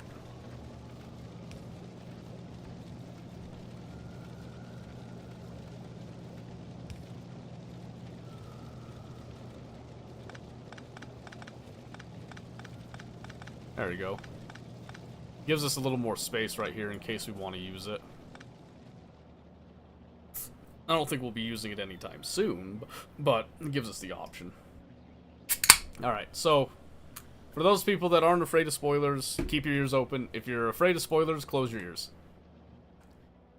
The reason that we would want to go over to Vulcanus is because Vulcanus possesses the almighty Foundry.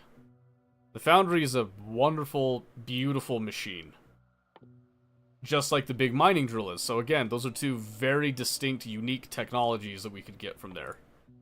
The other thing is this is where we would actually get our artillery. So you can see here the artillery turret requires tungsten plate. So we need the technology, then we need the resources of tungsten from here. We also need that tungsten plate to make the artillery shells. So that also requires calcite. Luckily, these will actually stack to 10 on a rocket, so you can actually manufacture shells from Vulcanus and send them over. Not too bad. Manufacturing artillery turrets kinda sucks because it's half a stack going up, but you don't need a whole lot of them, so you can kinda get away with it. The biggest thing, though, is that for a lot of the recipes that the Foundry provides, you can see them right here, in terms of casting. Well, the casting itself isn't what actually costs anything. It's the melting, right? So molten iron, molten copper requires calcite. We don't have calcite natively on Novice. So we either have to source it from Vulcanus, or we go to Gleba, and Gleba's technology allows us to unlock advanced asteroid processing. And this processing will allow us to extract calcite from oxide asteroid chunks. You can see right there. You feel sad about they took some stuff away. I think we prefer to add stuff in. Not take away stuff permanently. It's not easily as accessible. Yeah, well, and that's part of the fun. That's part of the joy of it. I like that I have to go to other planets to get things, right? Like, I personally really enjoy it. It's not for everyone, but I like it. I think it's a lot. I think it's a hoot and a holler with it.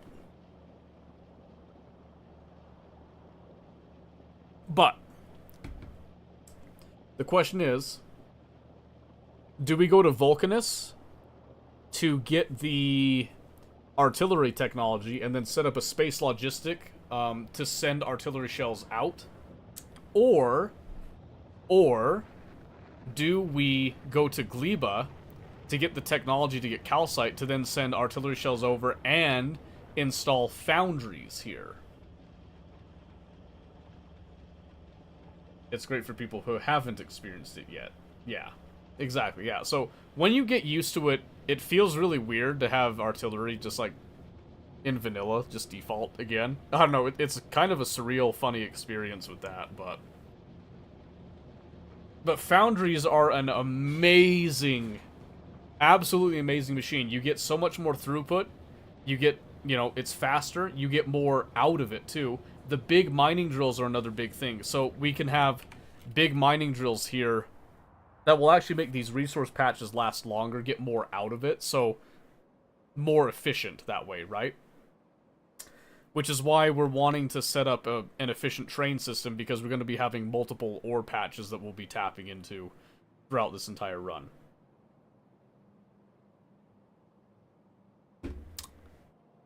But we can't get calcite here. We have to ship in calcite. Anything that takes what I got makes it better, always my first choice. Exactly, yeah. And the recipes on the foundries are absolutely disgusting. The electromagnetic plants on Fulgora are also going to be very, very important. Those are going to be something that will come in very handy for a lot of things. But in particular, the recycling process from Fulgora will also become a much needed component in a lot of things. Very much needed. What are we looking at? We're looking at 600 now. Are we producing... No, it got slower. It's down to 8 a minute.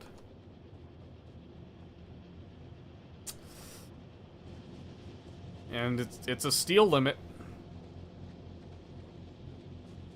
It's a steel limit, which is another thing. Again, foundries would help with this process by quite a bit. The other nice thing with the foundry is that we can transport liquid metal around, and then we can basically cast that into a lot of things that we need. So when you come over here and look at this, you can actually see, does it show the recipes? I think it does right here. Yeah, you can see here that you can cast pipes, both the overground and underground. You can cast plates, you can cast steel, cast gear wheels, you can cast iron sticks, you can cast low density structure, you can cast concrete, you can cast copper cable, which is amazing. You can also cast holmium plate out of the foundry as well, which is an amazing, absolutely amazing addition right there. And Vulcanus is also where we get our green turbo transport belts, which are much better than the blue belts, even. But again, it comes down to which one first. And I think if we set up Gleba first, especially with its spoilage deal, I think we would be in a pretty powerful position. Because it would help us with our research rates if we could get some of the bio labs. I think that would scale very well. So I think I'm going to plan to go to Gleba. So we're going to kick off that research right now. It's going to suck up our resources quite a bit here, even though we're trying to build that ship, but I'm only going to research that one for now. Because I know on the space map here, I know that we can reach Gleba with the current version of our ship as well. Let's see. So let's think about this. Let's think about this a bit. So we're already manufacturing our space platforms. That's no surprise there.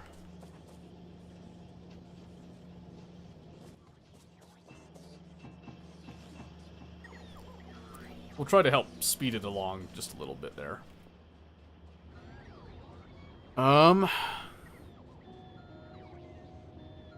Yeah, everything is just so much slower right now because I've had to prioritize the steel production just to keep a semblance of speed.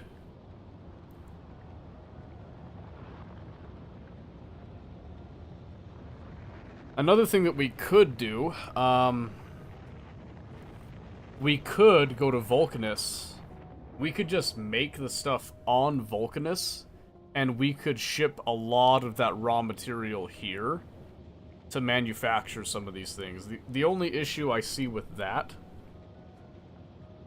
is that Novice would become too reliant on Vulcanus for no reason. And Space Age, you are limited to singular spaceports. Space platform, what the hell is it called? Cargo landing pad, that's what I meant to say. You're limited to only one cargo landing pad at any given time on any planet. You can't have multiple landing pads like you could in SpaceX. So, you have to kind of consider that as well. So, landing pad, I'd want it to serve two purposes. I'd want it to handle science, but I would also want it to handle off-planet goods that come in, right? Which means that I want it to be right next to... basically right next to a distribution train center, right? How exactly we're going to set that up, I don't know just yet. But we might have multiple train stops that handle specific goods and provide them to the train network. Because one of the things that they added, a lot of people don't know this. They added wireless transmission. So you can have... let's do like a constant combinator. Say this is on a red wire right here. You could have a signal like that, the A signal. I could be anywhere on the map right now, and as long as this has power, that A signal is going to transmit, right? Which is a really powerful thing. I don't have to string a bunch of wires across a rail line. Unless I want to, you know, if I'm going to be a traditional about it. But what we can do is we can essentially have a system where we drop off all of our resources here. Make them available, and then if anywhere is requesting a certain material, we can then send that. So, they did add more functionality to radars, yes. So, let me see. Fusion Mark 1, where is the...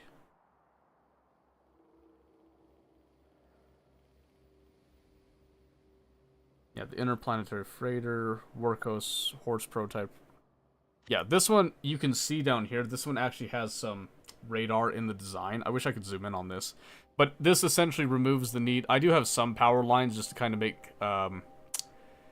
trying to keep the signals clean on the wireless end, but the wireless is going to work within the constraints of, you know, the map that you're on. And in this case, the map is the ship, right? Or the platform, if you want to be, like, you know, technically correct on it. So that's how we're able to kind of transmit different signals back and forth, is on that. This interplanetary freighter doesn't use that particular feature, because this is meant to be sleek, it's meant to be a simple interplanet workhorse, just like the name implies with it. It does have a couple things missing on this, but I think that's okay. But yeah, so radar gets, you know, a little bit more functionality. We can use that for the trains if we want to. It is an option that is available to us at this time. The only issue I can foresee right now with that is... so, to be clear, this is not the end goal for the main factory area. This is just the getting us through, getting some research, and getting enough technology to get us started. What I'm going to do is I'm going to convert this area eventually. This is going to turn into, like I said, kind of a distribution center, but not exactly. Mostly it's going to be distributing space resources. We're going to do kind of a decentralized factory where we're going to have certain areas that are dedicated to certain items. Because my idea is to use liquid trains to transport liquid metals and take those liquid metals and then make them on site with foundries, which means I also have to provide calcite. So I have to be able to provide calcite to multiple different areas as well. So I need to pull some stuff from space that comes down and gets distributed out, but it also will, you know, take in ore, will melt the ore down with the calcite, load that ore up onto trains, and take it out. Because I'm pretty sure, for example, one of the reasons I wanted to do trains is because they increase their capacity. So cargo wagons have a storage size of 40, right? So 40 stacks, and iron plates can stack to, you know, 100. So you get 40 times 100, which is 4,000. Then you've got this, which is a volume of 50,000 liquid, right? Okay, so why is that important? Well, you look at molten iron. 500, you know, molten iron there. You get that from 50 ore, okay? So anytime that you want to cast plates, it's 20... So it's 10 per plate, essentially, right? So if we think about that, we look at 50,000. 50,000. And then I were to divide that by 10. That means that you're storing 5,000 plates in liquid form, which is 1,000 more than in the solid form. But that does not add in the fact that foundries have a base productivity bonus of 50%, meaning that you are getting the 100% plus half on top of it. So then you're actually transporting the equivalent of 7,500 iron plates, right? But then it gets even better because you can then increase this productivity with modules. So it just becomes... It makes so much more sense to use foundries at your distributed... in a distributed design, right? So for example here... So we have, like, you know, liquid, then let's say over here we decided that this is going to be manufacturing, what? This will manufacture, let's say that we wanted to get solar panels made over here, right? So we could then cast in the steel, because the steel follows the same general rules with it, right? Where we come over here and the recipe for casting steel is 30 for one steel plate, right? Well, what does that translate to over here with the steel? Well, that's 5 iron plates. So you're saving 2 iron plates because you're only doing 30, and we know that 10 molten iron equates to 1 plate. So you're saving a little bit on that, so you're more efficient that way, plus the productivity bonus and all that, right? And then you can cast the copper. The copper is going to follow the same logic as the iron.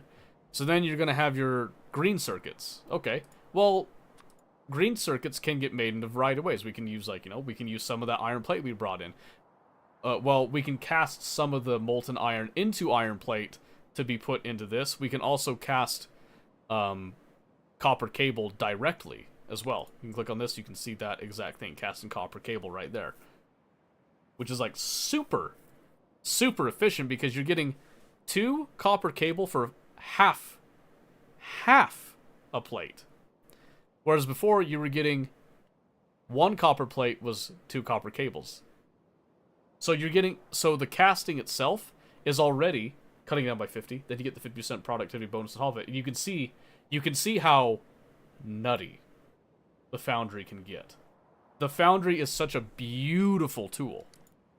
But the tool is useless without the key ingredient of calcite.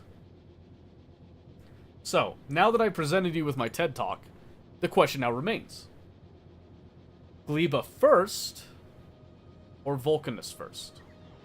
And the argument is coming down, do we go to Vulcanus and then ship out some of that calcite and bring it over? Or do we go to Gleba, get the technology to get the calcite from orbit for free, basically, and bring that down? Missed all that, can you repeat it? Let me summarize it, basically. Let me, you know, let me bring it down into kind of simpler terms. Essentially, the foundry makes it so that things that we would normally produce and then transport are more efficient. So again, the bare bone basic example we took with the trains, because we're planning to use trains. Know nothing about Factorio. So you'll like the numbers here. You'll like the numbers here. So again, 1 cargo wagon has a storage size of 40 stacks. Iron plate stacks to 100 per stack. So 100 times 40 is 4,000. Okay? Fluid wagons store 50,000 units of fluid. Okay, following with me there? So, what's interesting about that, again, is this. Where did it go? when you look down at this recipe, you can see here, it's 10 molten iron per plate. He knows nothing about fed. That's true. I don't really know what I'm talking about. I'm floundering. I'm floundering. It's fine. It's whatever. Trying to learn to code in Python, but I keep distracted. Bird, you're trying to learn to code in Python? I love Python. I love programming. Do you need help? I'd be more than happy to help you if you got a project you're doing. Yeah, Python's way fun. What are you learning Python for? You got a fun project in mind? Also, Savage, when are you playing Factorio again? I know you got Space Age. Hop on. You can help me in my crusade. Let's see. Take off Vulcanus there. Ugh, jeez, we still need so many platforms. Ugh. Here. Let me just... We'll send... Boom. And then get that back on automatic requests.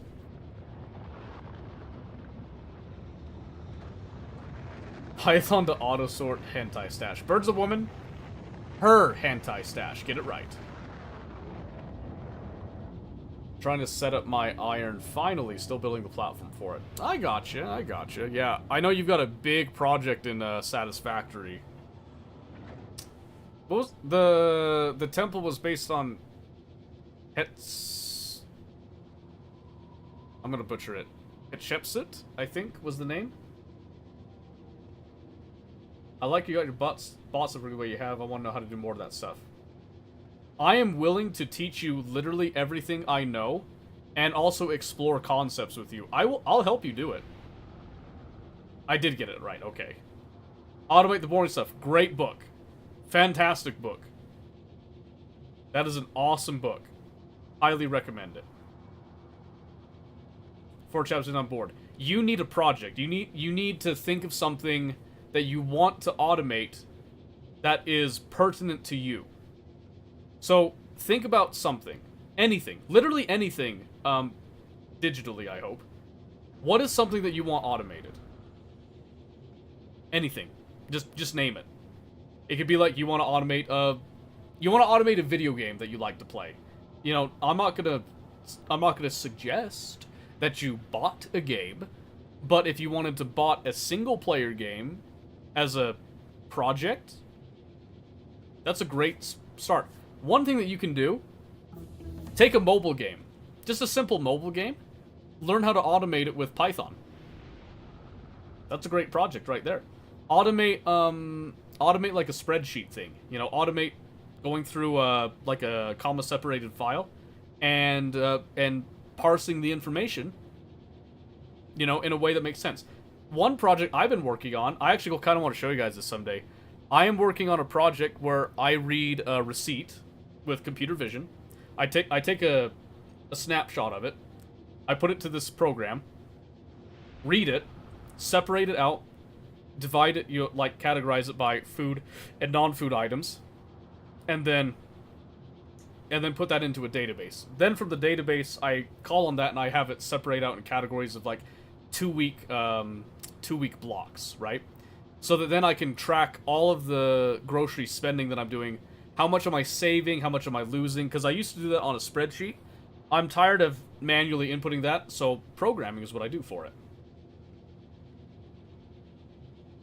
Great script for loading up stream. That's a great idea right there. A script for bot commands for others. Yeah. Fantastic ideas right there. Let me get further and give me ideas.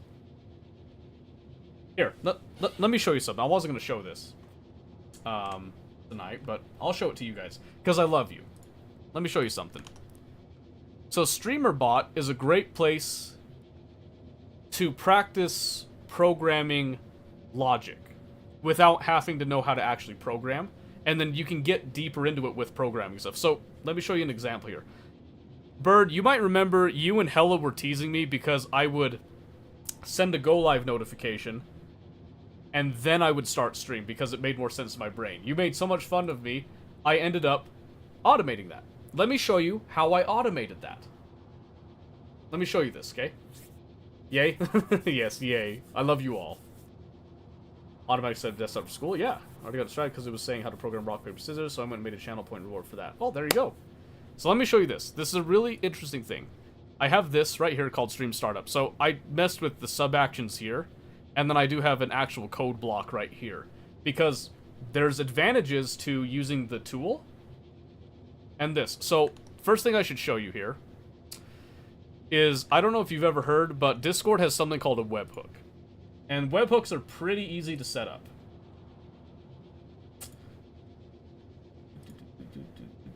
So if you go over here, so that particular channel, I have a webhook.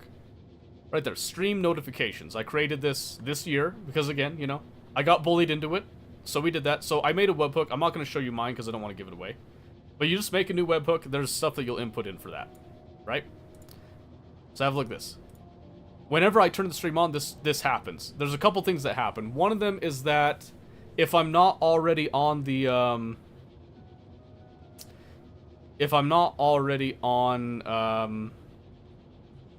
the starting screen, it puts me to it. So right here it has like set audio track state to inactive, which is supposed to be a couple of other things there. I also send a couple of things to be visible on my filters and stuff. You've kind of seen some of that. I set the active scene to starting. There's a delay here. I then execute code.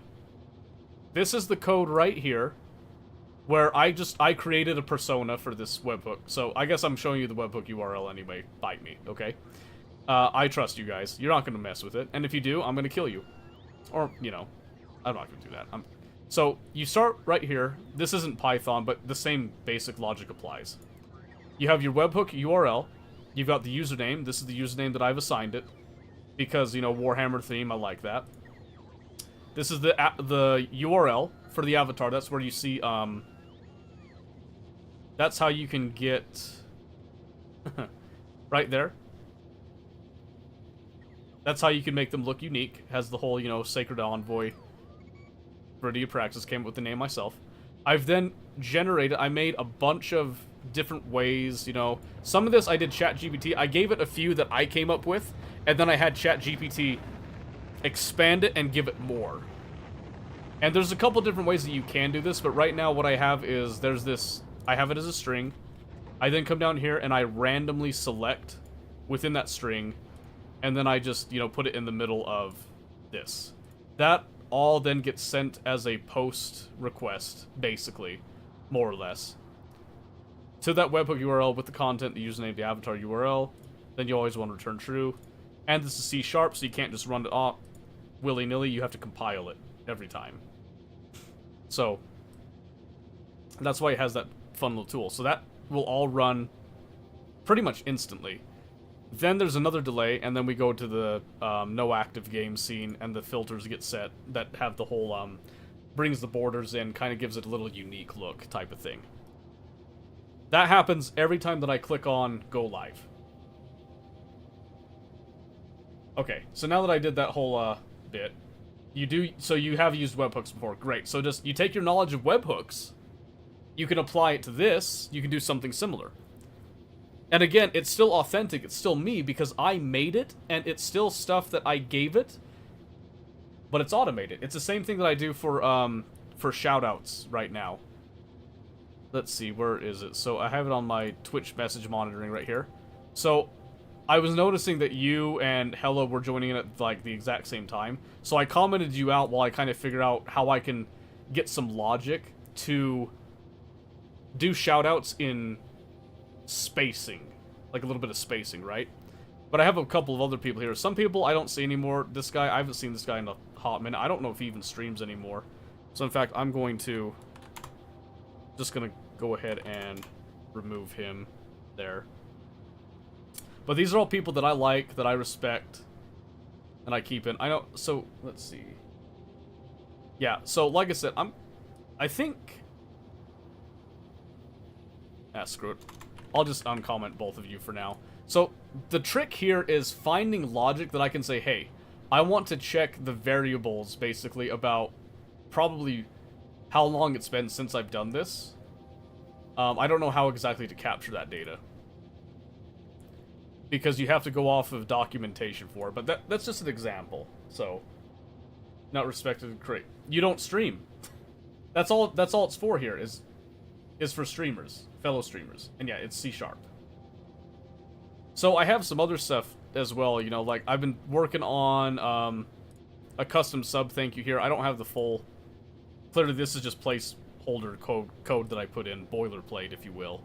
It's supposed to measure out by tenure how long people have been subbed for and give like unique responses for how long people have been subbed. Again, it's not perfect. I haven't done too much on it. Ad alert. You guys remember, like, every time that I have the whole ding ding that you've been hearing? That's the ad warning right here. It's very simple. Super simple. And I just put it here because I like the way this looks. This looks really clean to me. That just shows the toast notification that comes up. So, let me show you again and how this works. In fact, let me just format that, make this nice and tight there. So whenever this happens, this code right here, basically all it does, brings up that toast notification. So I think I can just... Nope, that doesn't... I was hoping it would just run it. Just run the sub action, but it won't. So I can just do this. See right there? Pops up nice and clean. This is all just telling me 1 minute before an ad break actually happens. It comes up in a toast notification right there. You can see ad break, begins in 1 minute, and then it just says streamer.bot because I left everything blank, so it just goes off of default stats with that. And that's it. So that's just a quality of life thing for myself that I make in order to keep me, like, aware of, oh, there is an ad coming up. Oh, okay, I need to actually stop what I'm doing if I can. With the IL, it's a little different. I can't exactly stop what I'm doing because that's just constant survival and all that. But with, like, Factorio, I can just step away, I can go get a drink, and all that stuff, and I'm able to maintain the integrity of, hey guys, ads suck, everybody knows it, we're gonna work around it, people that are sub, super grateful, we can talk during this time, I go get a drink, we talk about stuff, and if the people that aren't subbed, you know, don't want to sub, okay, they're not missing too much, they're just missing out on some interaction, and if they want that, great, they can, you know, they can sub, they can get ad blocker, they can get Twitch Turbo and that, but if they don't want to sub, they're not missing out on critical things. Which is also why I went from 90-second ads to the 180-second ads. Because I could set this up and have, you know, actual 3-minute blocks of breaks instead of 1.5-minute blocks. And I think that's actually helped the flow of stream by a lot. I'm really happy with that change. I recommend it to anybody else as well, by the way. So, just my 2 cents on that. But there's a bunch of things there. This one's one, this hasn't been implemented yet. But this is meant for... I want to have some channel point rewards that are meant for subscribers, and some that are meant for everyone. So this is kind of a test of, like, messaging somebody. Right now, this sends a message on Twitch, which is kind of like a call-out. I don't really want to do that. I'd rather send it in a private whisper. But I haven't weighed on the pros and cons of that either, so... Yeah, it gives time to use the bathroom, all that, yeah. So that if that helps you with a little bit of inspiration, those are simple little automation tricks that you can do. One thing that I was working on, some of you guys might remember this. I was working on a mod for Factorio that would actually pipe out some information about stats in the game. Because I haven't found a mod that does this. So I was going to make my own. And the whole thing that it does is it sends information like every minute. Puts it into a file, like, you know, in a written file, and saves it somewhere. I was then going to take that file and then put it on stream to do all that stuff. Like to show like a little pop-out that comes out. And the way I was going to do that is I have it read from the file, and then in OBS have it kind of pop out, let's say, like, down here. Or, you know, so this is where your normal text box comes. So maybe down from the top, because this is usually pretty empty. That just has, like, the general stats people are asking for. Didn't get that far in it because we had Kingdom Come Deliverance 2 come around, but I want to kind of kick that on now that Space Age has been out for a bit. 2.0 has been out. There's not a lot of updates coming. And I'm hoping that the modding documentation has been updated to reflect all that. So. You did go and follow on GitHub last night. Oh, my GitHub's terrible, just so you know. My GitHub is absolutely atrocious. I'm very, very much not proud of it, just so you know. I've got a lot of unfinished projects on there, but I appreciate the follow. You're awesome, Bird. You are awesome. And if you ever want help on a project, don't be afraid. Don't sweat it. It's a learning process. Here we go. Dad joke. From the Holy Book. Fuck. I hate What did the fast tomato say to the slow tomato?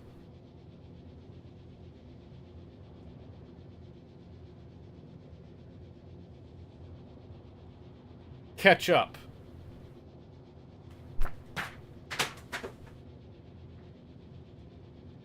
Catch up. That's the one. I don't even know where I threw that. That thing straight up disappeared. Hold on, I feel bad. I don't know where I threw that book. Oh, there it is. That landed perfectly in a box.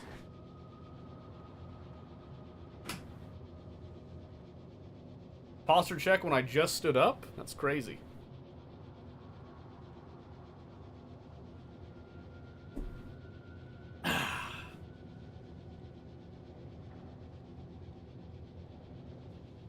Oh, that was that in Pulp Fiction? I don't remember that. Oh my gosh, I gotta go back and watch Pulp Fiction. Been that long, huh? Hey, Mahalik. Oh, the how is howing, as it were. The how is howing.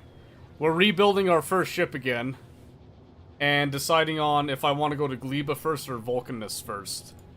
I'm kind of thinking Gleba so I can get the calcite a roll-in, so to speak. But I haven't decided yet. Run number 2? Yeah.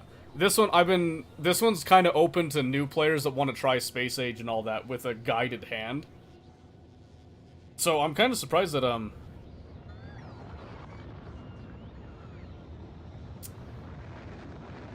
my brain just fried. Hold on a second. I'm trying to think what I was about to say. I don't know, it doesn't matter. Anyway, yeah, it's meant for people that want to join in and play with me, that are new, basically, that want a little bit of help. You know, they can go to these planets, try it out for themselves, a little bit of guided assistance type of thing, collaborative effort, and all that. Only one person's taken me up on it, which is Pistachio. Everybody else is... I think a lot of people are afraid of Space Age for some reason. I don't get it. I don't get it. I'm loving it. I've always been loving it. I love it so much I'm doing it a second time. With a different mentality this time. I'm gonna take my time, and I'm gonna try to build things out. How do I explain this? Trying to build them more robustly, right? So the one thing is, on the other one, I didn't really build up my train network. So this one, I'm going to actually build my train network, and my plan is to, well, first off, I want to get foundries and all that. I want to have a kind of a distribution center that also doubles as the science center, which revolves around the landing pad. So all the science comes in here, does that. It also will distribute extra planetary sources, bringing them down in, distributing out, and then the same area will also distribute out molten metal, because it's much more efficient to do that, and then to cast it on site and have a bunch of distributed factories that kind of interact with each other is the idea. So yeah, it is a deep pit. It is true. It is true. It's an enjoyable pit, though. I think we all enjoy it here. We like being stuck down here. Maybe I'm the only one that likes being stuck down here. I don't know. I don't know, man. But yeah, since we finished KCD2, we came back here after we were playing the Isle, just trying to, like, find meaning in life again, basically. So yeah, we did run number 2. And I'll tell you what, I am missing the conveniences of the green belts, the mech suit,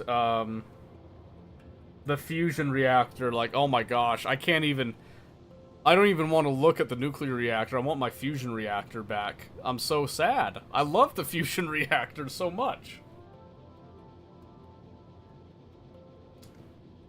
Yeah, it's true. It is true. Because there's a lot of games that they come and go. Luckily, KCD 2 is going to have a hardcore mode, so I'm going to get a lot of replayability out of that. And there's going to be DLCs coming, so we'll come back to KCD 2 throughout the year. And it's been brought to my attention that I should probably try Mountain Blade 2 as an option as well, which has a lot of replayability on itself as well. And I've also been delving into the Isle more again. Did you finish KCD 2? Oh yeah, I finished it. I finished it last Thursday. I was kind of sad because the only one that was around to witness it was Mama Patat. And she was like, I have no clue what this is. I was like, no one understands my pain. I'm over here crying and there's no one around to comfort me. But, like, I kind of knew that would happen. It wasn't anything, like, crazy, but...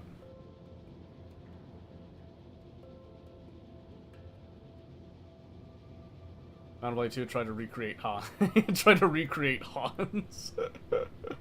Mountain Blade 2 with mods. I would probably start at vanilla, since I haven't played Mountain Blade 2. I played Mountain Blade and Mountain Blade Warband in the past, but I haven't played the new one, the second one. So I would want to have a vanilla experience first, and then I would go looking into mods. So I also thought about taking some time to develop my personal mod I was making for Factorio again, which wasn't like a gameplay mod. It was more of like a tool to spit out information that I could put on a nice little pop-up up here somewhere. And then, you know, 2.0 came out, Space Age came out, I got sucked into that, and then I got sucked into KCD 2, and then I got sucked into being a dinosaur, and it just, you know, little wee wee woo swirling down the drain, and it, you know, the project kind of stalled. So, yes, I am aware that it is huge. I'm aware it's so huge. Like, freaking Warband. When they came out with Warband, oh my gosh. The game was huge then, too. It felt huge. There was just so much that you could do. And I've heard from a lot of people that Mountain Blade 2 is just even better. Which is crazy. That's crazy to me. We should try it now. Shoot, we can try it at the same time. We can compare experiences. Oh, Mahalik, you should also try The Isle. I'm a big fan. The Isle has taken over my heart, my soul. The very fiber of my being is now a dinosaur. I'm afraid. I can't deny it. And I think I might be a crocodile at heart. It's consumed me. I don't know if I can even think like a human being anymore. Dino life up? Oh, yeah. Oh, 100%. 100%. No, but I really want to play KCD 2 again, but Here's my problem. I can't go back to KCD 2 until hardcore mode. Because I want to suffer. I really, really do. I want to struggle for life. It's going to play KCD 2. Do it! Oh my gosh, Mahalik, do it. What? You can't? Why? No, that makes me so sad. You gotta play. It's so good. It's so good. I use command units. One of my friends started playing Ready or Not. Told him that I have trouble trying to command 4 guys, but it's seamless for me to command an army of 500.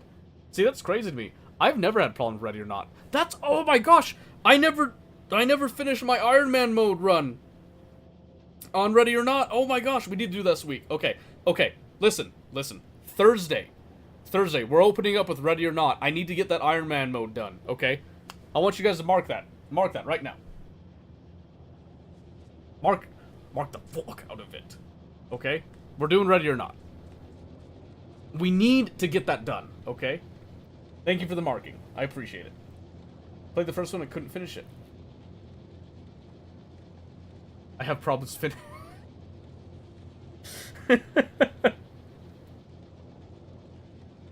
Mahalik, that was smooth. Where did you get stuck in the first one? Because I'm a huge fan of the first one too. I've just been sitting here talking. You guys are a bad influence. You're distracting me. You're distracting me. Let me get something meaningful done here. Anything meaningful. I should set up... Well, I should actually make some more of these. What are you missing? Low density structure, is that it? Get some more... Yeah, just low density structure. There we go. I'm being useful. To myself, but only to myself. Click. Got it. Just got lost picking flowers. Lot of leg day. There's nothing wrong with the flower picking. I'll tell you what, the alchemy in the second game is phenomenal. It's way fun. They simplified it a bit, but that's okay. It's a fun simplification. I really like it. I really like it. I'm a fan of it. I'm here for it. And I'll be here for it again. And again and again. It was funny though because it got to a point, and I wasn't trying to do this. I just got like disgustingly overpowered. And I've had a couple people, I've seen on YouTube and stuff, a lot of comments about it. Some people were complaining that it ruined the game for them because they got overpowered and, you know, oh, the balancing in this game is like so stupid. It's like, okay, but at the same time, they were also like, you know, yeah, I've also been drinking every single potion under the sun that I can throw into Henry's stomach, and using every single poison that I can coat onto a blade, and this was the craziest bit, and they were using the highest quality weapons they could get, and then they were wondering, you know, why is it so easy for me to one-shot a fully armored dude? Well, I don't know. If you've got, you know, your dad's super stupid, sexy, awesome blade that you reforge and all that, and you're just creaming everybody, I wonder why.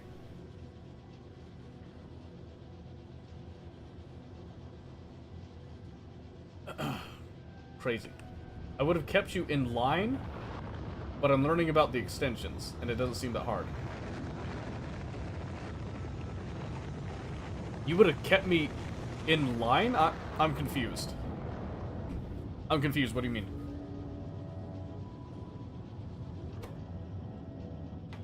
And also, no, extensions really aren't that hard. The hard part about extensions is making something that has value, that hasn't already been done yet.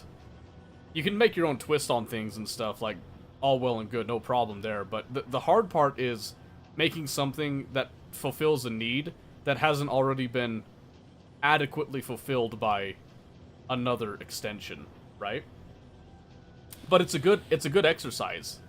It's a good exercise to undertake, by all means. Is there enough there to make 10? I think there is. It's gonna need more steel, I think.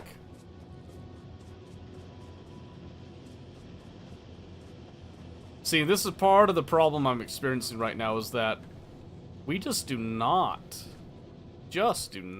have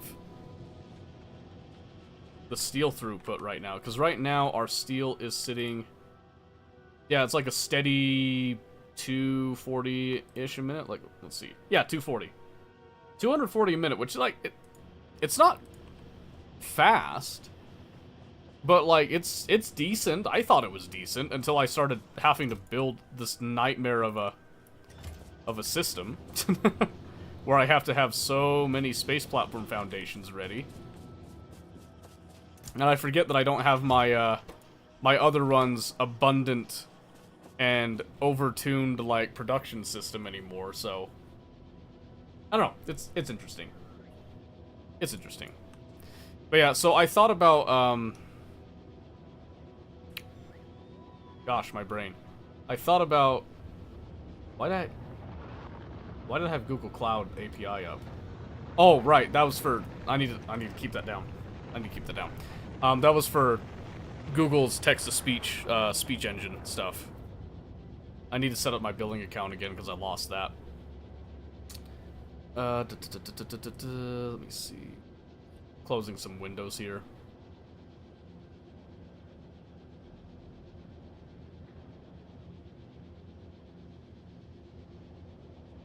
Okay. Yeah, so right now, I've kind of been struggling with this. I struggled with it over the weekend. I struggled with it yesterday. I'm having a hard time when I'm coming down to stream deciding what to play. I was saved today because I really, really wanted to play the Isle. But Monday, I was like, dude, KCD 2 is done. I don't know what to play, man. I was like struggling. So I am tired, so I'm going to sleep. Oh, okay. I still don't know what you were talking about there before, but yeah, go to sleep, man. We'll talk later. We'll do some Factorio on Thursday, don't worry. There'll be some. Maybe I'll spend some time Wednesday getting the ship ready, and you'll be able to actually go. So, because I think I'm gonna end up having to sit here for a bit. I just don't think there's anything I can really do to speed this up right now. Not at the level that I'm making this little starter base. The only thing that's like really killing us, honestly, is just the just this. Doing the space stuff right now. But I think we're nearing... yeah, just 200 more. Just a few more rocket loads to get us up, so... let's see. We did send that up already. Let's switch this to... those basic asteroid collectors. Those are also going to stack at 10. And that needs more blue chips. Blue chips for everything. I really miss my EM plants right now. I'll tell you that right now.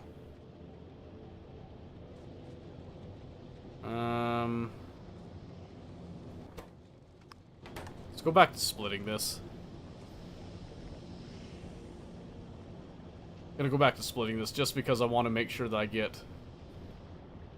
I need to get more chips flowing. That's really the truth of it right there. I need more chips flowing so I have more blue chips available to me.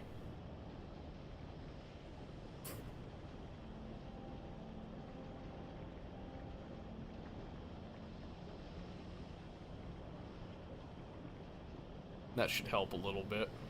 It's still not going to be able to fully saturate all this, but at least it'll be more green chips flowing than before. It is going to slow down steel, but I mean at this point I can let steel slow down for a bit. It's fine. It's fine. Alright.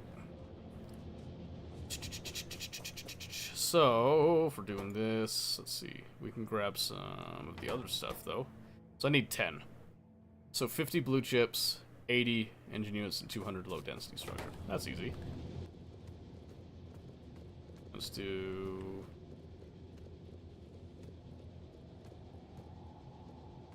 ooh, perfect.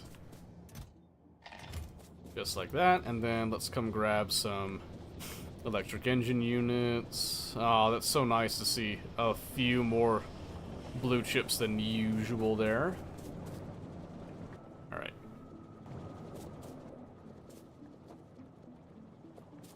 Ooh, a perfect 80. Ad break coming up. Beautiful. We'll take a moment to stretch and all that. It'll be wonderful. It'll be gorgeous. And then we'll get cracking back on this here. Alright, so I need to grab 50 blue chips. So I'm just going to stand right here. And we'll just swipe them as they come because I'm greedy.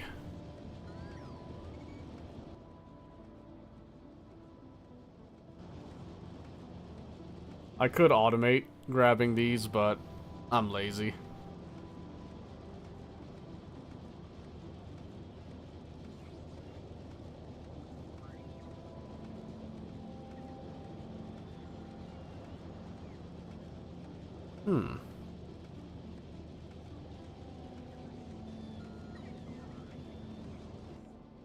Yeah, I really need to I need to think about how I want to improve my actual throughput here. Although, maybe I shouldn't worry about it so much. Maybe I shouldn't worry about it so much. It's not a huge deal to have to sit here for just a little bit, because building a spaceship is just a time-consuming process.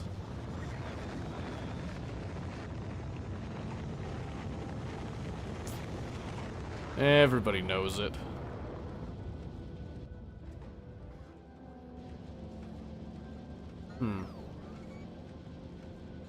What do you guys think? Do you want to sit here while I'm trying to slowly build the spaceship, or should we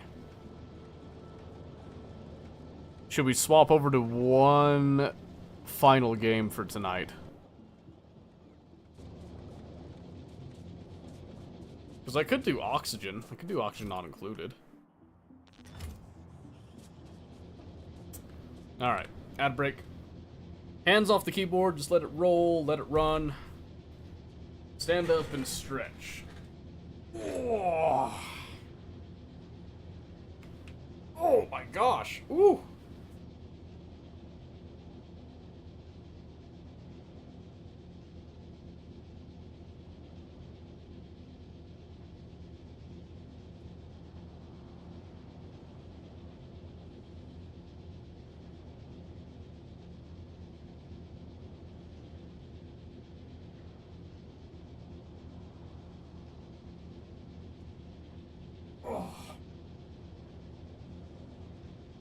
I am stiff. Holy cow. Oh. Like super stiff. I'm so shocked.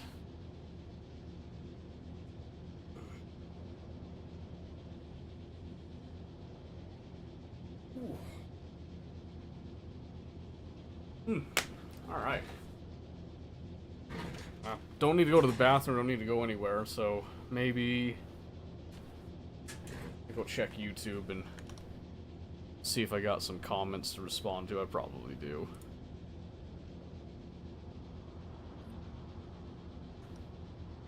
Let's get that done quick. I don't like to leave people hanging for too long. Okay, I got some here.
Alright, awesome. There we go.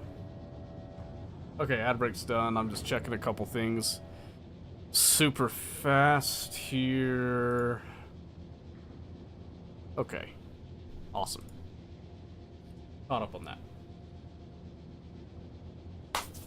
Okay. Let's see. So we got our asteroid collectors up. That's all well and good. Solar panels are up. Oh, shoot. I need to research. Okay. Is it purple science? It is purple science. Okay. Just needs rails, electric furnaces, and prod mods. Okay. Well, I say just, but yeah, we'll see. Let's see. Could I possibly fit it down here? That's the real question. Can it be fit down here? Well, let's see.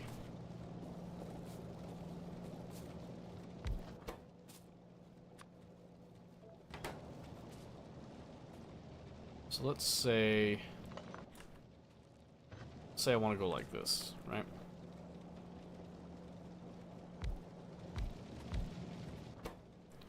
So, yeah, just want to do like 3 of those.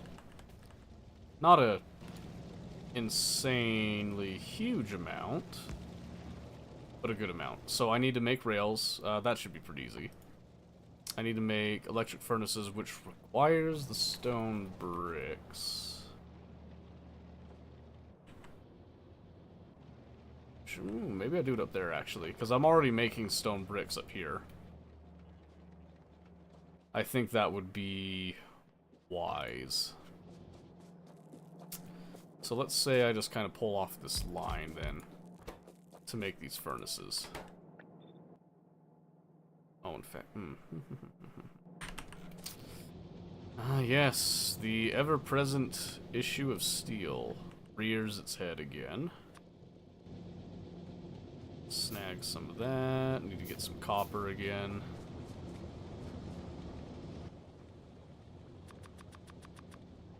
Alright. Okay, so let's see. I don't remember how much I was making per minute, but 0.1 a second. Let's see. 0.06. 13, so 0.06. 0.06.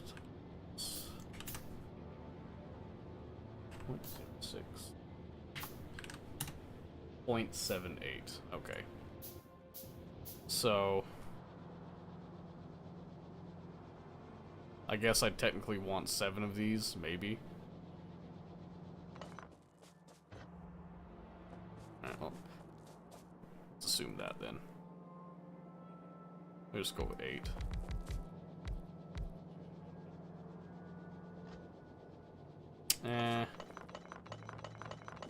Not right there, though.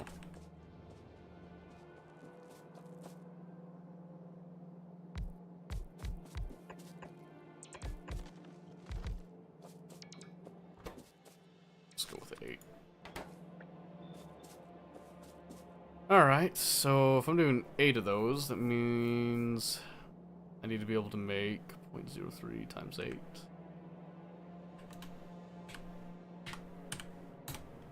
.24. So 2 of these will be enough then. And then for the illustrious prod mod, hallowed be its name. 0.05. 0.03 is essentially 1-to-1. That sucks. Ish, kinda. Kind of, let's see. So if I'm doing 0.0, well, 0.1, well, times 8, I should say, right? So 0.03 times 8, 0.24. And this is going to make 0.05, right? So if I'm doing 0.05, 5 times 6, 0.05 times 5. Okay, so I only need 5 of these then.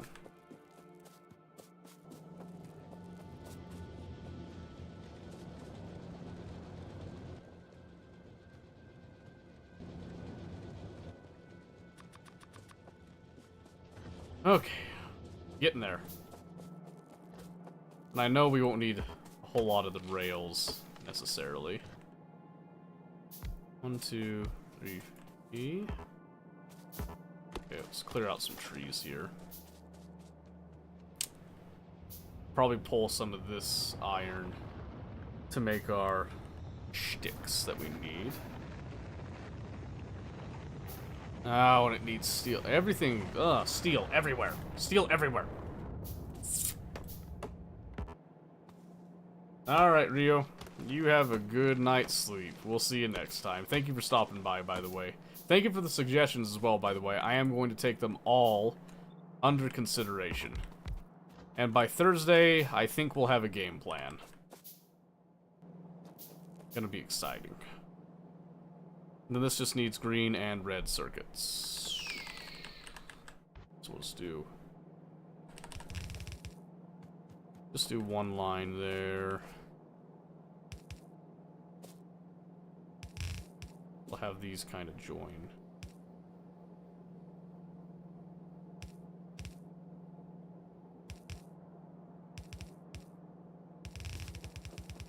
Like so.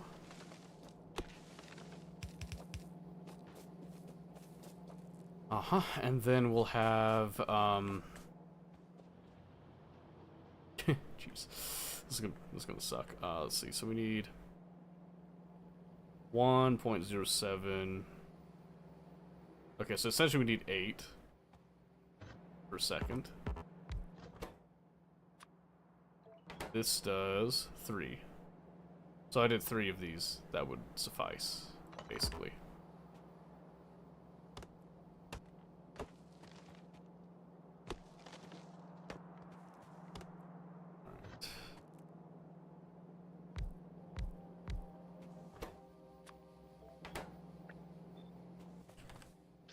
And then we'll just go. Takes 3 inputs, which means that we need some of these made. We'll get right on that.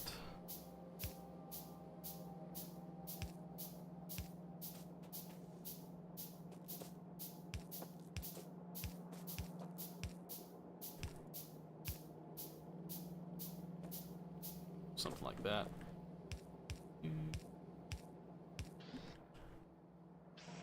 Need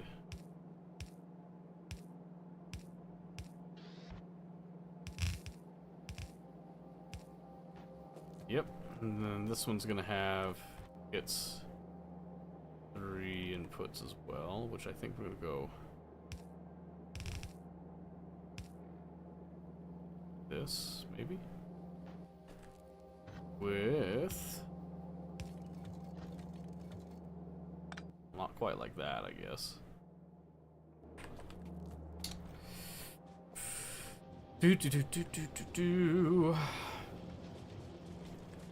Patchwork solutions.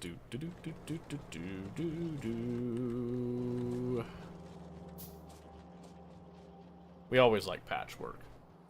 Patchwork is the stuff that gives us character in the end.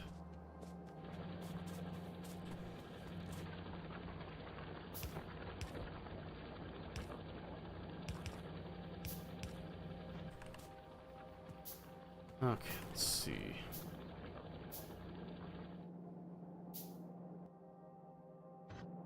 Not sure exactly how I want to do that. We'll figure it out though. Alright, so do like that, which then splits some stone off for this process. We then want to have something like that, which is going to give us our steel and our iron sticks.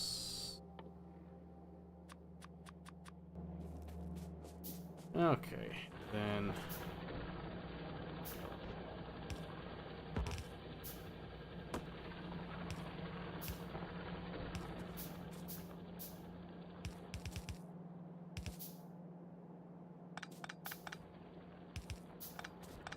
okay, let's see, let's go. Let's be reasonable here, shall we?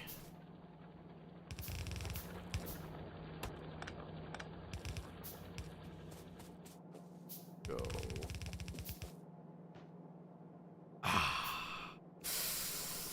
Dang it. Snake it.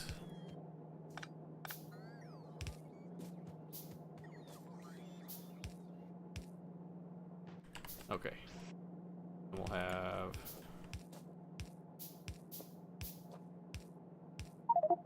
something like so, yes. Hello, Rixar. How is it going? How are you doing? How's it swinging? How have you been? How does life treat you? Alright. It's ugly, but I do believe this will function. Good. Oh, it's been great. I've just been absolutely loving life. Thank you for asking. I really appreciate that. What brings you by? What can I do to help you? How may I be of service?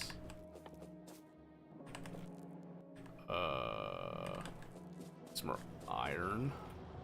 Need more gears, specifically. Ah, autosave. Don't you do it. Grab some more of this. Thank you. There we go. Are you also a space age nerd? You can be honest. This is a safe place. No one's going to judge you. But if we do judge you, it'll be on all the correct ways. I promise.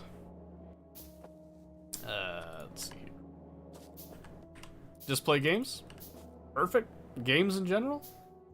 Not a specialist, just a generalist? Everybody loves a generalist.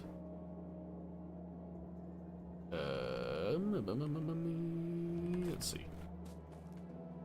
So we need the steel and the sticks. Stick. That is 3 a second. Might need to do some speed modules on that one, but let's do. Probably doesn't matter all that much, really, huh? Go something like that.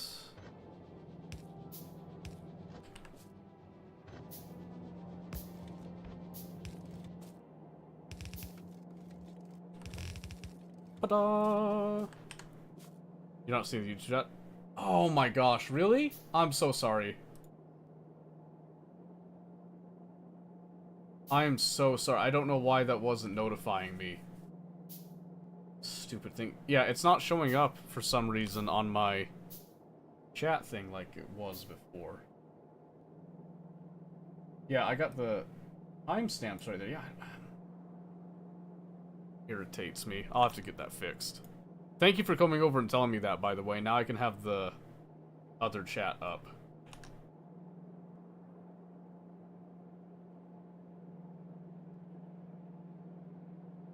Yeah, I'm really sorry about that. It is good to see you, though. Thank you for coming by.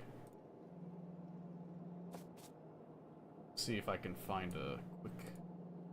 There you go. There's a little quick fix solution.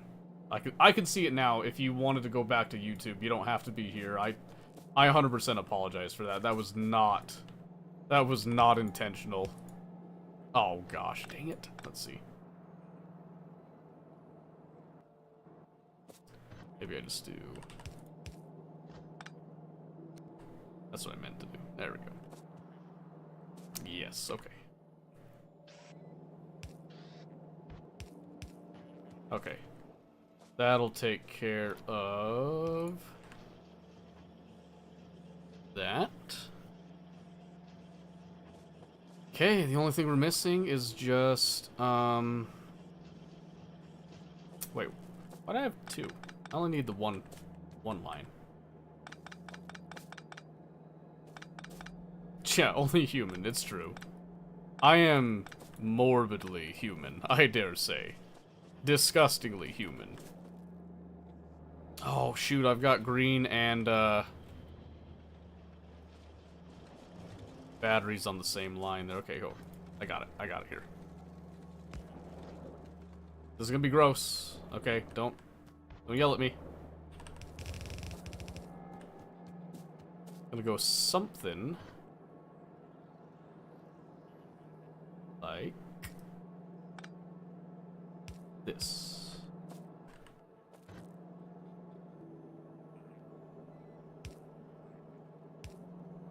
Let's do that, then I can save.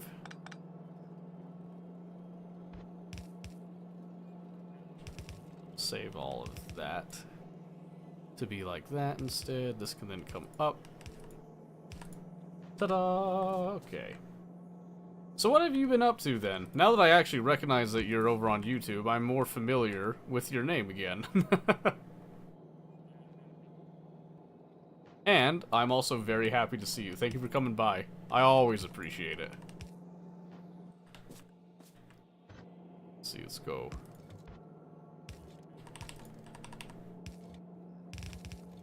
There it is, okay. Okay, that should just about take care of all that, although I do need to pipe over some other materials, including steel. It's all steel, steel, steel, steel, steel. Always steel, I swear. Can't get enough of the steel.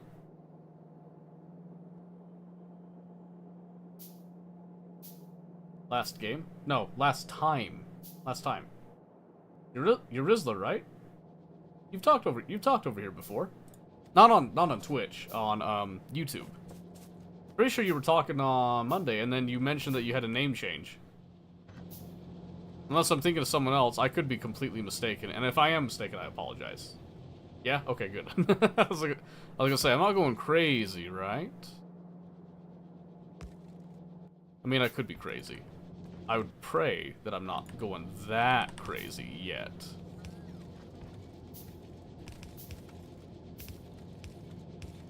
Alright, so now we combine and join. Boom, boom, and then we have boom, boom.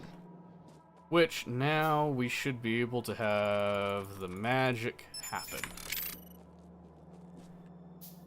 Hey, thank you for the follow. I appreciate that. Every little bit helps. It means the world to me. Thank you very much. Let's see. Let's go. Boop. Ah! Especially now in my time of need, where I've completed KCD2 and now I yearn, I beg, I pray for the advent of hardcore mode. Oh shoot, I didn't add the... That's right, part of what I was doing was this.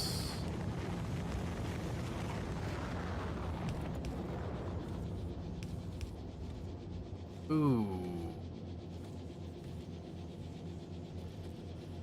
That's sticky. I need to do it like this. And then I need to do...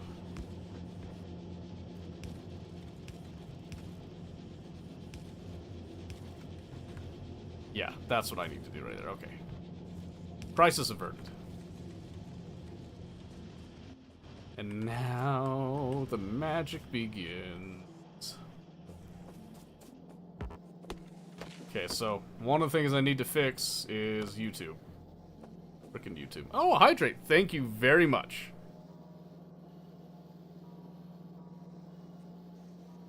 Ooh. Woo!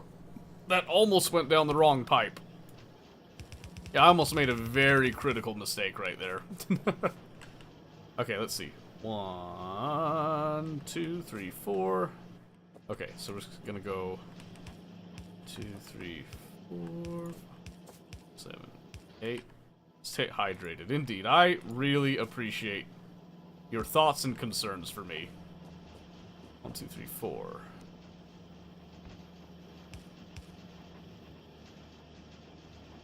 Okay, I need this to come over just like so. Yes. We did it. We did it.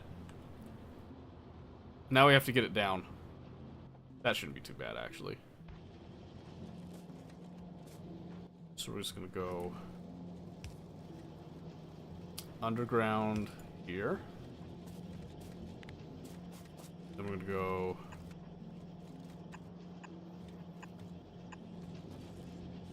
oh, so close. That's okay. This gets us closer to the actual science bit. Then we have to go deep. Deep in the spaghetti. You understand, of course. It's not a real game if you don't have spaghetti.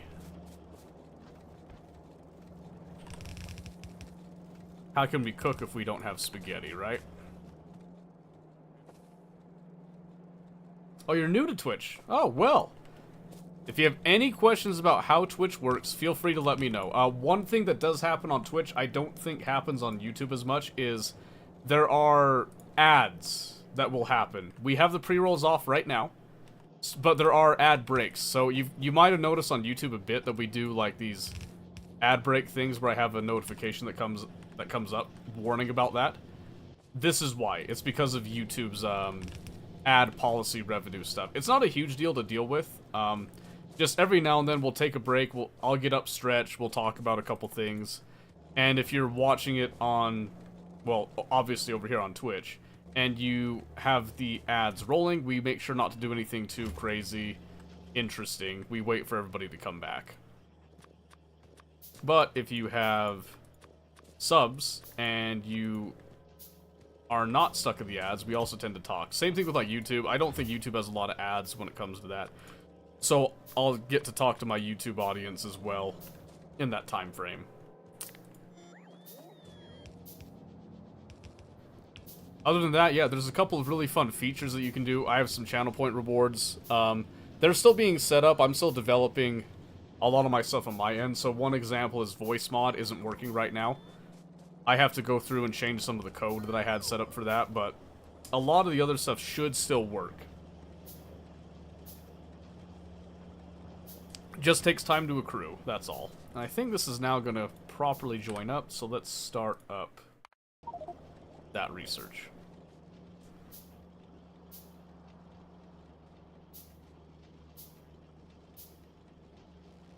Beautiful. Marvelous. Like a glove. Stupendous. Stupendous. Okay. So we got Purple Science set up and done.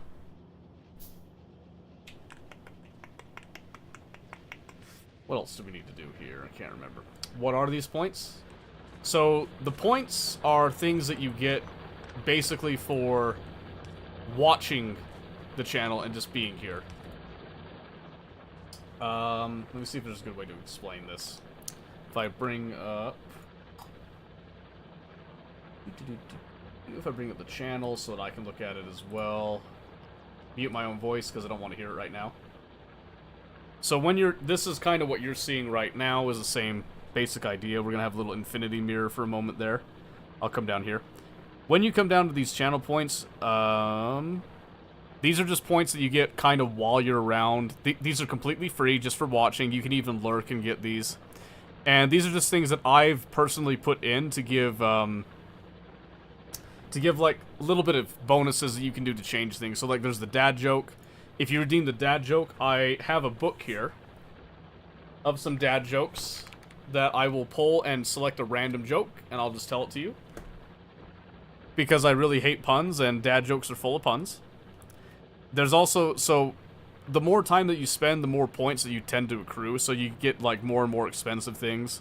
Dramatic reading is another one that we've been getting into because I've been doing the voice acting stuff. The change voice one right now, it gives you a little bit of instructions here, how much it costs, what it does, which again, this isn't currently working, but we do have the command here for voices that I set up. And this tells you, like, this is the exact format. If you want the gas mask one, that's what you have to do for it. Actually, I'm going to be testing it. I can only test this when I'm live. So that's one thing I'll have to test one of these days. But I make a lot of my own stuff here. Like, so a lot of the stuff that you see me do on OBS, it's all handmade. This border right here, I made it myself. The bar down at the bottom I didn't make, that's from something else, but I keep it there because I like it. I've also set up voice commands for a few things, so for example, default. Things like this, so that I can like kind of shift things around and move things so that it's easier without using my hands on things. Fact cam. Fact cam. It doesn't always pick it up, but occasionally, you know, it'll... Sometimes it's been going kind of strangely over to, I think it's the teaching time one. I don't know why, or maybe it's the whiteboard. I can't remember. But I do have some issues with that occur every now and then. But I interact a lot with Twitch's API, and I also use StreamerBot to do a lot of my programming and stuff. So, for example, this is supposed to tell me when someone messages on YouTube, which is supposed to be like this. Lets me know that somebody messaged on YouTube, I need to go pay attention to that, right? It didn't do it this time, and I think it's because when we look over here, no, it says that YouTube broadcaster's mic up. I don't know why it didn't do that. Yeah, YouTube monitoring never came up. Yeah, the only time it came up was right there when I did the test, so I'm not sure what happened with that. But yeah, so that's not entirely exclusive to Twitch on that exact end there, but that kind of just, I'm hoping that gave you a little bit of an idea of kind of what's up with that. And kind of an explanation of what the points are. The points are just something that you accrue over time. If you are subscribed on Twitch, you get the points faster, but you can accrue the points completely for free. You don't need to subscribe to do that stuff. And that's all stuff that's purely decided by myself, essentially, in providing that.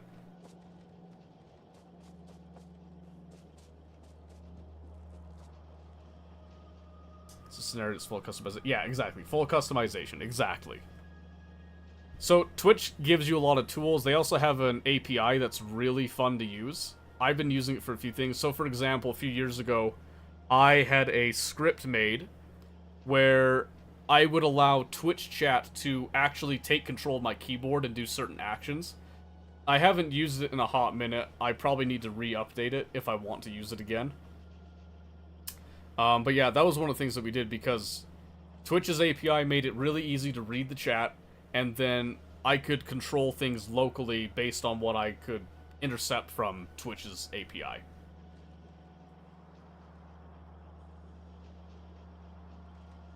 And then Twitch last year, I believe it was last year, kind of lifted their restrictions a bit on multi-streaming, which is why I stream to YouTube as well.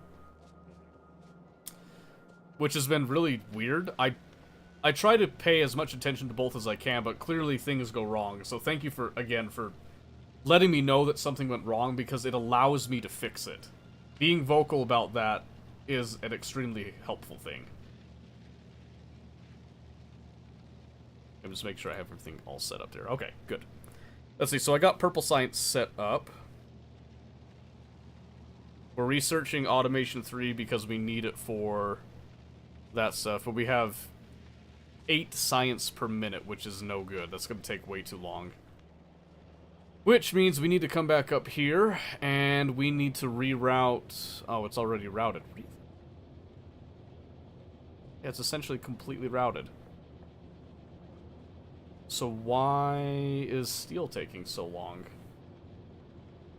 That's really strange. I don't know what's up with that.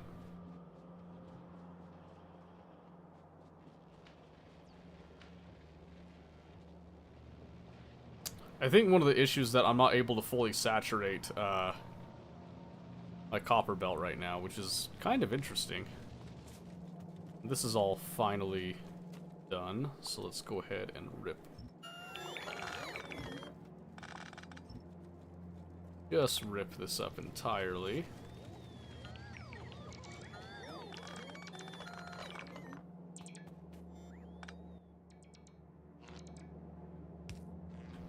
There you go. Okay, do I need military science up? Nope. Let's take it up steel. Don't want it. I have other concerns. I might need to add another copper train. Maybe.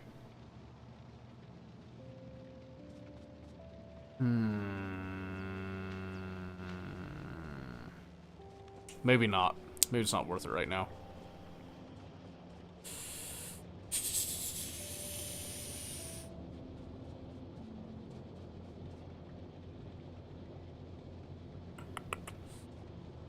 Yeah.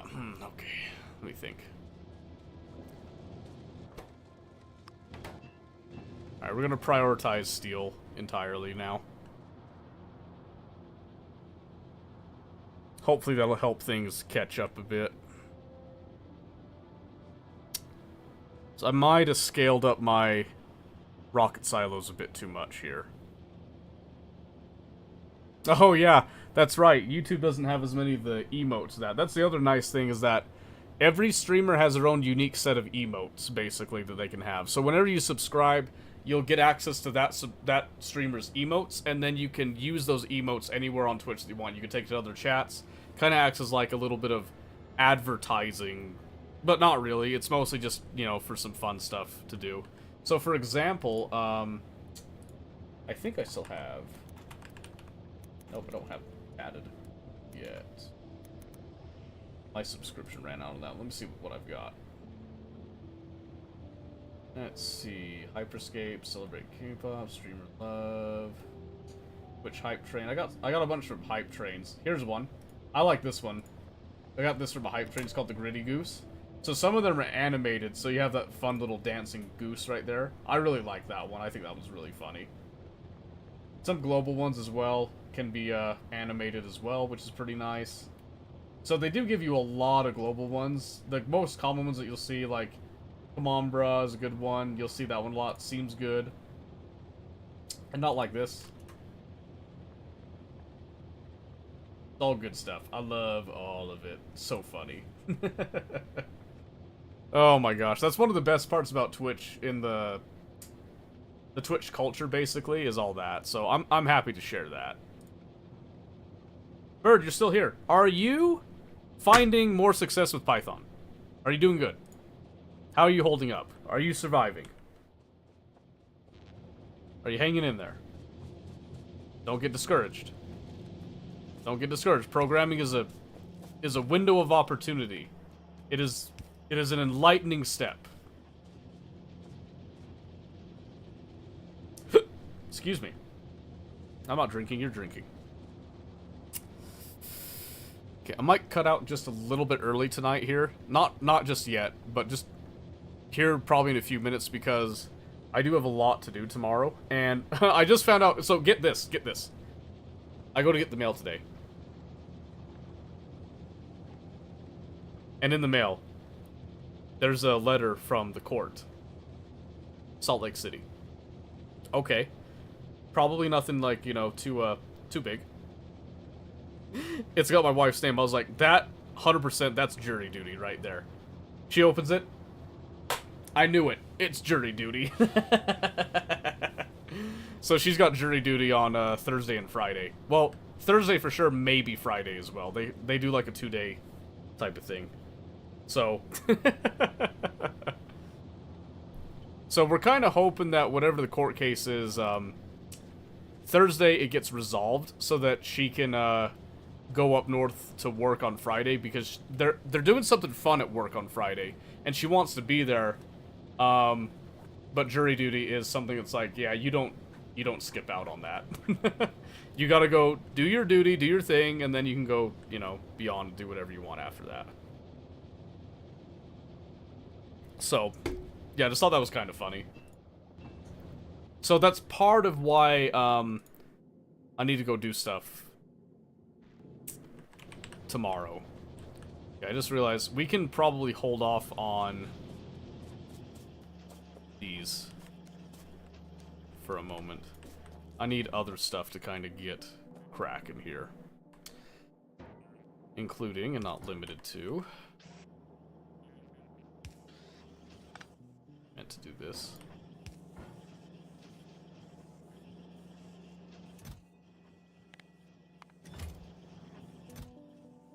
Let's see. Yeah, rocket capacity of 100. That's fine.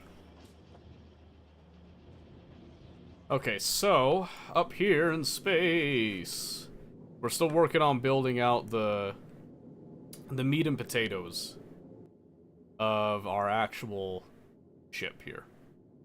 I thought I had the crushers. Only 6 crushers? Come on now. You can do better. Wants more engine units.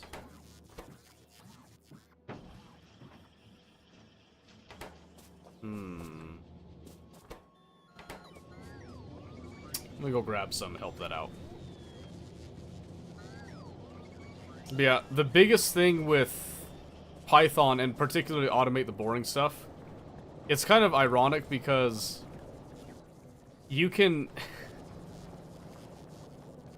get bored pretty easy with what it's describing, but it's so important what it's describing with automate the boring stuff. Because it's teaching you programming in a way that I feel is very hands-on and functional, which is a good thing. A very, very good thing.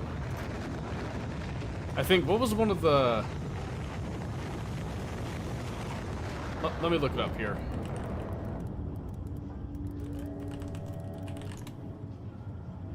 Because they have a website with the book contents and stuff, too.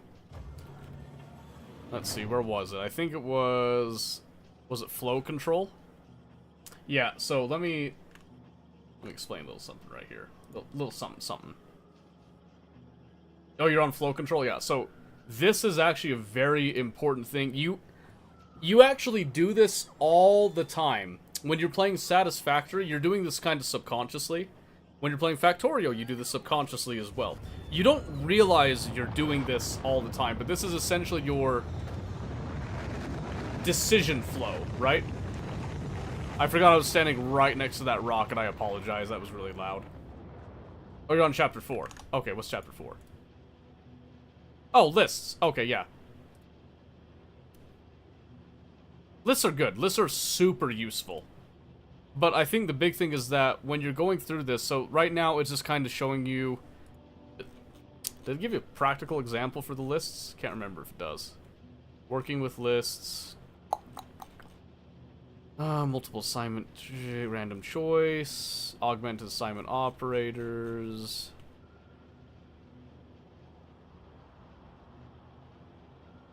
Yeah, here we go. Practice projects. I love that they do the practice projects, by the way.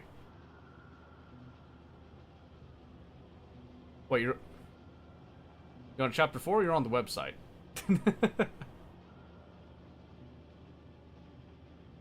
Because, yeah, the practice projects are, like... These mean something. These actually do more for you than you realize. They're so good. Like this in the coin flip streaks. To do an experiment with, like, the coin flips and all that. And the code is, like, super simple. They give you this. Like, they even give you templates. Then they do, like, a character picture grid.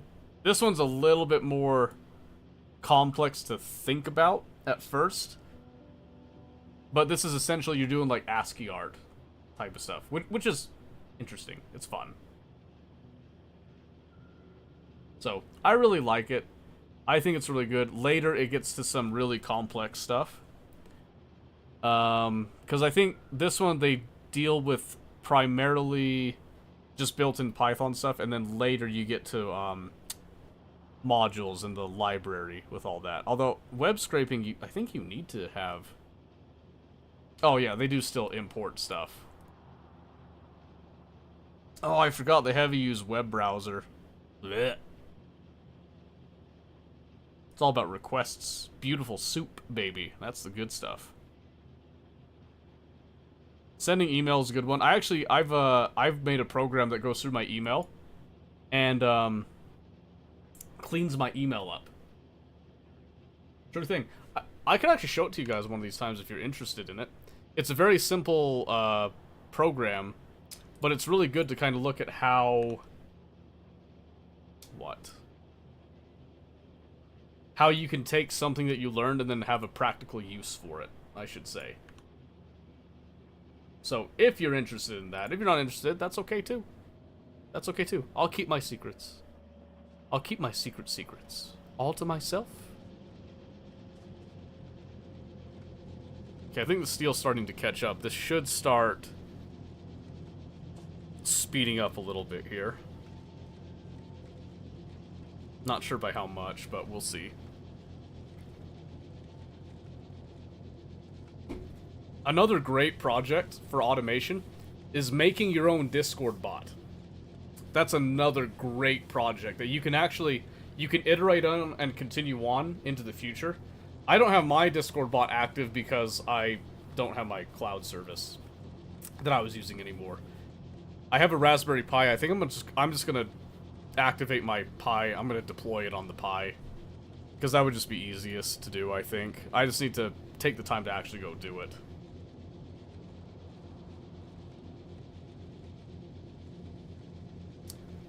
Definitely interested in trying to work my way through the book. Email deletion would be good though, because my rules in Outlook aren't clearing the 10,000 plus unread emails I have. Yeah. You got 2 Pis? Perfect, yeah. Pis are a great resource to use, especially if you want to deploy some sort of an automation tool to them locally that you can then, you know, have it interact with. You know, Internet of Things is something that people tend to do a lot. You can also have it do online stuff, obviously, with kind of what I was describing before there as well, with the Discord bot and all that. Modifica is not being used. You gotta teach your kids the joy, the power. Oh, that's why I'm not getting green circuits. That's what's actually killing us right now. All the green circuits right now are currently being held for this. We have automation set up specific for that. That's our proper control flow to make sure that we're maintaining red circuit production. You see how easily I get distracted. Oh yeah, I know.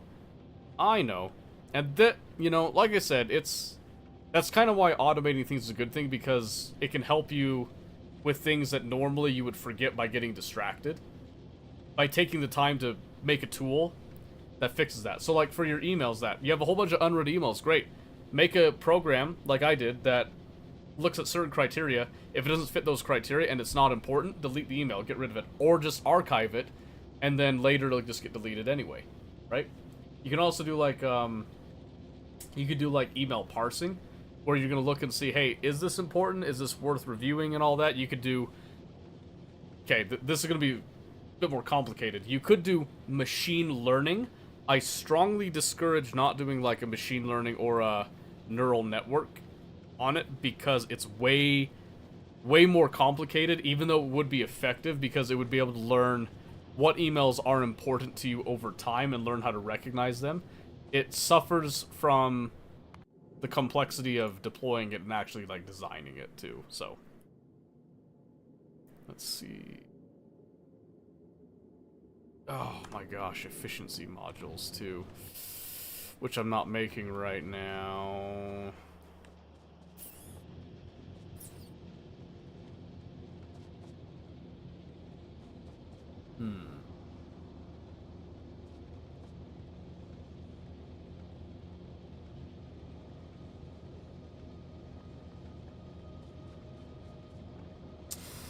Okay, I'm trying to think.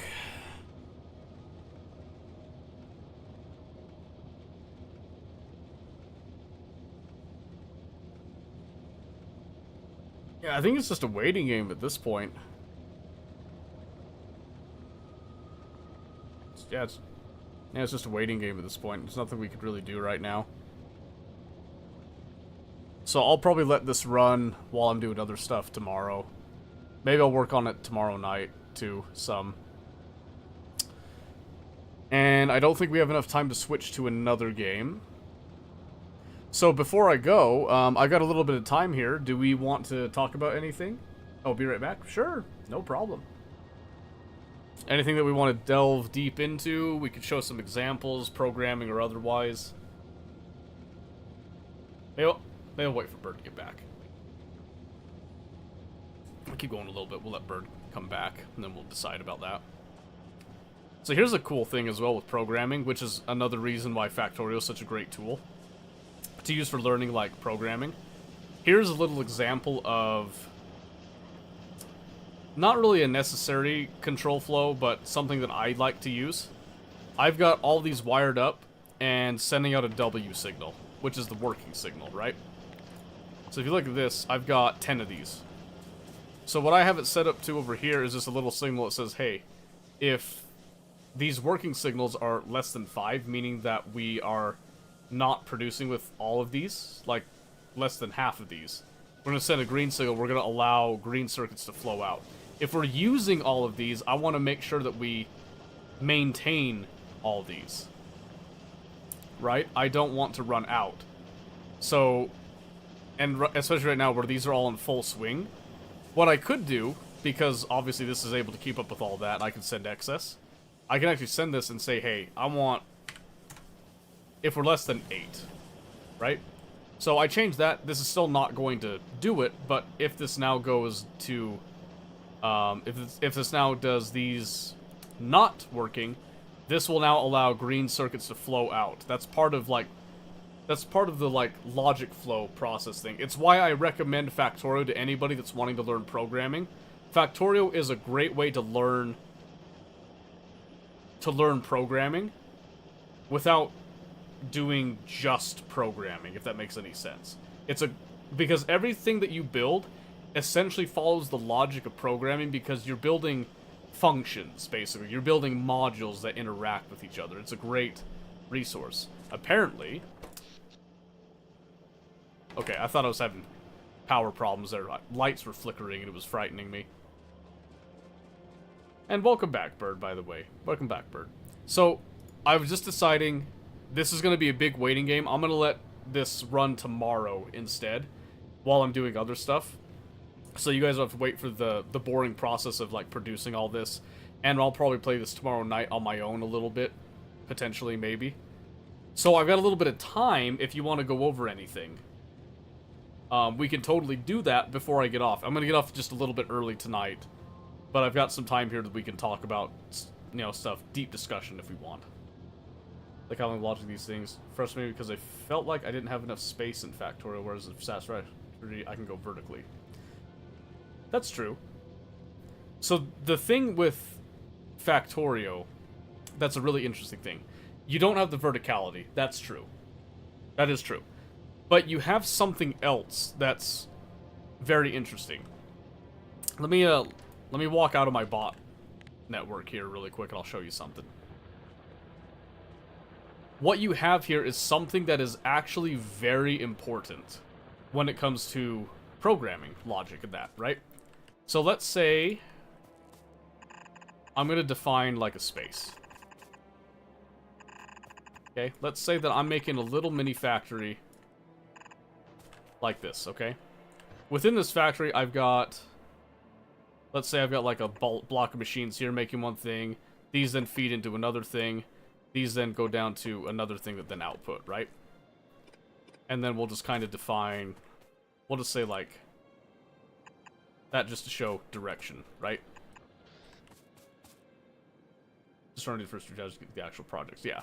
So here's the fun thing though, if you wanted to get more into like Factorio specifically for the logic bit, you can understand that pretty much everything that you do boils down to an input and an output.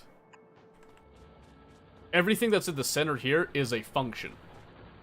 So if you're making a factory that's like all ratioed out and that, you can then copy and paste this, you can blueprint this, and you can then have multiple functions that they have an input, which is like your programming stuff, right? So with Python, it's kind of hard to show without actually showing you Python, I guess. So maybe we can do this. So again, you're going to see another automation where we're going to switch to just chatting, because I'm about to close Factorio, which is a fantastic feature that I have there. Love that. I'm going to play some music while we discuss a little bit here. And I like Visual Studio Code here. So what you just saw right there, like kind of with the block stuff, it's the same thing as when you're doing Python, right? Or any programming language, really. They're all pretty uniform in that sense. So if I come over here, I have a website that I'm working on, and this is just kind of a personal project deal. Let's see, is that music too loud? That feels kind of loud. I'm going to turn it down just a hair while we're discussing things. Yeah, Visual Studio Code's great. Anyone that says it's not great doesn't know what they're talking about, in my eyes. Okay, let's see. So, so here, this is dealing with mostly HTML. It's a little bit different, but you can see here, we do have a Python script that's actually specifically for a couple things. You'll see right here, within this Python script, there is a function, okay? And this is a good practical example. I'll cut this out here. So right here, this function is just a rename JPEG files thing. So you'll notice that this is a very small Python file. I didn't need to do it in a function, but I'm doing it anyway. The reason I do that is because I could put it into another program later. But every function has the same format. You're going to give it a name. You can give it either no input, or you give it something as an input. And this then gets used later on in the tree. And then it's going to always have some type of an output. So in this case, it comes down here, and then it tells you what the output is. And pretty much what it's doing, it's going to rename a file with old path, new path, and then it's going to print saying that it renamed it. That's it.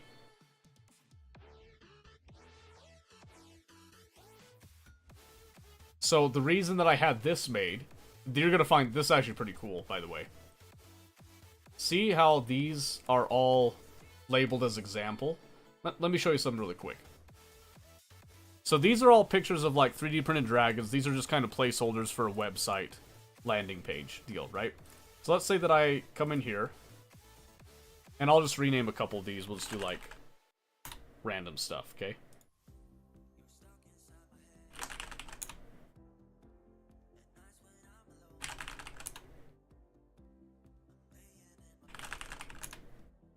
I can just do like that. So now you know things are just like kind of scrambled renamed there, right? So I'm going to take these. We're going to cut these. And we're going to paste these into this directory. Okay? So to show you what that looks like, this is just another like practical example. So the Python code that you're seeing actually isn't for the website. It's a tool that I'm using to help with the website. So you can see right here, all of these are out here, out in the open, blah, blah, blah. They don't really do anything, right? So if I come over here, now, if I run this, you can see it renamed those. And it was supposed to actually move them. I don't know why it didn't move them. I must have changed that, but so... yeah, it was supposed to move them. I don't know why. But it took all those ones that I had there and it renamed them, right? So if I'm grabbing more images, web scraping that they have random names, I pretty much just say I don't care what the names are. Anything that's a JPEG, I want it to I want that JPEG to be renamed with all these different example photos and stuff. And then that comes into play in the index here, where all these random photos get assigned to the website itself, right? So, let me see. How do I deploy this again?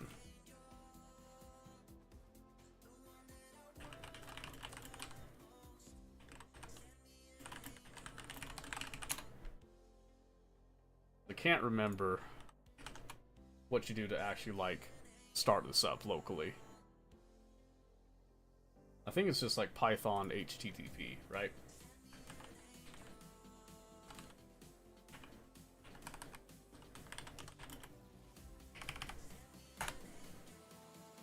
Yeah, that did it. Okay. And then I think we can just simply come over to something like this. And then I think it's, I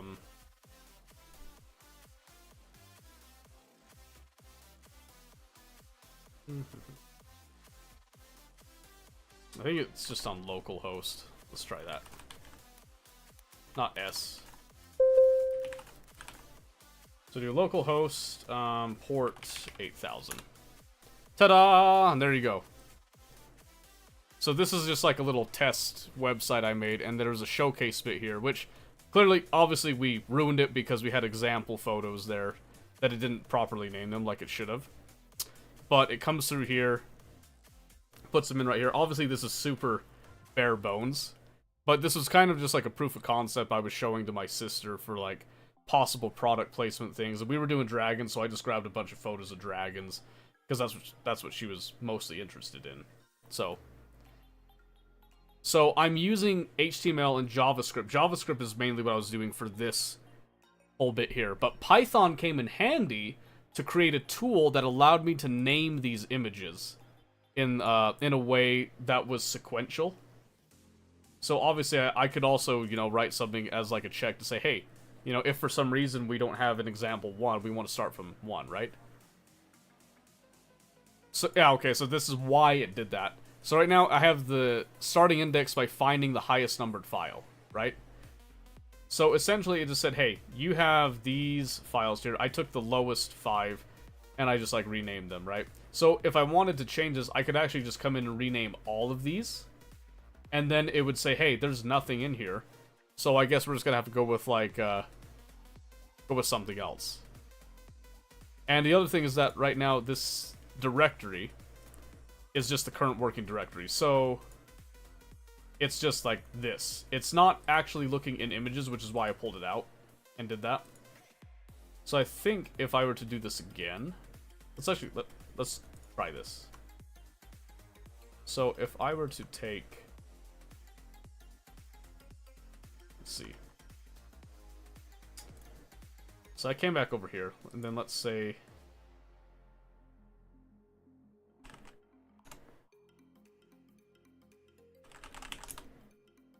I just rename a bunch of these again.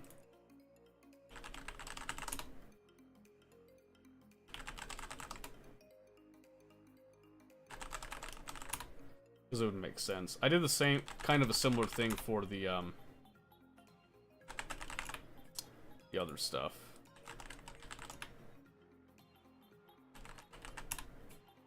Can I just cancel that cut? I don't think I can. So I'm just gonna kind of knock this down a couple pegs here. Because again, it's just like totally random characters here. Oops, didn't mean to do that.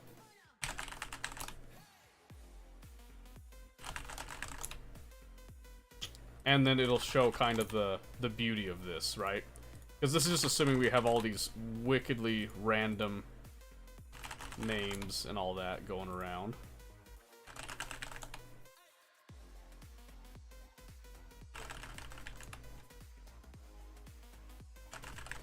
If I just rename all of these, it should be fine. I think it won't matter if I even put like, if I put some Cyrillic in there. It shouldn't matter at all. Because it's not caring about what the actual content of it is. It's only caring about that it's not following the naming convention, right? I do. And again, I have a mix of English and Cyrillic that I'm just kind of spamming random stuff in there. There we go. Okay, so you can see there in the folder, we can pull this up and we can go for details here, and it can just be way messy. Let's actually go for view. We'll do like list.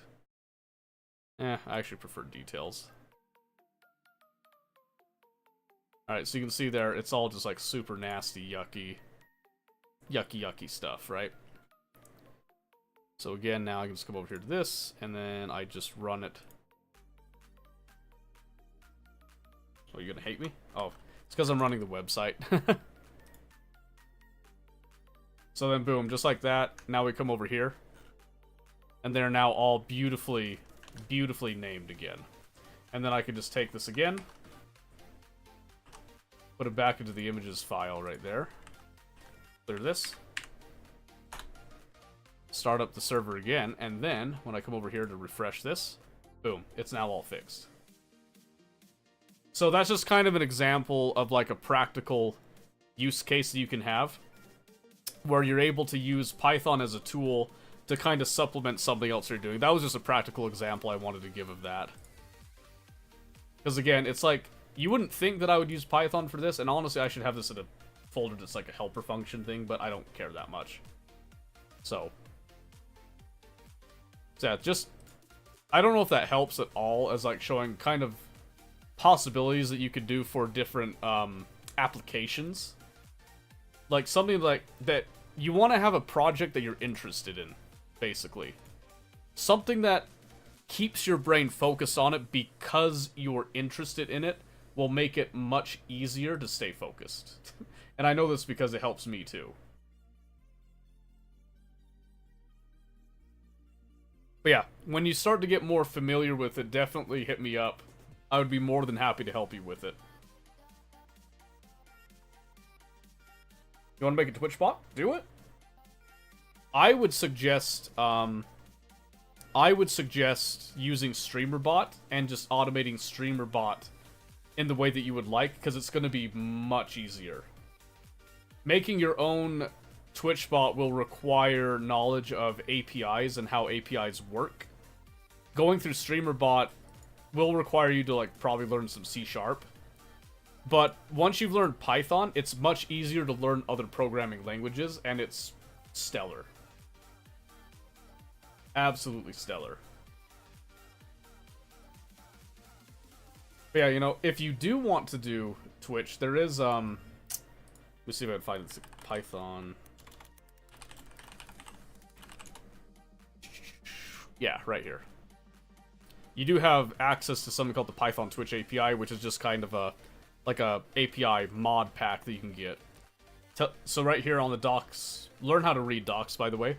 Tells you how to install it, pip install Twitch API, gives you a little example of how to access Twitch's Helix API. And if you're going to be using APIs, you have to understand asynchronous as well. So async is different than sequential.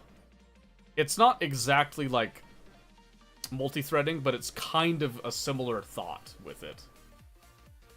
You like to make your Minecraft plugins and stuff? Perfect, yeah. Yeah, if you want to do that, APIs are going to be your go-to then. So definitely get used to working with APIs like this, because this is going to help you a lot. Being able to do a lot of this stuff. Especially if you want to do extensions with plugins and all that, you're going to want to learn how to do authentication. Both user and app, as well as, oh yeah, token refreshes as well. Depending on what type of tokens you're using and all that, and keeping that up in line. And then also security as well.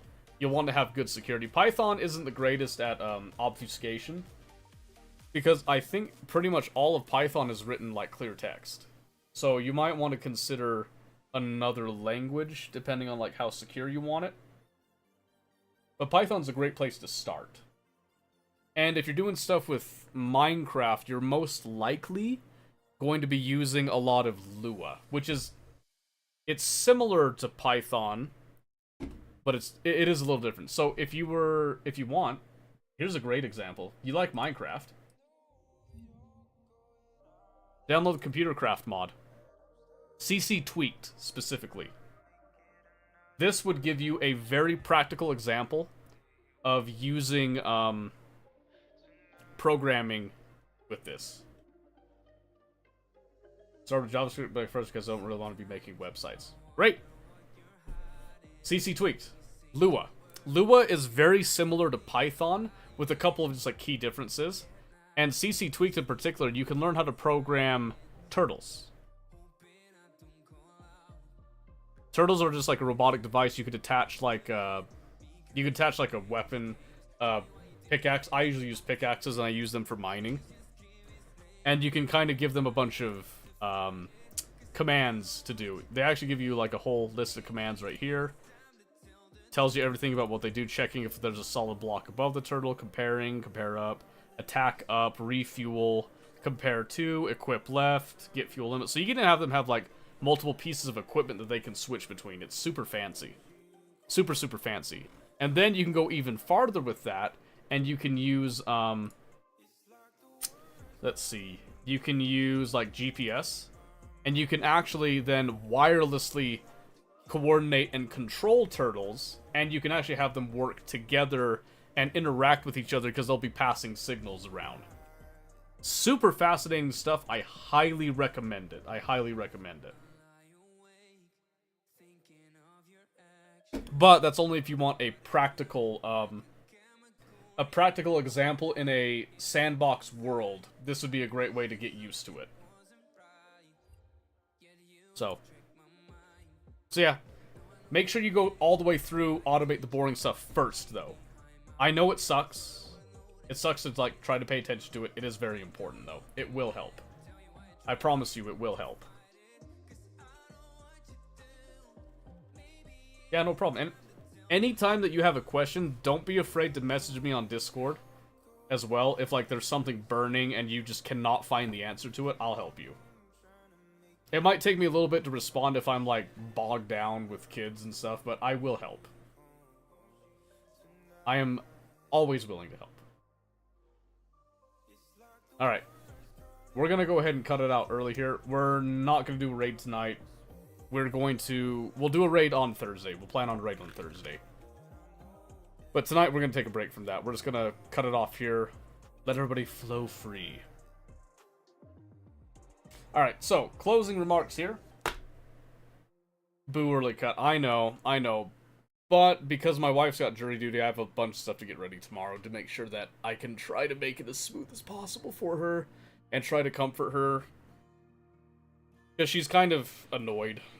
So, I gotta make sure that I'm ready for that. Also, okay, good night, yeah. So, Thursday, again, plan right now is that we'll probably start with Ready or Not, do the Iron Man mode. I might change my mind. We might do that next week instead. It honestly, truly depends on how tomorrow goes. So, she didn't talk her way out of it? No, she didn't. That's okay. I actually encouraged her to go and do it because I think it's a good experience. I actually find jury duty to be quite fascinating myself, even if it is a bit of a tedium to deal with, but...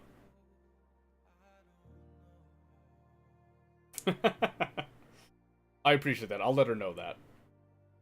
But yeah, so that's the tentative plan. Make sure that you follow with us on Discord. I'll actually let people know if that changes, or if there's like a significant change or anything on Discord there. And again, you know, those of you that are over on YouTube, really appreciate you. The VOD watchers have been super helpful. Everybody that's been liking the videos and the shorts, by the way, super helpful. I've been loving the discussions over there. Thank you very much. Thank you very much for your support. Those of you on Twitch, you're degenerates, and you know that you are, but I love you anyway. That's why I'm here. That's why I'm here. Make sure that, you know, crossover. If you're over on YouTube, come over to Twitch, give it a follow. Maybe stop by here, see some of the cool features we have. If you're on Twitch, hop over to YouTube, see what we got going on there. You know, it's a win-win. Crossover. What about TikTok commies? I mean, I send you like little bits and crumbs, but you know, you TikTok nerds just don't have as much love over there. I'm sorry. It is what it is. YouTube is just the gift that keeps on giving. And always will be. And so is Twitch. I'm just saying, there is a hierarchy to this. And right now, TikTok's at the bottom. I won't tell you who's at the top. I'll let you guys figure that out. Summit's playing the Isle? Yeah, I saw that. A lot of bigger names are playing the Isle. They're also like, oh, we've only been playing the Isle for like a few days, weeks, or whatever, and we've got great ideas for the balancing. This needs to be done. Like, there's not enough, like, skill base with it. It's like, shut up. Shut the hell up.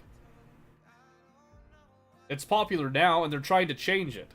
The balancing on the Isle was never about skill. It's about, like, actual, you know, anatomical differences between dinosaurs. So, there's a certain gamification to it. Brennan Tarkov, it got it. Exactly, yeah. And it's irritating the... Alright, I'll say it. It's irritating the fuck out of me. I'll say it. What? Are your ears red from that? It irritates me. Because it doesn't need to be that way. But Pestily... but Pestily... Pestily, shut the fuck up! Just saying. Yeah, it's really annoying. It's part of why I stayed away from Tarkov. I took a hiatus. Was because I was getting so sick of the Unheard Edition bullshit. I was getting so sick of the state of, like, balancing in it was getting kind of annoying. But it was also, like, every time that I got on, like, I want to see what's new on Tarkov. I want to learn something new. It was nothing but whining.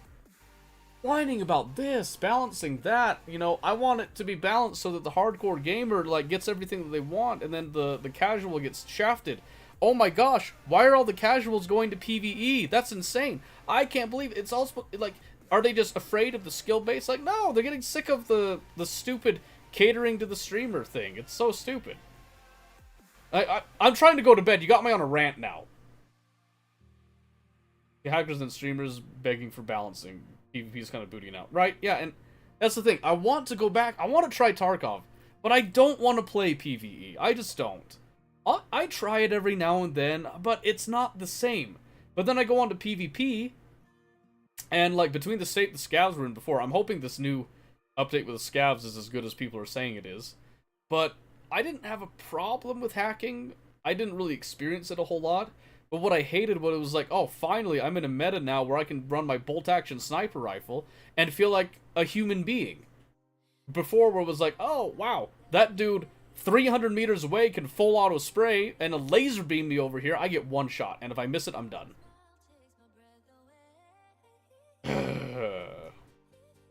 PvE is more or less boring, but I like the lack of wipes. And see, I prefer the wipes. That's my thing. I like starting over, but I just don't really like PvP, and that's fine. There's nothing wrong with not liking PvP. But I think games that have PvP they have a certain magic to them. Do you have the skills for it? Great news! The Isle is a PvP game that it doesn't matter if you have skills or not. That's not the point of the game. The whole point is that you just tried to survive, and if you die, whoop, that sucks. Start over. Do it again. No one cares. It's part of the experience. If you starve out because you couldn't find food, oh well, start again. It's so funny because it's like, of all the PvP games that I've played, survival especially, I think the Isle is one of the least toxic communities I've ever encountered in that space. And it is crazy. You're running some Isle this weekend off? Yeah, let me know. If I happen to be free, I'd be more than happy to come play with you. But that's the thing, is like, if you can play smart, you can play however you want. You can go crazy, you can go wicked, you can go stupid. And the Isle, like, just kind of lets you do whatever you want. And it's awesome. Like wipes for is because when you reach the end of the grind, sometimes it gets boring. Yeah, and see, that's the beauty as well of the Isle. So in other survival games, you've got, you're building up tech, you're building up tools, you know, you're getting better stuff. You go from rocks and sticks to, you know, handguns and grenades, and you go to machine guns and body armor and that. And then after a bit, it's like, okay, yeah, you know, I'm done. That's a lot of what Rust's problem is for a lot of people, is that the time it takes to go from your rock to AK-47s and full hazmat suits just constantly, is it doesn't take very long to do that. And then people get bored and then they want to go do something else. I'm a little bit different. I'll stay longer because I like the automation, the industry stuff, so I'll make a base that's really nice in that survival scenario, right? The beauty of the Isle is that there is no base. There are no tools. There's no teching up. All you're doing is growing. You go from a baby to an adult. When you become adult, okay, what do you do as an adult? Well, if you're an adult carnivore, you get to hunt bigger animals. If you're an adult herbivore, you get to protect the smaller herbivores, right? But something else. When you get big enough, you can then choose to find a dinosaur of the opposite sex, and you can nest. And by nesting, you then allow another player to come and join your family, but they also get additional mutations, and they're incentivized, you know, to kind of have this circle of life, cycle of life type of thing, and it is so good. 10 of my game, Hella's got it, but I haven't. It is way worth it. What I would suggest, Bird, Hella has it. Try it out on his account. Try his copy out, or if you have like family sharing, whatever, you know, just try it out with his copy before you commit to it yourself. Because I feel like Steam's 2-hour limit isn't enough to actually gauge if you like that particular game. I think 2 hours is a good limit for most of the games, whether you want to refund it or not. I think the Isle is a unique exception to that. I feel like you should at least spend 10 hours. The reason I say is because the first 5 hours, you're going to fumble. You're going to like try to figure out, I'm going to try this dinosaur. Oh no, I died. Holy shit, I hate this dinosaur. I'm going to try this one instead. Oh my gosh, this dinosaur sucks too. I hate this dinosaur. Holy shit. And then you're going to go try again. Try again, again, again, again, again. Finance very strict at the moment. And that's totally fine. Which is why I'm saying, try it out on his first, and then when your finances are improved, then buy it. Give it a try. No, you should buy Blind Warhammer 3. No, don't buy Warhammer anything blind. Don't buy Warhammer anything blind. See, my wife was suggesting that she wanted to play Total War Warhammer. She was going to buy it. I told her, don't. The reason I told her don't is because she'd bought Scum a few months ago, saying that she was going to play with me. She hasn't touched Scum. Okay? Scum is much easier to get into. When the time comes that she wants to play it, that's great. Total War Warhammer is such a nosedive that in order to really enjoy it, you're going to sit there like, oh, well, now I need to get this DLC pack, this DLC pack. I need to get this Legendary Lord pack. I need to get this unit pack, you know. I need to get I need to get Total War Warhammer 2 so I have access to all those ones. And it's just such a spiral. I told her, try it on my account. Try borrowing it onto your account. Try the game. If you like the game, yeah, get your own copy so we can play at the same time. But don't just, like, because she was going to buy it at, like, she's going to buy it full price, right? I said, no. Bare minimum, at least wait for a sale. You can wait that long. She ended up getting Sea of Thieves instead. She hasn't regretted that. She loves Sea of Thieves. She actually ended up buying Sea of Thieves for myself as well, which is really nice of her. I still have yet to install and play it with her, but I wouldn't buy it full price. No, and I don't think anyone should, except for me, because I did it. I paid full price. I bought them when they came out. I played them on their release dates. I've done the same thing on most Total War games, though, so I'm a super nerd. I'm disgusting. I'm a degenerate, in case you're wondering, okay? You just found the grind is kind of weird. Yes, so it's, I don't know, it's interesting. And we can talk about that more on Thursday, because I do need to get to bed. But let me just the closing thought on that bit. I think the Isle's worth it. And it is pretty cheap, but again, I strongly recommend for any game, if you know somebody that has the game, any game, try theirs first, if they'll let you. It's just more economical that way. That's coming from me, that's a degenerate. I said, I'm like, I see a game, I'm gonna buy that game. Because I play such a huge variety of games. I know that if I like what I'm seeing, like, on the surface, I'm probably gonna like it. Because I'm a pretty good judge of games. When I saw Avowed, by the way, coming out, I saw the first trailer they did, I was, like, hooked. And then they came out with their launch trailer, and I was like, nope, that's bullshit. It reeks. It was smelling of, just reeking of bullshit. And I'm so glad I didn't play it. Yeah, I'll tell her to enjoy in the morning. Was trying to play with Hell and another friend, they abandoned me. Those bastards! Sons of bitches! You need a group of friends to play with because solo's no fun at all. Yeah, it's, I don't know. It's interesting, though. Okay, anyway. I've done enough plugging here. Go sub on YouTube. I need motivation to actually make videos, so get over there, click that button. Don't be a bitch. Except for me. You know, give me a reason to actually start making videos again. And if you're not followed on Twitch, and get over here. Click it. Click it. Call to action and shit. I think I did that right. Yeah, I'm pretty sure I did that right. Okay. Time to go to bed. Deuces. Later. Peace. Goodbye. Love you all.